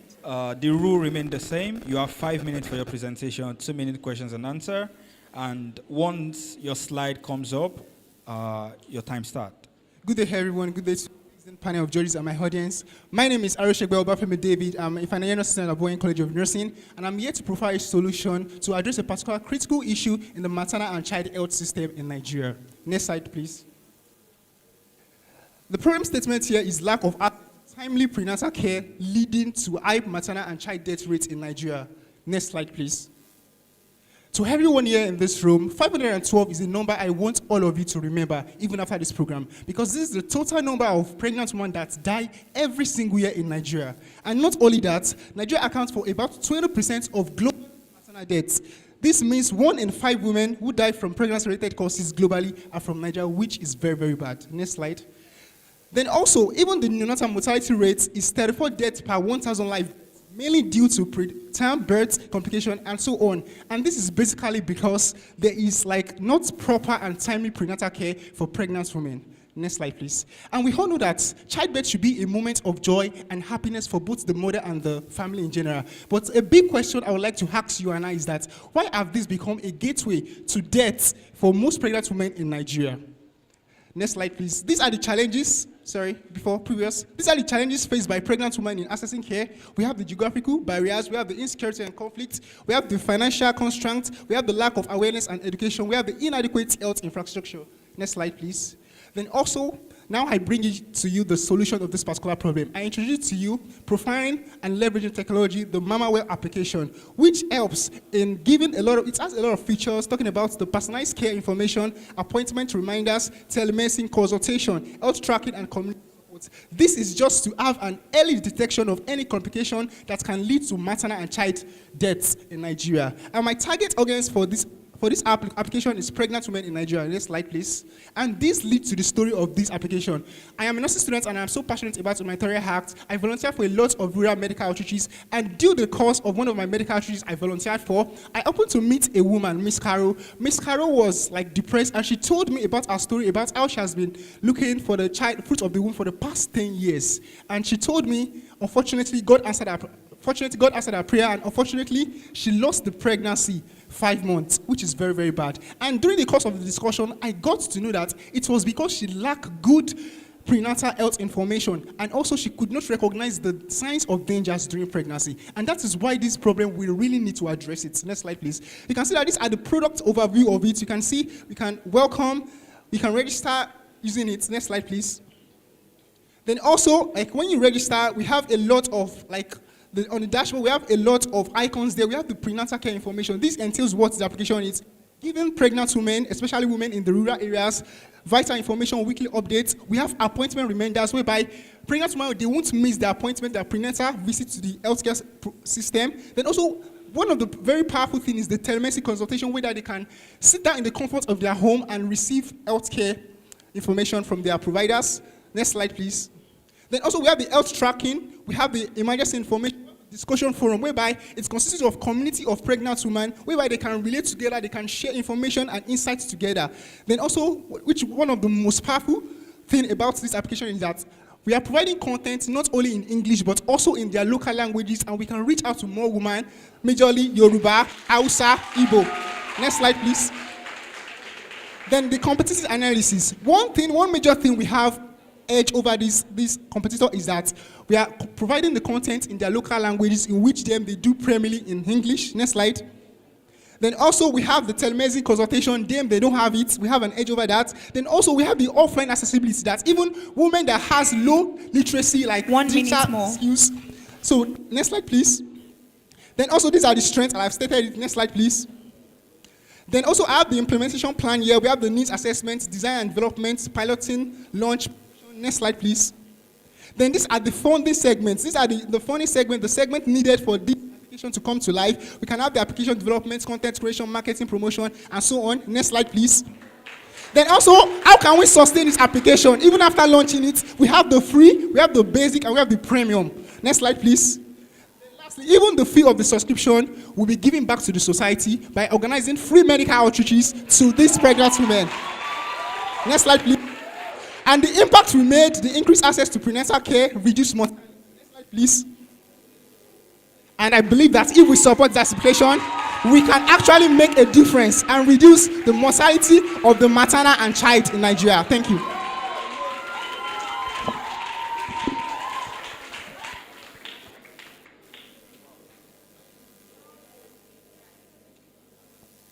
Well done, Krypton. You can take a deep breath now. All right, that was a very good one. Very nice and brilliant presentation.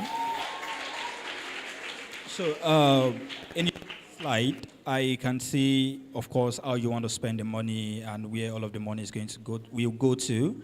But from the screen, I can see 4 million naira, 12 million naira. Well, I mean, we have only 500,000. So, what will the 500,000 do? in Okay, your what the project? 500,000 is definitely going to do is that, as you can see, it is definitely expensive to create this kind of app. So one thing I'm going to do is that I'm going to like make a prototype of the application, whereby I'm going to put 300,000 naira into the like organizing hiring team for the developing of the prototype. Then also I'm going to use 100,000 naira for the content creation. Then I'll use the remaining 100,000 naira for the marketing and promotion, so that I can put this down for investors. I can like give out this idea to the investors so that they can bring the funding.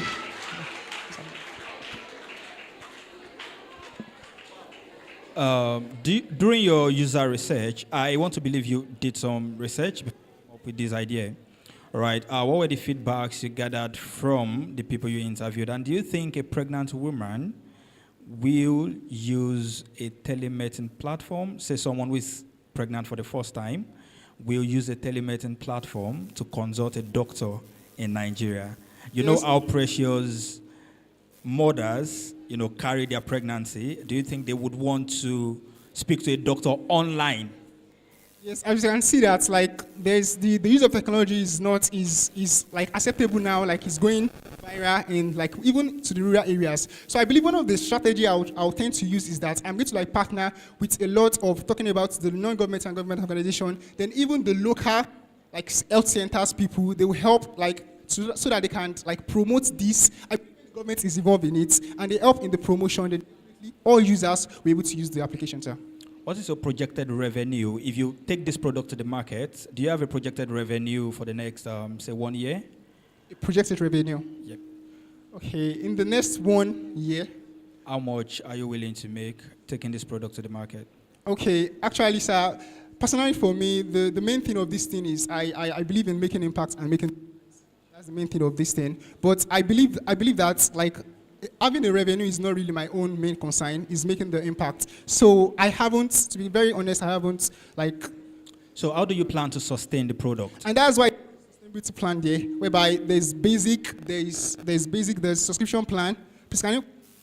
There is subscription plan. No. Back.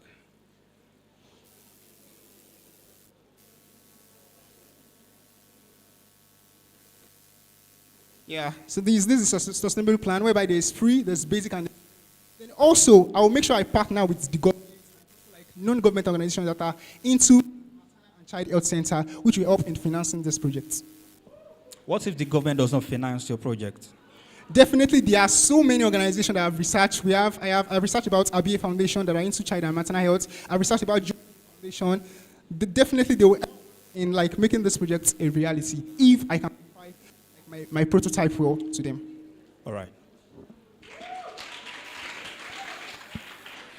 Okay, so I think well done again. I mean, it's clearly a problem that's it's very, very important and relevant. And I would say that I think we should stop removing sustainability from the impacts aspect of things, though you still included that. There's another thing also about funder and donor fatigue, where even if there are people who are willing to, donate, fund, and all of those things, they can get tired when you keep going. So they like to see that, oh, we are giving you this, you are going to make something of it, and then you'll be able to stand on your own, right, and all that. So I think it's something you need to think about very well. You have something going with this, but then I mean, it's good when you now say all of the money, or is it a percentage? When you said all of the money would go into 20%. Into medical outreaches, okay, 20%, not all of it, because you are going to work with people who are going to be your content creators, you are going to be sustaining the website, you are going to have to pay them, right? You are going to pay for your server space, to do a lot of things. Also, I think one other thing that a lot of people overlook is the partnership aspect, especially when it comes to your go-to markets and the telemedicine and all that, whereby you can actually work with healthcare facilities to say, yes, it's a delicate thing. Pregnant women are typically going to come first, but then you can, then encourage them to introduce them to your platform where for their subsequent follow-up visits, or they have an emergency, they can reach them via your telemedicine platform. So it's a win-win, right? And do you understand? So you can have these people signed up to be your, so, and then that also means that the subscription, for the telemedicine, are you going to be the one paying the health professionals who are going to be consulting, or do they get to charge their own fees? Do you get? So those are some fine lines you might need to go back and, really, really work out and all, right? But overall, well done, and okay. All right, just an advice, right? I know you're so passionate about impact. You want to make impact, give back to the community. But if investors give you money, please don't use their money to do giveaway or community projects because they want returns. You have to, of course, it's an investment and they need an ROI. So you don't use investors' money for community projects unless the community project is going to generate their ROI. Is that all right? Yeah, thank you very much. Thanks, sir. Okay. Are we still now? Okay, so as a follow-up to what him and then the other contestants as well, is also to consider the fact that what your solution might not be the money generator necessarily. So it's how they say you should know the difference between your user and your customer. Right? So your customer is the person who can pay for something, and then your user are the primary users of your platform. So they can interlap. So a good example is seeing Indomie, right? I'm trying to look for a perfect example. So their target audience, their target user, or children's toys are the children, but they are not the customers because they are not the ones paying. The parents are the ones paying. So within all of your, innovation, product development, and all of that, if you can't seem to find a way to, because you're trying to make impact, you're trying to help people, right? But they might not be able to pay for it and all that. So you can begin to think of ways in which, they're using this platform, but are there other ways I can generate revenue to keep sustaining this impact and make it? But they might not necessarily be, right, the main person who are going to be the payers. So for instance, some pages, blog articles, you can go on certain blogs, you read blogs for free and all that, but then you see advertisements on the blog pages. So that means the people who are advertising on the blog that you are reading, right, are the ones paying for you to be able to keep reading it for free. Meanwhile, you are their target audience and then you are seeing those advertisements. So those are ways you can, begin to think of it like that. And overall, I would say, well done to everyone. And I really, really hope that this is not going to be the end. I know this is a competition. Yeah, you might just think, after it's over, then we can just drop it and then move on to the next. But if it's something that you feel you want to keep pursuing, you can then actively take steps towards, getting the resources, the incubation, the help, mentorship, and all of that will help you actually launch this in full time. Well done. All right, that will be the end of the Nursing Innovation Challenge. I am sure that a lot of us are waiting for the results, and we want to know who is going home with the 500,000 naira and some other amazing gifts we have. All right, so I'm just going to say, take cold water, take chilled water. We will come back to announce the results. But for now, enjoy the rest of the event. Thank you so much.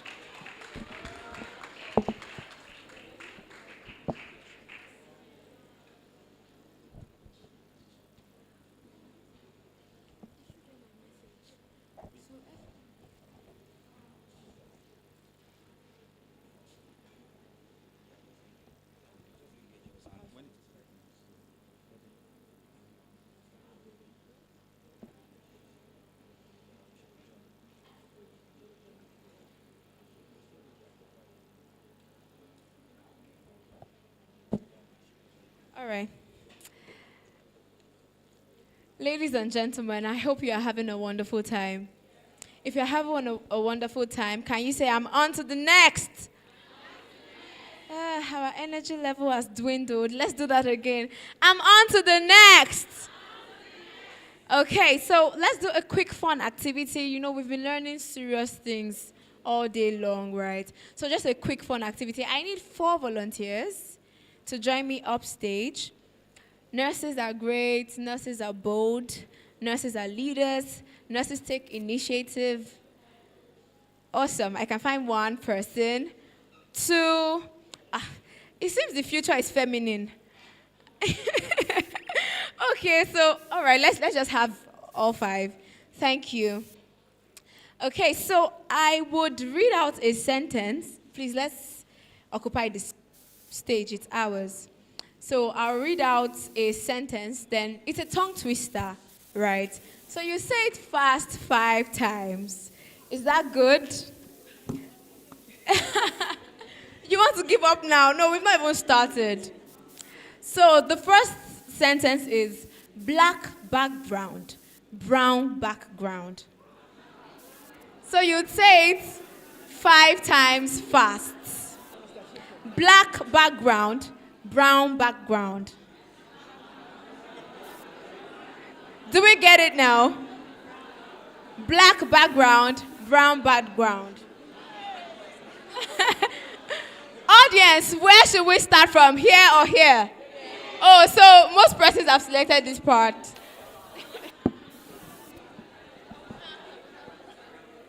So how fast do I go? As fast as possible. So we are the ones to determine the winner from this round. So please pay attention and let's leave out the bias. So let's go. Okay, I want to get this sentence right first. Black background, brown background. Yes. Black background, brown background, black background, background.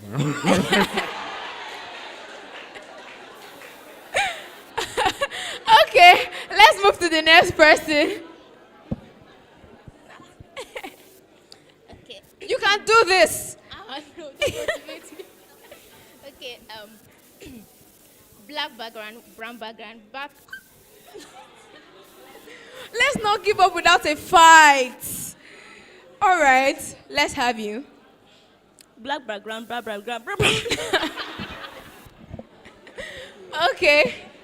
Black background, brown background, black background, brown background, black background. Keep going, keep going. Black background, brown background, black background, brown background, black background, brown background. Please, let's celebrate her. At least she completed it till the end. Let's see your faces. Let's close the gap. Okay. Okay, black background, brown background, black background, brown background, okay. Black background, brown, no, it's not working. Okay, black background, brown background, black background, and yeah. Oh, wow. Is there anyone that wants to build them out? Because I'll give them another activity then. Does anyone want to try? Okay, I can see a hand. Please come up stage. Oh, I already selected her. Please.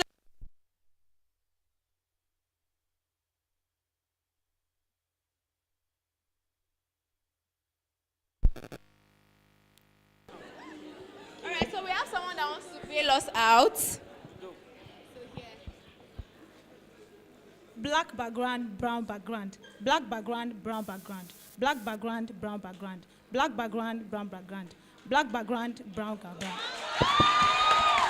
Oh, can we celebrate her, please? Wow, that was a very great try. Thank you so much. Okay, so the next thing that, so that we can have a wonderful time before leaving. So now this is where I need everyone to join me in this activity. So I'll be providing them a beat.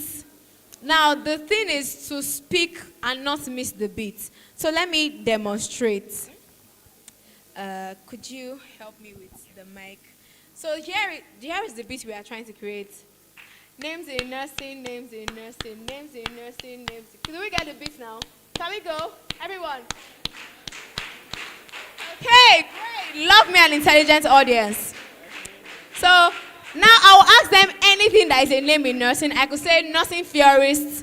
So yes, I could say nursing procedures. So we'll keep going with the beat. So names in nursing, names in nursing, names in nursing, names in nursing, nursing theorists that you know. The person speaks, then we respond, names in nursing. Let me give an example. Names in nursing, names in nursing, names in nursing that you know. Because I'm doing it at the same time. Sorry, give me one more chance. Names in nursing, nursing theories that you know. Virginia Anderson, names in nursing. Names in nursing. Names in nursing. Do you get it now?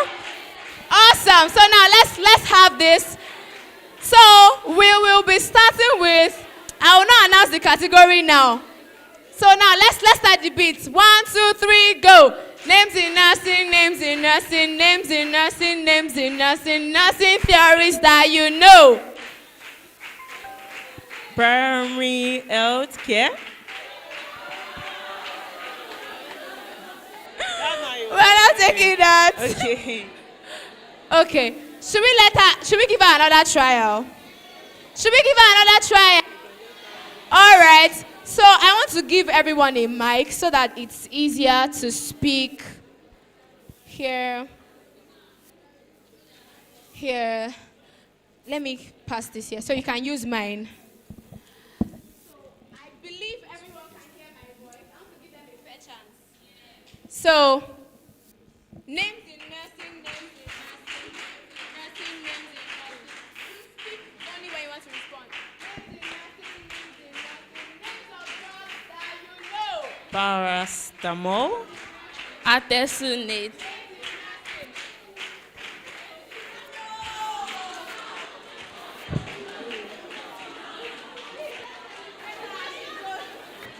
I did not even hear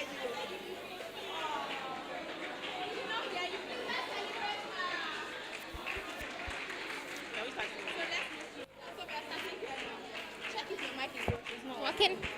Okay, this one's not working.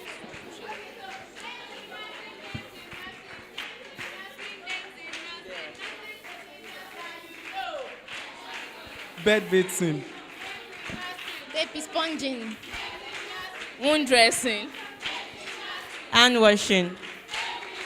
Bed making.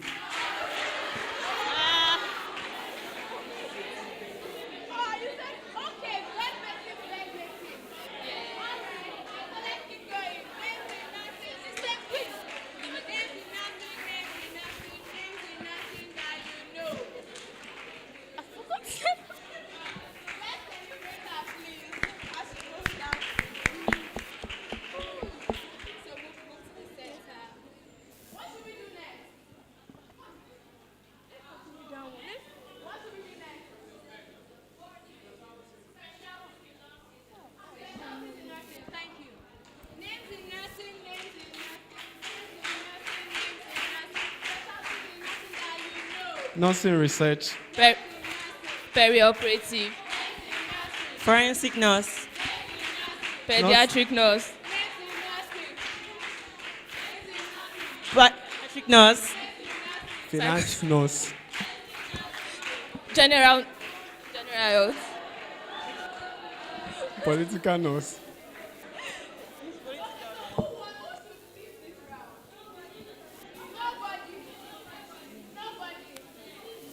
Okay, I know how to finish this round. So the next tongue twister is, she sells seashells at the seashore.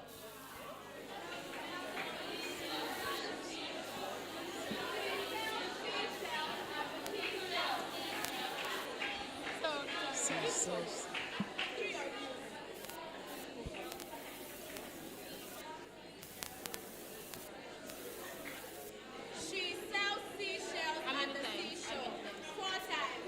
Okay. Let me have a trial to get this statement, please. No trials. So everyone, are we ready? Let's go. She sells seashell at the seashore. She sells seashell at the seashore. She sells seashell at the seashore. She sells seashell at the seashore. She sells seashells at the seashore. She sells seashells at the seashore. She sells seashells at the seashore. At the seashore, she sells seashells at the seashore. She sells seashells at the seashore. She sells seashells at the seashore. She sells seashells at the seashore. She sells seashells at the seashore.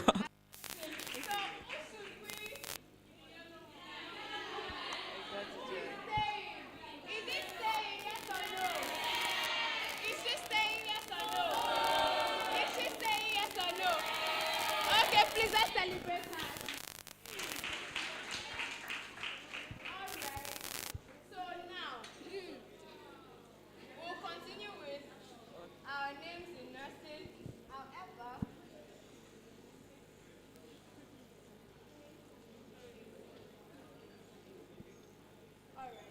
just need to determine a winner now. Right now. So as fast as possible, let's do black background, brown background again. Go. Black background, brown background, black background, brown background, black background, black background, black background, black background, black background, black background. Okay, black background, brown background, black background, brown background, black background, brown background, black background, brown background. Thank you so much. That was a fierce one, but then they did well. Can we celebrate them once again? Thank you very much. Okay, so now we are moving to the next segment of the day, and it's a panel session.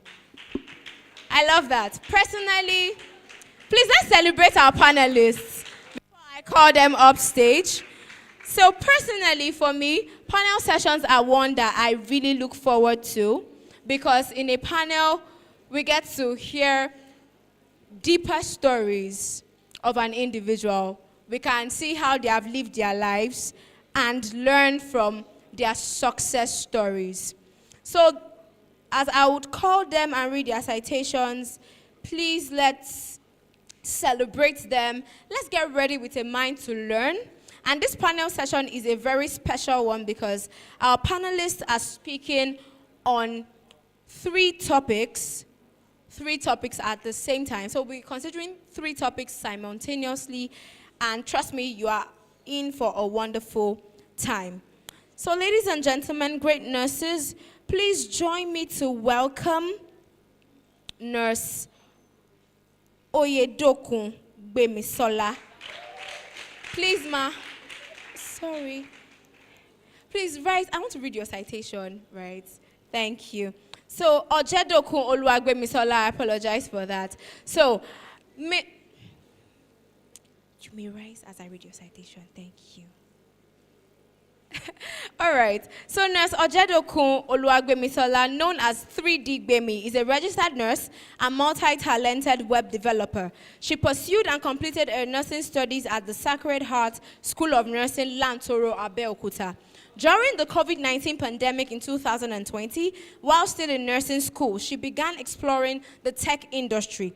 3D Gbemi is now a full-stack developer and the founder of two successful ventures, 3D Workspace, a co-working space, and 3D Gbemi, a tech company specialized in website development and brand management. Her major achievements include establishing her tech agency and co-working space while leveraging nursing background to make societal impact. 3D Gbemi has worked as a registered nurse in various hospitals and clinics, gaining invaluable experience in patient care. Her tech company has an impressive international client base, serving businesses in the UK, US, Canada, Brazil, France, Australia, and beyond. In her personal life, 3D Gbemi enjoys listening to music and podcasts, cooking, and reading books. She has trained and mentored over 100 students in website development, video animation, and graphic design, and is actively involved in charitable activities. Please, ladies and gentlemen, with a round of applause, can we celebrate Nurse Ojedokun Gbemisola? We are pleased to have you and cannot wait to learn from your story. Please, let's keep the applause going. She's seated. Thank you. Please sit here. I will be sitting here. So, thank you. All right. Now, the next person that I would like to invite is Nurse Peter Alabi. Amazing. Thank you very much. Sir, please rise while I take your citation. Amazing. I love this energy.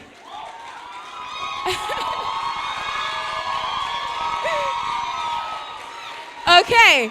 So Nurse Peter Alabi is a dedicated Christian nurse with a passion for integrating faith and healthcare to make a meaningful impact on patient care and nursing practice. With over 7 years of experience in various clinical settings, Peter has cultivated a deep understanding of compassionate caregiving and the delivery of holistic healthcare. Nurse Peter holds a Bachelor of Science in nursing from the pace-setting LAUTECH and specializes in mental health and psychiatric nursing and works with the renowned neuropsychiatric hospital, Aro, Abeokuta, which is the World Health Organization Research Collaborating Center on Mental Health. His thirst for knowledge is unquenchable, as it led him to earn numerous certifications from prestigious health-related and notable leadership knowledge bodies and in and outside of his space. As a registered member of the Institute of Nursing Research in Nigeria, he has a few publications on promoting health. His career has been marked by a commitment to excellence in patient outcomes and a steadfast belief in the power of divine guidance in healthcare. Nurse Peter believes in the importance of prayer, empathy, and ethical practice in nursing, advocating for a patient-centered approach that addresses not only physical but spiritual needs. Outside of his clinical practice, Nurse Peter is actively involved in his professional and spiritual community, where he is privileged to serve as a vice president too of the Fellowship of Christian Nurses, Southwestern Zone. Ladies and gentlemen, please can we welcome off stage Nurse Peter Alabi.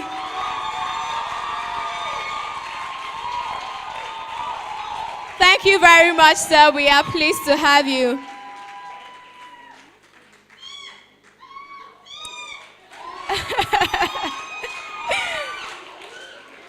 Amazing. Now, to our final panelists for the day. Who can guess the name of our final panelists? Amazing! Okay. It is an absolute honor to invite Nurse Sarah Kumi for this panel session. Please, ma'am, rise while I take your citation. Thank you very much. Amazing. Nurse Sarah Kumi is an advanced perioperative nurse specialist and the founder of LinkedIn Nurses, a non-profit organization with a passion for personal branding. Let me take that again. Nurse Sarah Kumi is an advanced perioperative nurse specialist and the founder of LinkedIn Nurses, a non-profit organization. With a passion for personal branding, she has empowered over 2,500 nurses to enhance their professional presence on LinkedIn. Nurse Sarah's work as a consultant and brand ambassador has made her a trusted figure in the healthcare sector, helping professionals gain visibility and confidence in their careers. As a certified confidence and life coach by the Transformation Academy, Nurse Sarah is dedicated to guiding healthcare professionals in building personal brands that foster growth and influence. She is currently developing a course on personal branding specifically for nurses and frequently speaks at conferences, sharing her expertise on the science of personal branding and networking. In addition to her work with LinkedIn Nurses, Nurse Sarah serves as the executive director of an employability agency that has successfully guided numerous doctors, nurses, healthcare assistants, and allied professionals in advancing their careers. Through tailored services, our agency supports healthcare professionals in scaling their career paths. Great nurses, distinguished ladies and gentlemen, please join me to welcome on stage Nurse Sarah Kumi.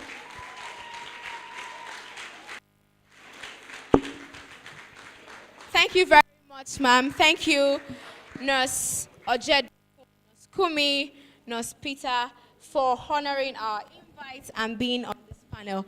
I am very excited for this session, and I believe that we will learn a lot as well from the session. Okay, so I'll be starting with, now I mentioned that this panel is examining 3 topics simultaneously, and I'll just state the topics that each person would be speaking on. So starting with Nurse Ojedokun. Nurse Ojedokun is speaking on the topic, Beyond the Bedside, Building a Successful Tech Career from Scratch as a Nurse. Then Nurse Peter Alabi is speaking on the divine path to impact, applying godly principles to build a life of impact and influence.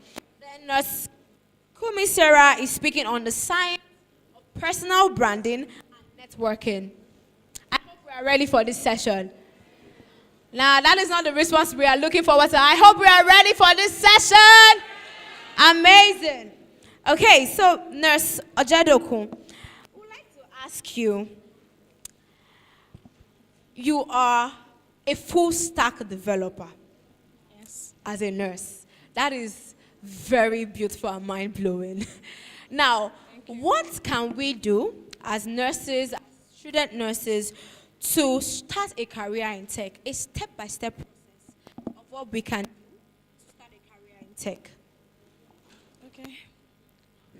So first, I would like to say starting a career in tech is not something you just say, okay, because everybody is going to tech, I want to do tech. So before you say you want to start a career in tech, you have to first of all identify yourself. Okay, this is better. You have to first of all identify yourself, identify your interests. If you are someone that you know, oh, you don't like doing anything that has to do with critical thinking, you know definitely you don't want to go into coding. There are other parts of tech that does not require coding. So the first thing to do, identify yourself. After identifying yourself, you make research on that particular part of tech you want to go into. If you are interested in UI UX design,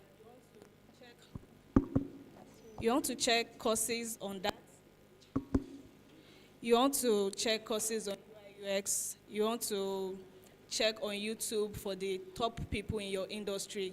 And from there, you know, okay, what part of UI UX am I going into? Do you want to specialize on like, okay, just health, or you want to general? So you know which aspects you are going to. That you have to be able to take courses, because you can't just be jack of all trades. Okay, I know this. You're not willing to invest in yourself by taking courses. You have to be willing to take course on whatever you want to learn. Take as many as possible, because one course cannot like give you everything you need. In fact, most people, they pick courses like apples. They just eat them and drop them. So it's best you just take different courses and see the one that, okay, this is giving me what I want. Oh, okay. Thank you very much for that.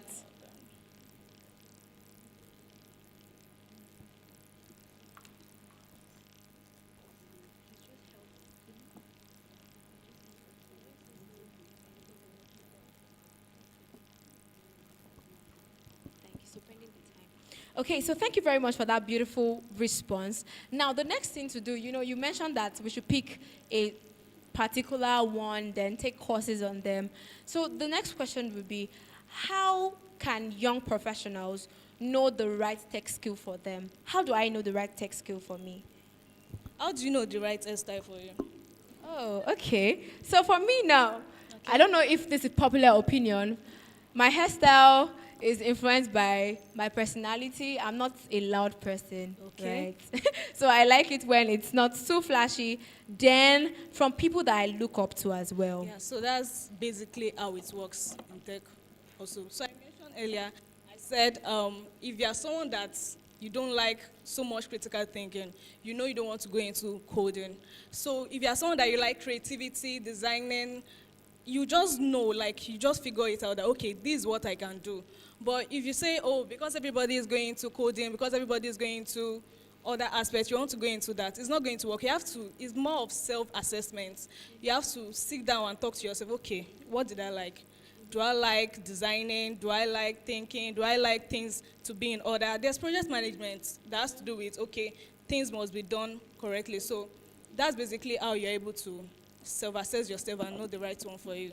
Oh, awesome. Thank you very much for that. A quick addition to that would be, are there recommendations of, say, programs to join, or, just places to take these courses, where to access them, that you'd love to share with us? The ones that have helped you in your career so far. Okay, my journey, I don't know, my journey cannot be like every other person's journey, but at the same time, there are courses online. There's Udemy, there's Coursera, there's ALS, physical courses too that you can take, and they really help. So you have to know, okay, Am I someone that I learn things online and I get it, or I have to go to physical places where they take this course, check their review, check if they are very good at it. If possible, check online and check what their students are saying about the courses. Then you can just apply. Okay, please can we celebrate her for that response? She mentioned Udemy, mentioned ALX. So I believe that we are noting this down for people that want to start a career in tech, and let's take actions, right? Let's take actions. Okay, so the next question will be to Nurse Sarah Kumi. So, starting a career in tech, in fact, fast-tracking our career as nurses, personal branding is very important for any career as an individual. So the question I would ask is, what are the key elements of a strong personal brand? Thank you. I hope I'm audible enough. Am I? Okay. What are key elements of personal branding? I think the first element is identity. Identifying who you want people to see you as. Because a personal brand, it can be described in many ways. It can be described as a name. Sometimes, let's take Tunde Onokoya for an instance. Once you hear Tunde Onokoya, you know what comes, chess in slums, that kind of thing. So it can be a name. A personal brand can be a story that you tell, that people know that once you hear this story, oh, it's Tony Lumelu, this kind of thing. So the first element I would say in personal branding is identifying who you want to be known as. Because I want to put it in a way that would really understand. It's not until you are known globally, or let's say locally or nationally, that you have a personal brand. If you wake up every morning, dress casually, go to work, you show up late, you are the nurse that everybody knows that, avoid this nurse, so once you're on duty with this person, that is your personal brand. Yes, you are the saucy nurse. That's your personal brand. If you are the kind of person that you put a lot of intention into how you look, you're always careful about your hair, how you appear, your shoe. It may look like you have OCD to other people. But at the back of their minds, whenever they hear your name, once it comes to dressing, don't joke with Kemi. Kemi always looks good. That is your personal brand. So it's what you show up as every single day, no matter how minute it is.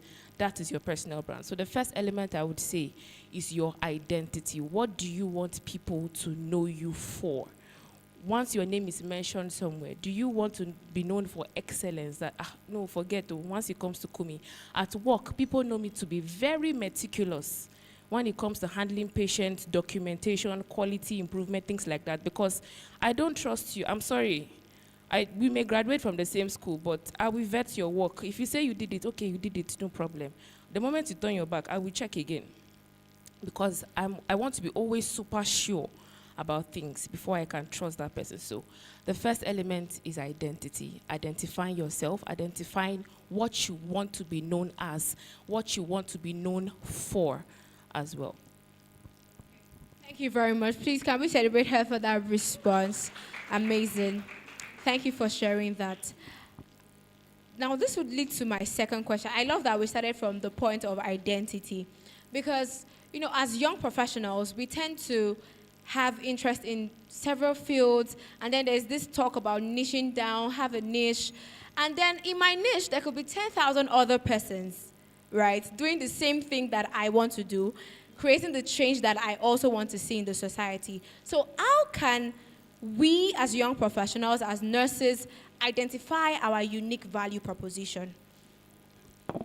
Let's start from what a value proposition is. When you hear value proposition, it seems like a big word, right? But what does it actually mean? It just means among the 200 people, assuming we are 200 or more, among the 200 people that are here, what value can you offer in a way that, yes, I know 200 other people are offering that same value, but in a way that it is unique to me? How can I say this? Selling pure water. Let's say all of us here are pure water sellers. Is a conference for pure water sellers, right? I sell pure water. Nosalavi sells pure water. Gwemisola sells pure water, right? So what would my value proposition be on that pure water that when you see all of us, it will be like, I want to go for that person's pure water. One could be, I put my own in a freezer, right? It's chill, it's cold, but it's not block. So some people want it such that, and let me just chip this in before I continue that story. Everybody's need, we may be in the same audience, but my need and your need is not exactly the same because we are not the same people. The way I need this thing is completely different, is unique to each person. We may be in the same audience, we're all nurses, right? We're the same audience, but our needs from that same audience are different. What you came to hear today, we're in the same conference, right? Your need may come from what I say, from everything everybody has said. It may come from what Nosalabi says, and you pick that one need. Your needs are different. So back to the pure water story. So he is in the freezer, she is also in the freezer, mine is in the freezer. But in that freezer, I compartmentalized it. So there's very hard brick, if you want to break it into your drink or something. Then there's the one that is almost, because I've seen someone buying pure water and it's like, I want it cold, but it's not block, but it's almost block. Do you get? And I was like, oh, Benny, cold water is cold water. Which one is it's not block, boys? And when the lady brought it out, I understood the consistency is different. You'll be sucking it, drinking it at the same time kind of thing. Sure you get? So all our pure water is in the freezer, right? But my own is compartmentalized. I have the brick. I have the almost brick, not brick. I have the very chill. I have slightly chill. And by the time I start talking to you that way, please, you will not want to buy my water. You will buy it. You don't have choice. So we may all be offering the same kind of value, right? Because I'm not the only person who is a personal brand enthusiast on LinkedIn. Definitely, you know that there are many other people.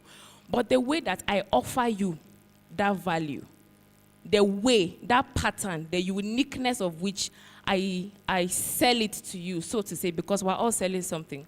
Whether it is a product or ourselves or a service, we're all selling something, right? So the way I sell it to you, that is your value proposition. And that can take time to find. It's not something that you just wake up and you know that, oh, this exactly.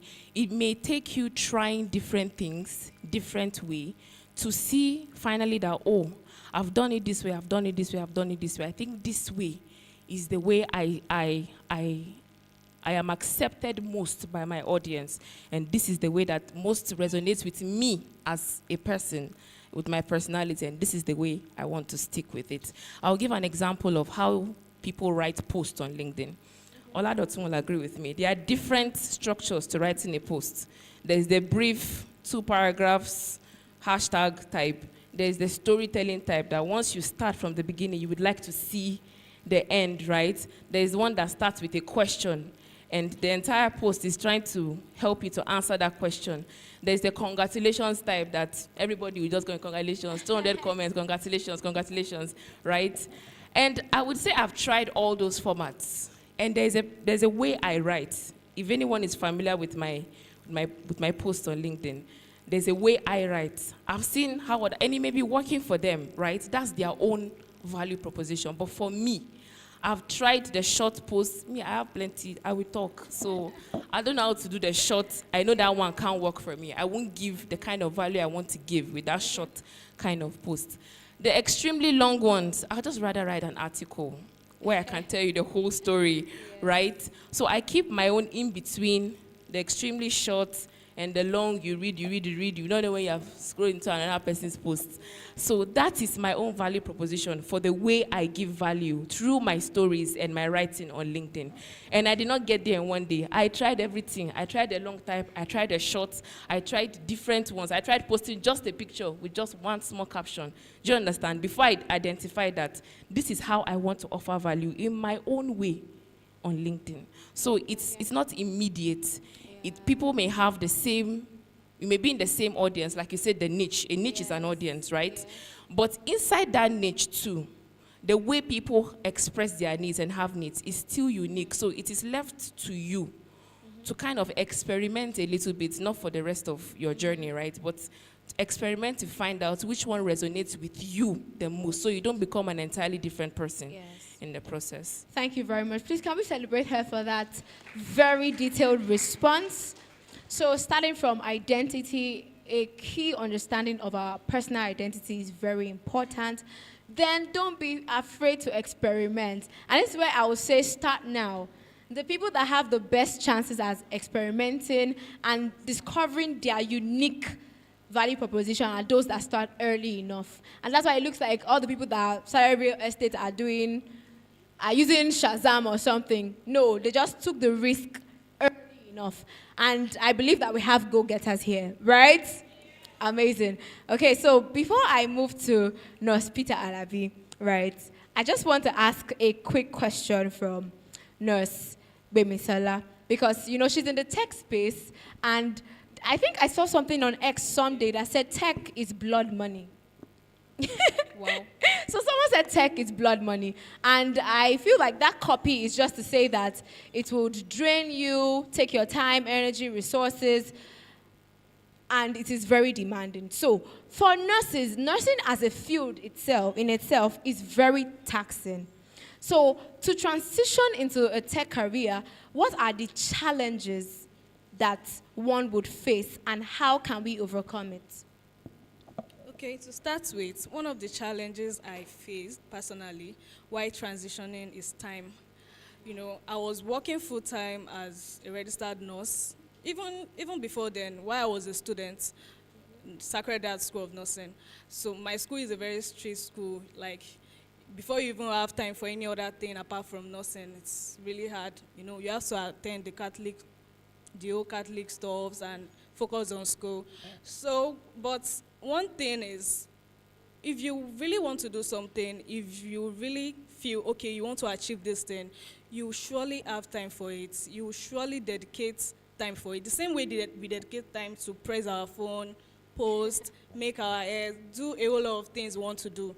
So if you want to learn something and you have the passion for it, that, okay, I want to learn this thing, you surely find time. You surely have the time.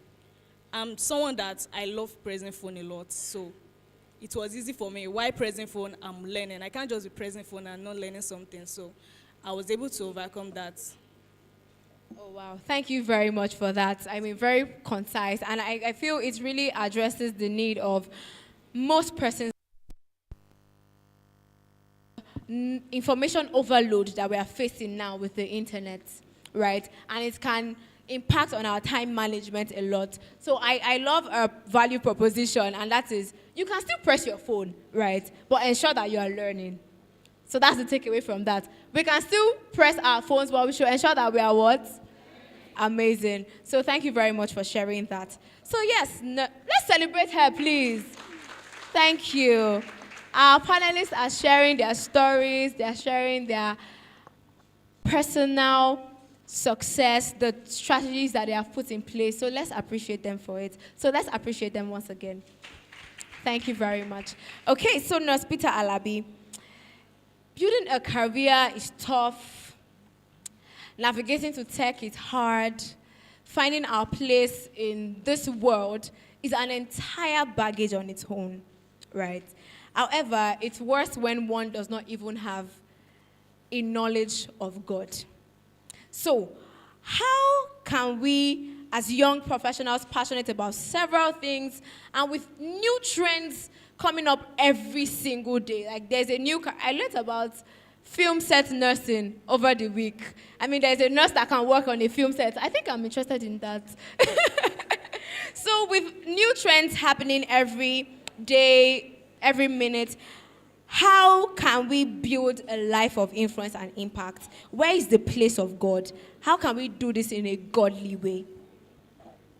All right, thank you very much. And before I continue, I want to appreciate the convener and the local organizing committee that made this very, very possible.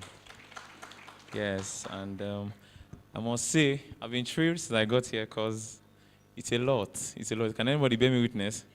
A whole lot, a whole lot. Well, let's just cut to chase. Well, I think it's very important that we understand that God is not one of those things. He's a thing. God is not, I put my item 1, 2, 3, 4, 5, 6, 7, then you look for a place. God maybe number 9. No. Is either the Lord of all or is not Lord at all. is either the Lord of all or is not Lord at all. All right? Now, and I was discussing with somebody today just before I came here, the distance between, when you get to a place, or when you get to the place of manifest, when you get to the place of influence, when you get to the place of impact, what you exhibit there are the construct, are the beliefs, are the things that were responsible for your transitioning from where you were to where you are. So the meaning of that is that it is the knowledge of God is enshrined into us for people that will review, because we must understand that the end product, in fact, the truth of the matter is God wants you and I to be influential. The end of the gospel is that you and I are able to bring people even to God. So right from the beginning of your knowledge of God, there is a curriculum that is concerned about you being influential. There is a curriculum about you being impactful. A favorite verse of mine that I recall to mind every day, even apart from my daily memory verses, is Proverbs chapter 4, verse 18. Clearly, it states, the path of the just is like the shining light that shines brighter and brighter unto the perfect day. The meaning of that is that it gets better by the day. So, and it does not get better with disappointment. It doesn't get better with shame. It doesn't get better with mediocrity. It gets better. In fact, it says the word that was used there was, it shines brighter.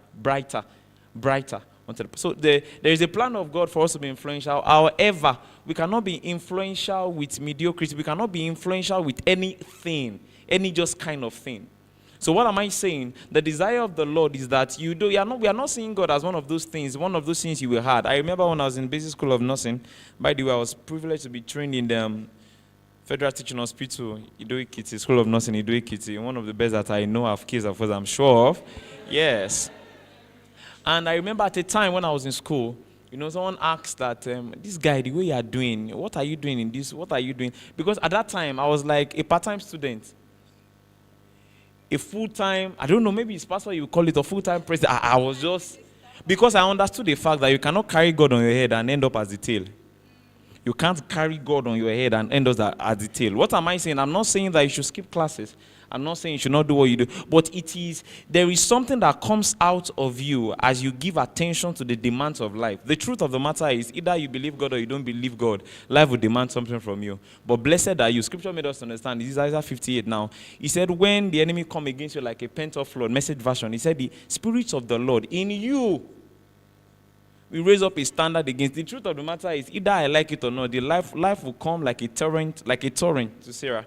Life will come like a torrent to me. Life will come like a torrent to Esther. The truth of the matter is, the deposit by the reason of the system, the belief, the knowledge of God that we have enshrined, that will be what? If what is coming at you is like 80% torrent, and what the deposit of the deposit of being able to thrive is 60%, you are in trouble. You're in trouble. So what I'm saying is to make us understand, God is not one of those things. It's a thing. And if we must give attention, if we as professionals that we have an understanding that the desire of God for me and for you is for us to be influential, the desire of God for us is to be impactful, is to reveal that which was responsible for bringing us from where we are to where we are, then we'll take it more seriously. We'll take it intentionally. We'll take it as something very important. You will take it. I had, when I was in secondary school, I had a mantra which I still practice till today. If I've not read my Bible, I don't take breakfast. It's like the NBNB, no Bible, no breakfast.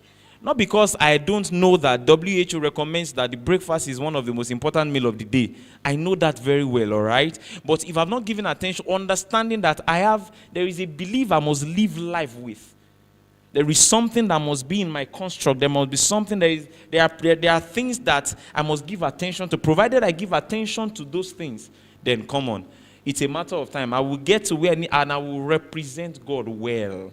Oh no, I will not be one of those things that will be like, what is a book by Jesus? Oh God, no, I'm not going to be any of that. No.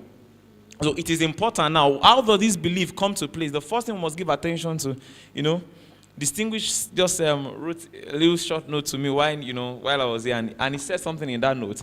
He said prayer is the principle I forgot to talk about. I'm not talking about, just having time, to just speaking. I'm talking about you having one of those principles is giving attention to communication.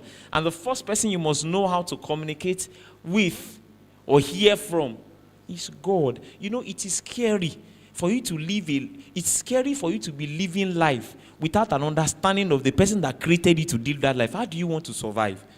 Do you want to do trial and error? How do you want to? You were crafted into a space and you just appear. You're just doing things the way you like. Are you not afraid? Are you not scared?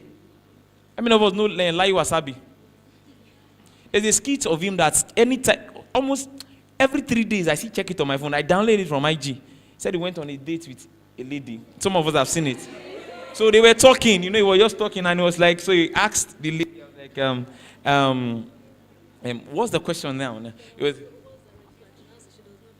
she was like, she asked the lady, the lady asked her that, do you believe in God? He was like, of course, yes. So it was prompted, it was like, so what about you? The lady said, nah. She said, eh? Nah, you don't believe. He said for the very first time, he included in his bio, God-fearing. Because how do you ask for Johnny Mercies when you are going back home and you went with a lady that does not fear the one you're asking Mercy, you're asking Johnny Mercies from? How? In the same vein, how do you succeed in an enterprise that you you don't have an understanding, or you don't have a knowledge, or you don't have a communication, or you don't have a sustainable relationship with the one that crafted you to be able to maximize that space? So, and that is where the place of prayer comes in. Prayer is beyond transition, is beyond ascension, is beyond catapulting. I believe so much in those things because those things are spiritual realities, all right? But in addition to that, you must be able to have a sustainable relationship that is sponsored by communication with him that you are discussing with. And you cannot have a mindset, you cannot have a belief, you don't give attention to life manner. A revered mentor of mine, which is, of course, has gone to be with the Lord, Dr. Miles Morrow, he refers to the Bible as a life manual. It dictates your living. It brings you into a measure of construct before you dive into. My dear mentor and father, Dr. Akinbade Damilare, we say something. He said, remember when I was in LAVTech, he said, when he's going to class, he has 2 big Bible carries. He has a big bag. The reason he has that big bag is not just because after he has carried all in fact, the first book that enters is the commentary, then add other books. I'm making reference because today is no longer in that place where I'm using the word. It's no longer in that place because a time will come, either you will like it or not. You will manifest something. Come on now, you will give off something. So giving attention to understanding the craft, and that is why when we are talking about do devotion, it's not because is some monotony. No, it's because that is where life is. You must understand how you need to live. You must give attention to how you need to live, and exploit will not be difficult. Influence, either you like it or not. You and I, did you not see Matthew 4? Is it Matthew 5 now? From verse 14 through to 16. Say you are the light of the world. What other influence is apart from that? You are the salt of the earth. What other influence, what other impact is apart from that? No matter how beautiful the spice is, remove salt from the food. You and I are witnesses. remove salt from the food. We are to preserve an heritage in this space, and there are certain things we must give attention to if that must come true. So God is not one of those things we put on the list. It's the paper that you write other things on. Yes, please, can we? Thank you very much. We can keep that coming. Amazing. Can we take a moment to digest all that has been said? Just take a deep breath.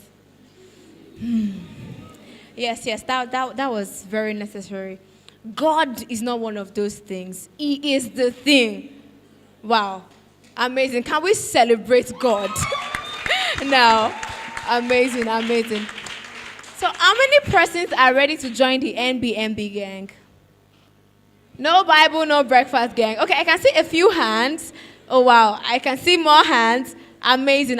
So that is a very good gang to subscribe to. The way we are trying to join different prestigious fellowships, let's subscribe to that as well. Are we game on that? Okay. All right. Now, the question that I want to ask before I take one or two questions from the audience, if any. So if you have a question, just reach out to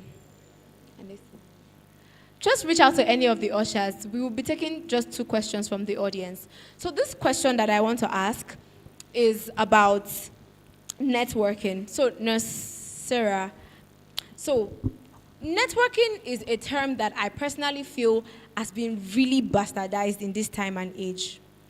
Especially because people just see networking and say, oh, so long I have this person's WhatsApp contact, so long I can call this person. People just walk out to people, ask for their contacts, and do very funny things, right? So how can we as professionals practice networking effectively? What are the effective strategies that we can use to network well, both online and offline? Well, I would say networking starts with communication. That's the basics of it. Another word for networking would be communication, right? And I think communication is one of the basic skills that we need to have as professionals, being able to start a conversation, being able to sustain that conversation with people, regardless of whether you know them before or they are strangers, right? I think one of the things that helped me in my own networking journey is learning how to communicate. Now, I knew how to speak English, as that is evident, I'm sure. But you see the way that I'm talking it was not always like that, too. You know, I think I gave this example at the last event I spoke at. You know, a broken record, when you play it, especially when I'm really passionate about something, or I'm angry, or I'm sad or something, it always affected the way I communicated. So I'm talking so fast, like, yeah, okay, the time, oh, Sarah, slow down. How can you have a productive conversation with someone that you can't hear half the things the person is saying? So I would say that the first step in networking, learn how to communicate. If you know that, oh, I need to work on my vocabulary, work on it. One of the ways I worked on mine was reading. John Maxwell, I don't want to say he saved my life because Jesus Christ is my Lord and Savior, but his books, if you get to my library, there's literally not, some of his books, I have two of it because sometimes he wrote one maybe 20 years ago, he releases a revised version of it, I will still buy that revised and read anything new that he adds to it, right? Because I wanted to be able to speak and diversify my vocabulary and do things like that. So first step in networking, learn how to communicate. Then learn how to start conversations with people. There are people on LinkedIn, I know that these people are senior people. They don't know me from Adam, but I just want to let them know that I am alive and I'm existing and I'm creating impact. Yes, whether or not what they are doing resonates with what I'm doing, I have to show up there, whether there's an invitation to show up or not. And I just go into their DM and I'm like, good evening, ma'am. My name is Sarah Kumi. This is what I do. You could take a look at my profile. I'd love to connect with you. Some of them go as far as, oh, wow, thanks for reaching out. I'd love to hear more about what you do. We get on a Google Meet call. We talk for 30 minutes. We may not talk again for the next 3-4 months. But whenever I go back to have a second conversation with that person, there's already a working relationship that I've established with my opening statement that I had sent months earlier, right? And you need courage to be able to do that. You need a little bit of a track record too to be able to do that, because if there's nothing you're pushing, there's nothing you're passionate about, there's nothing you're pursuing, what exactly do you want to network on, right? So learn how to communicate, learn how to start conversations, revisit people. You met some people in a conference or a seminar or webinar somewhere, whether virtually or not, and the person drops his or her contact, right? There may not be anything you can do for that person at that time or at that moment, or what that person can do for you. But the person was generous enough to drop their contact. Don't just say, well, I've heard for 2 hours, it's okay. What concern me, concern, right?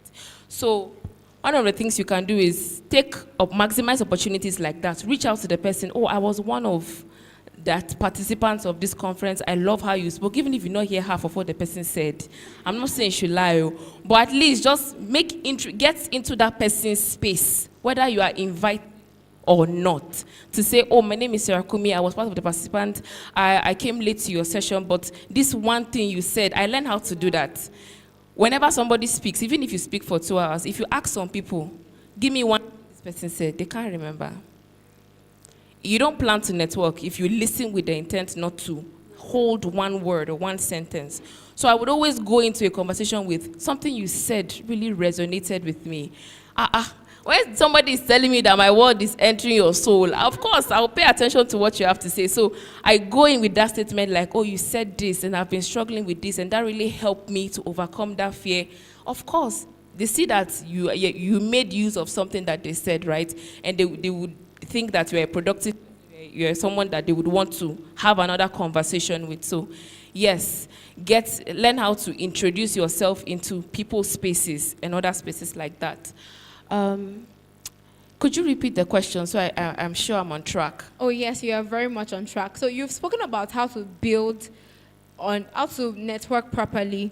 So I think the next part of the question is how to maintain the relationships. Yes, and I think I've mentioned something like revisit conversations, reach out to people.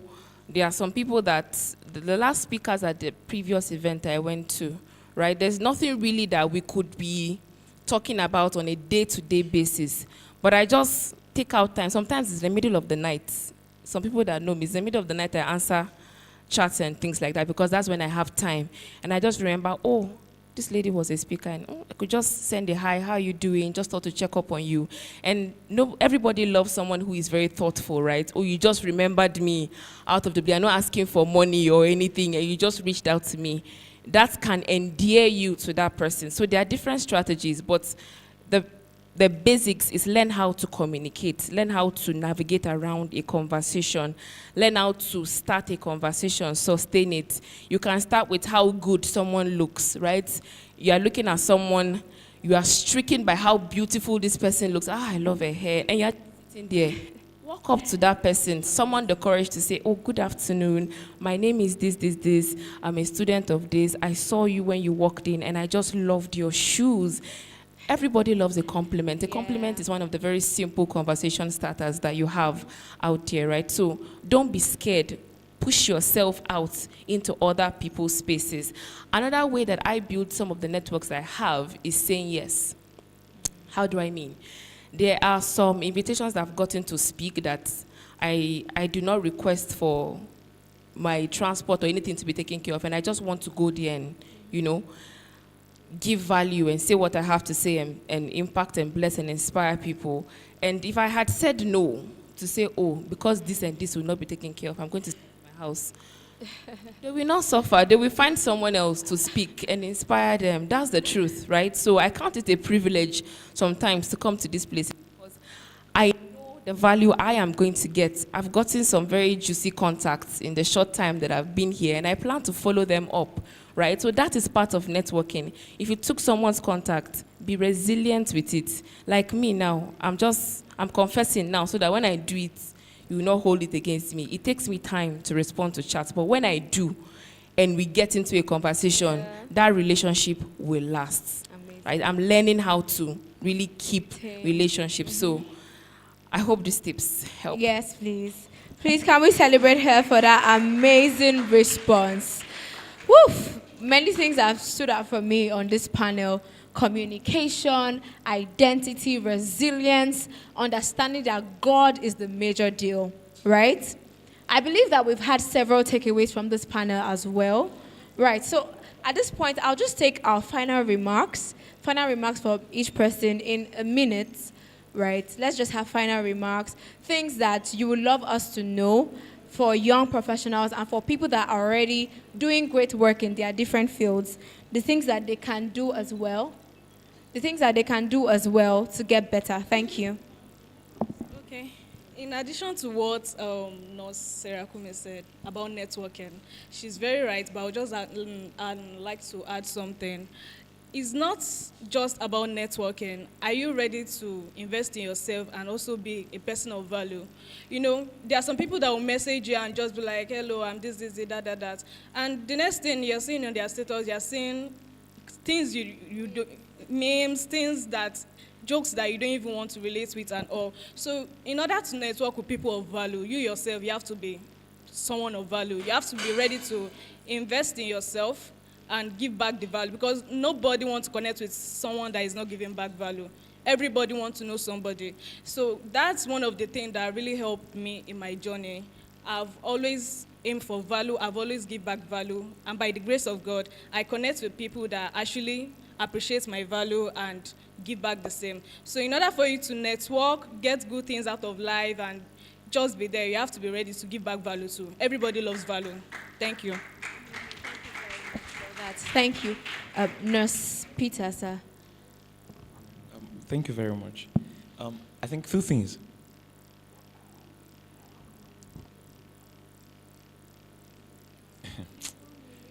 Okay, two things, yeah. So first is access to the divine, access to the supernatural is a birthright of every child of God. However, there must be a correct positioning. It must be rightly positioned. The Lord is seeing me, the Lord is seeing you. He's looking for men. Let's not forget the reason why he created earth in the first place. He was looking for an extension of heaven. So he created and he made somebody and made Adam the general manager. So it's in the same vein. However, to do that, there is a backload of things we must give attention to. It's a right of it, but there's a divine position we must give ourselves. All right? And in furtherance of that, in this, probably as an advice, especially for this age, by all means, let us live a life of gratitude. See, it works like magic. Whatever thing you appreciate God for does not depreciate. When you are thankful, you always have your tank full. It is not a cliche, it is life. Instead of, and it is God's servant Bishop David, the people that will say, when you, whatever thing you complain about, when you complain, you are rather complicating matters. Choose to think, to be great rather than be. And the last thing, as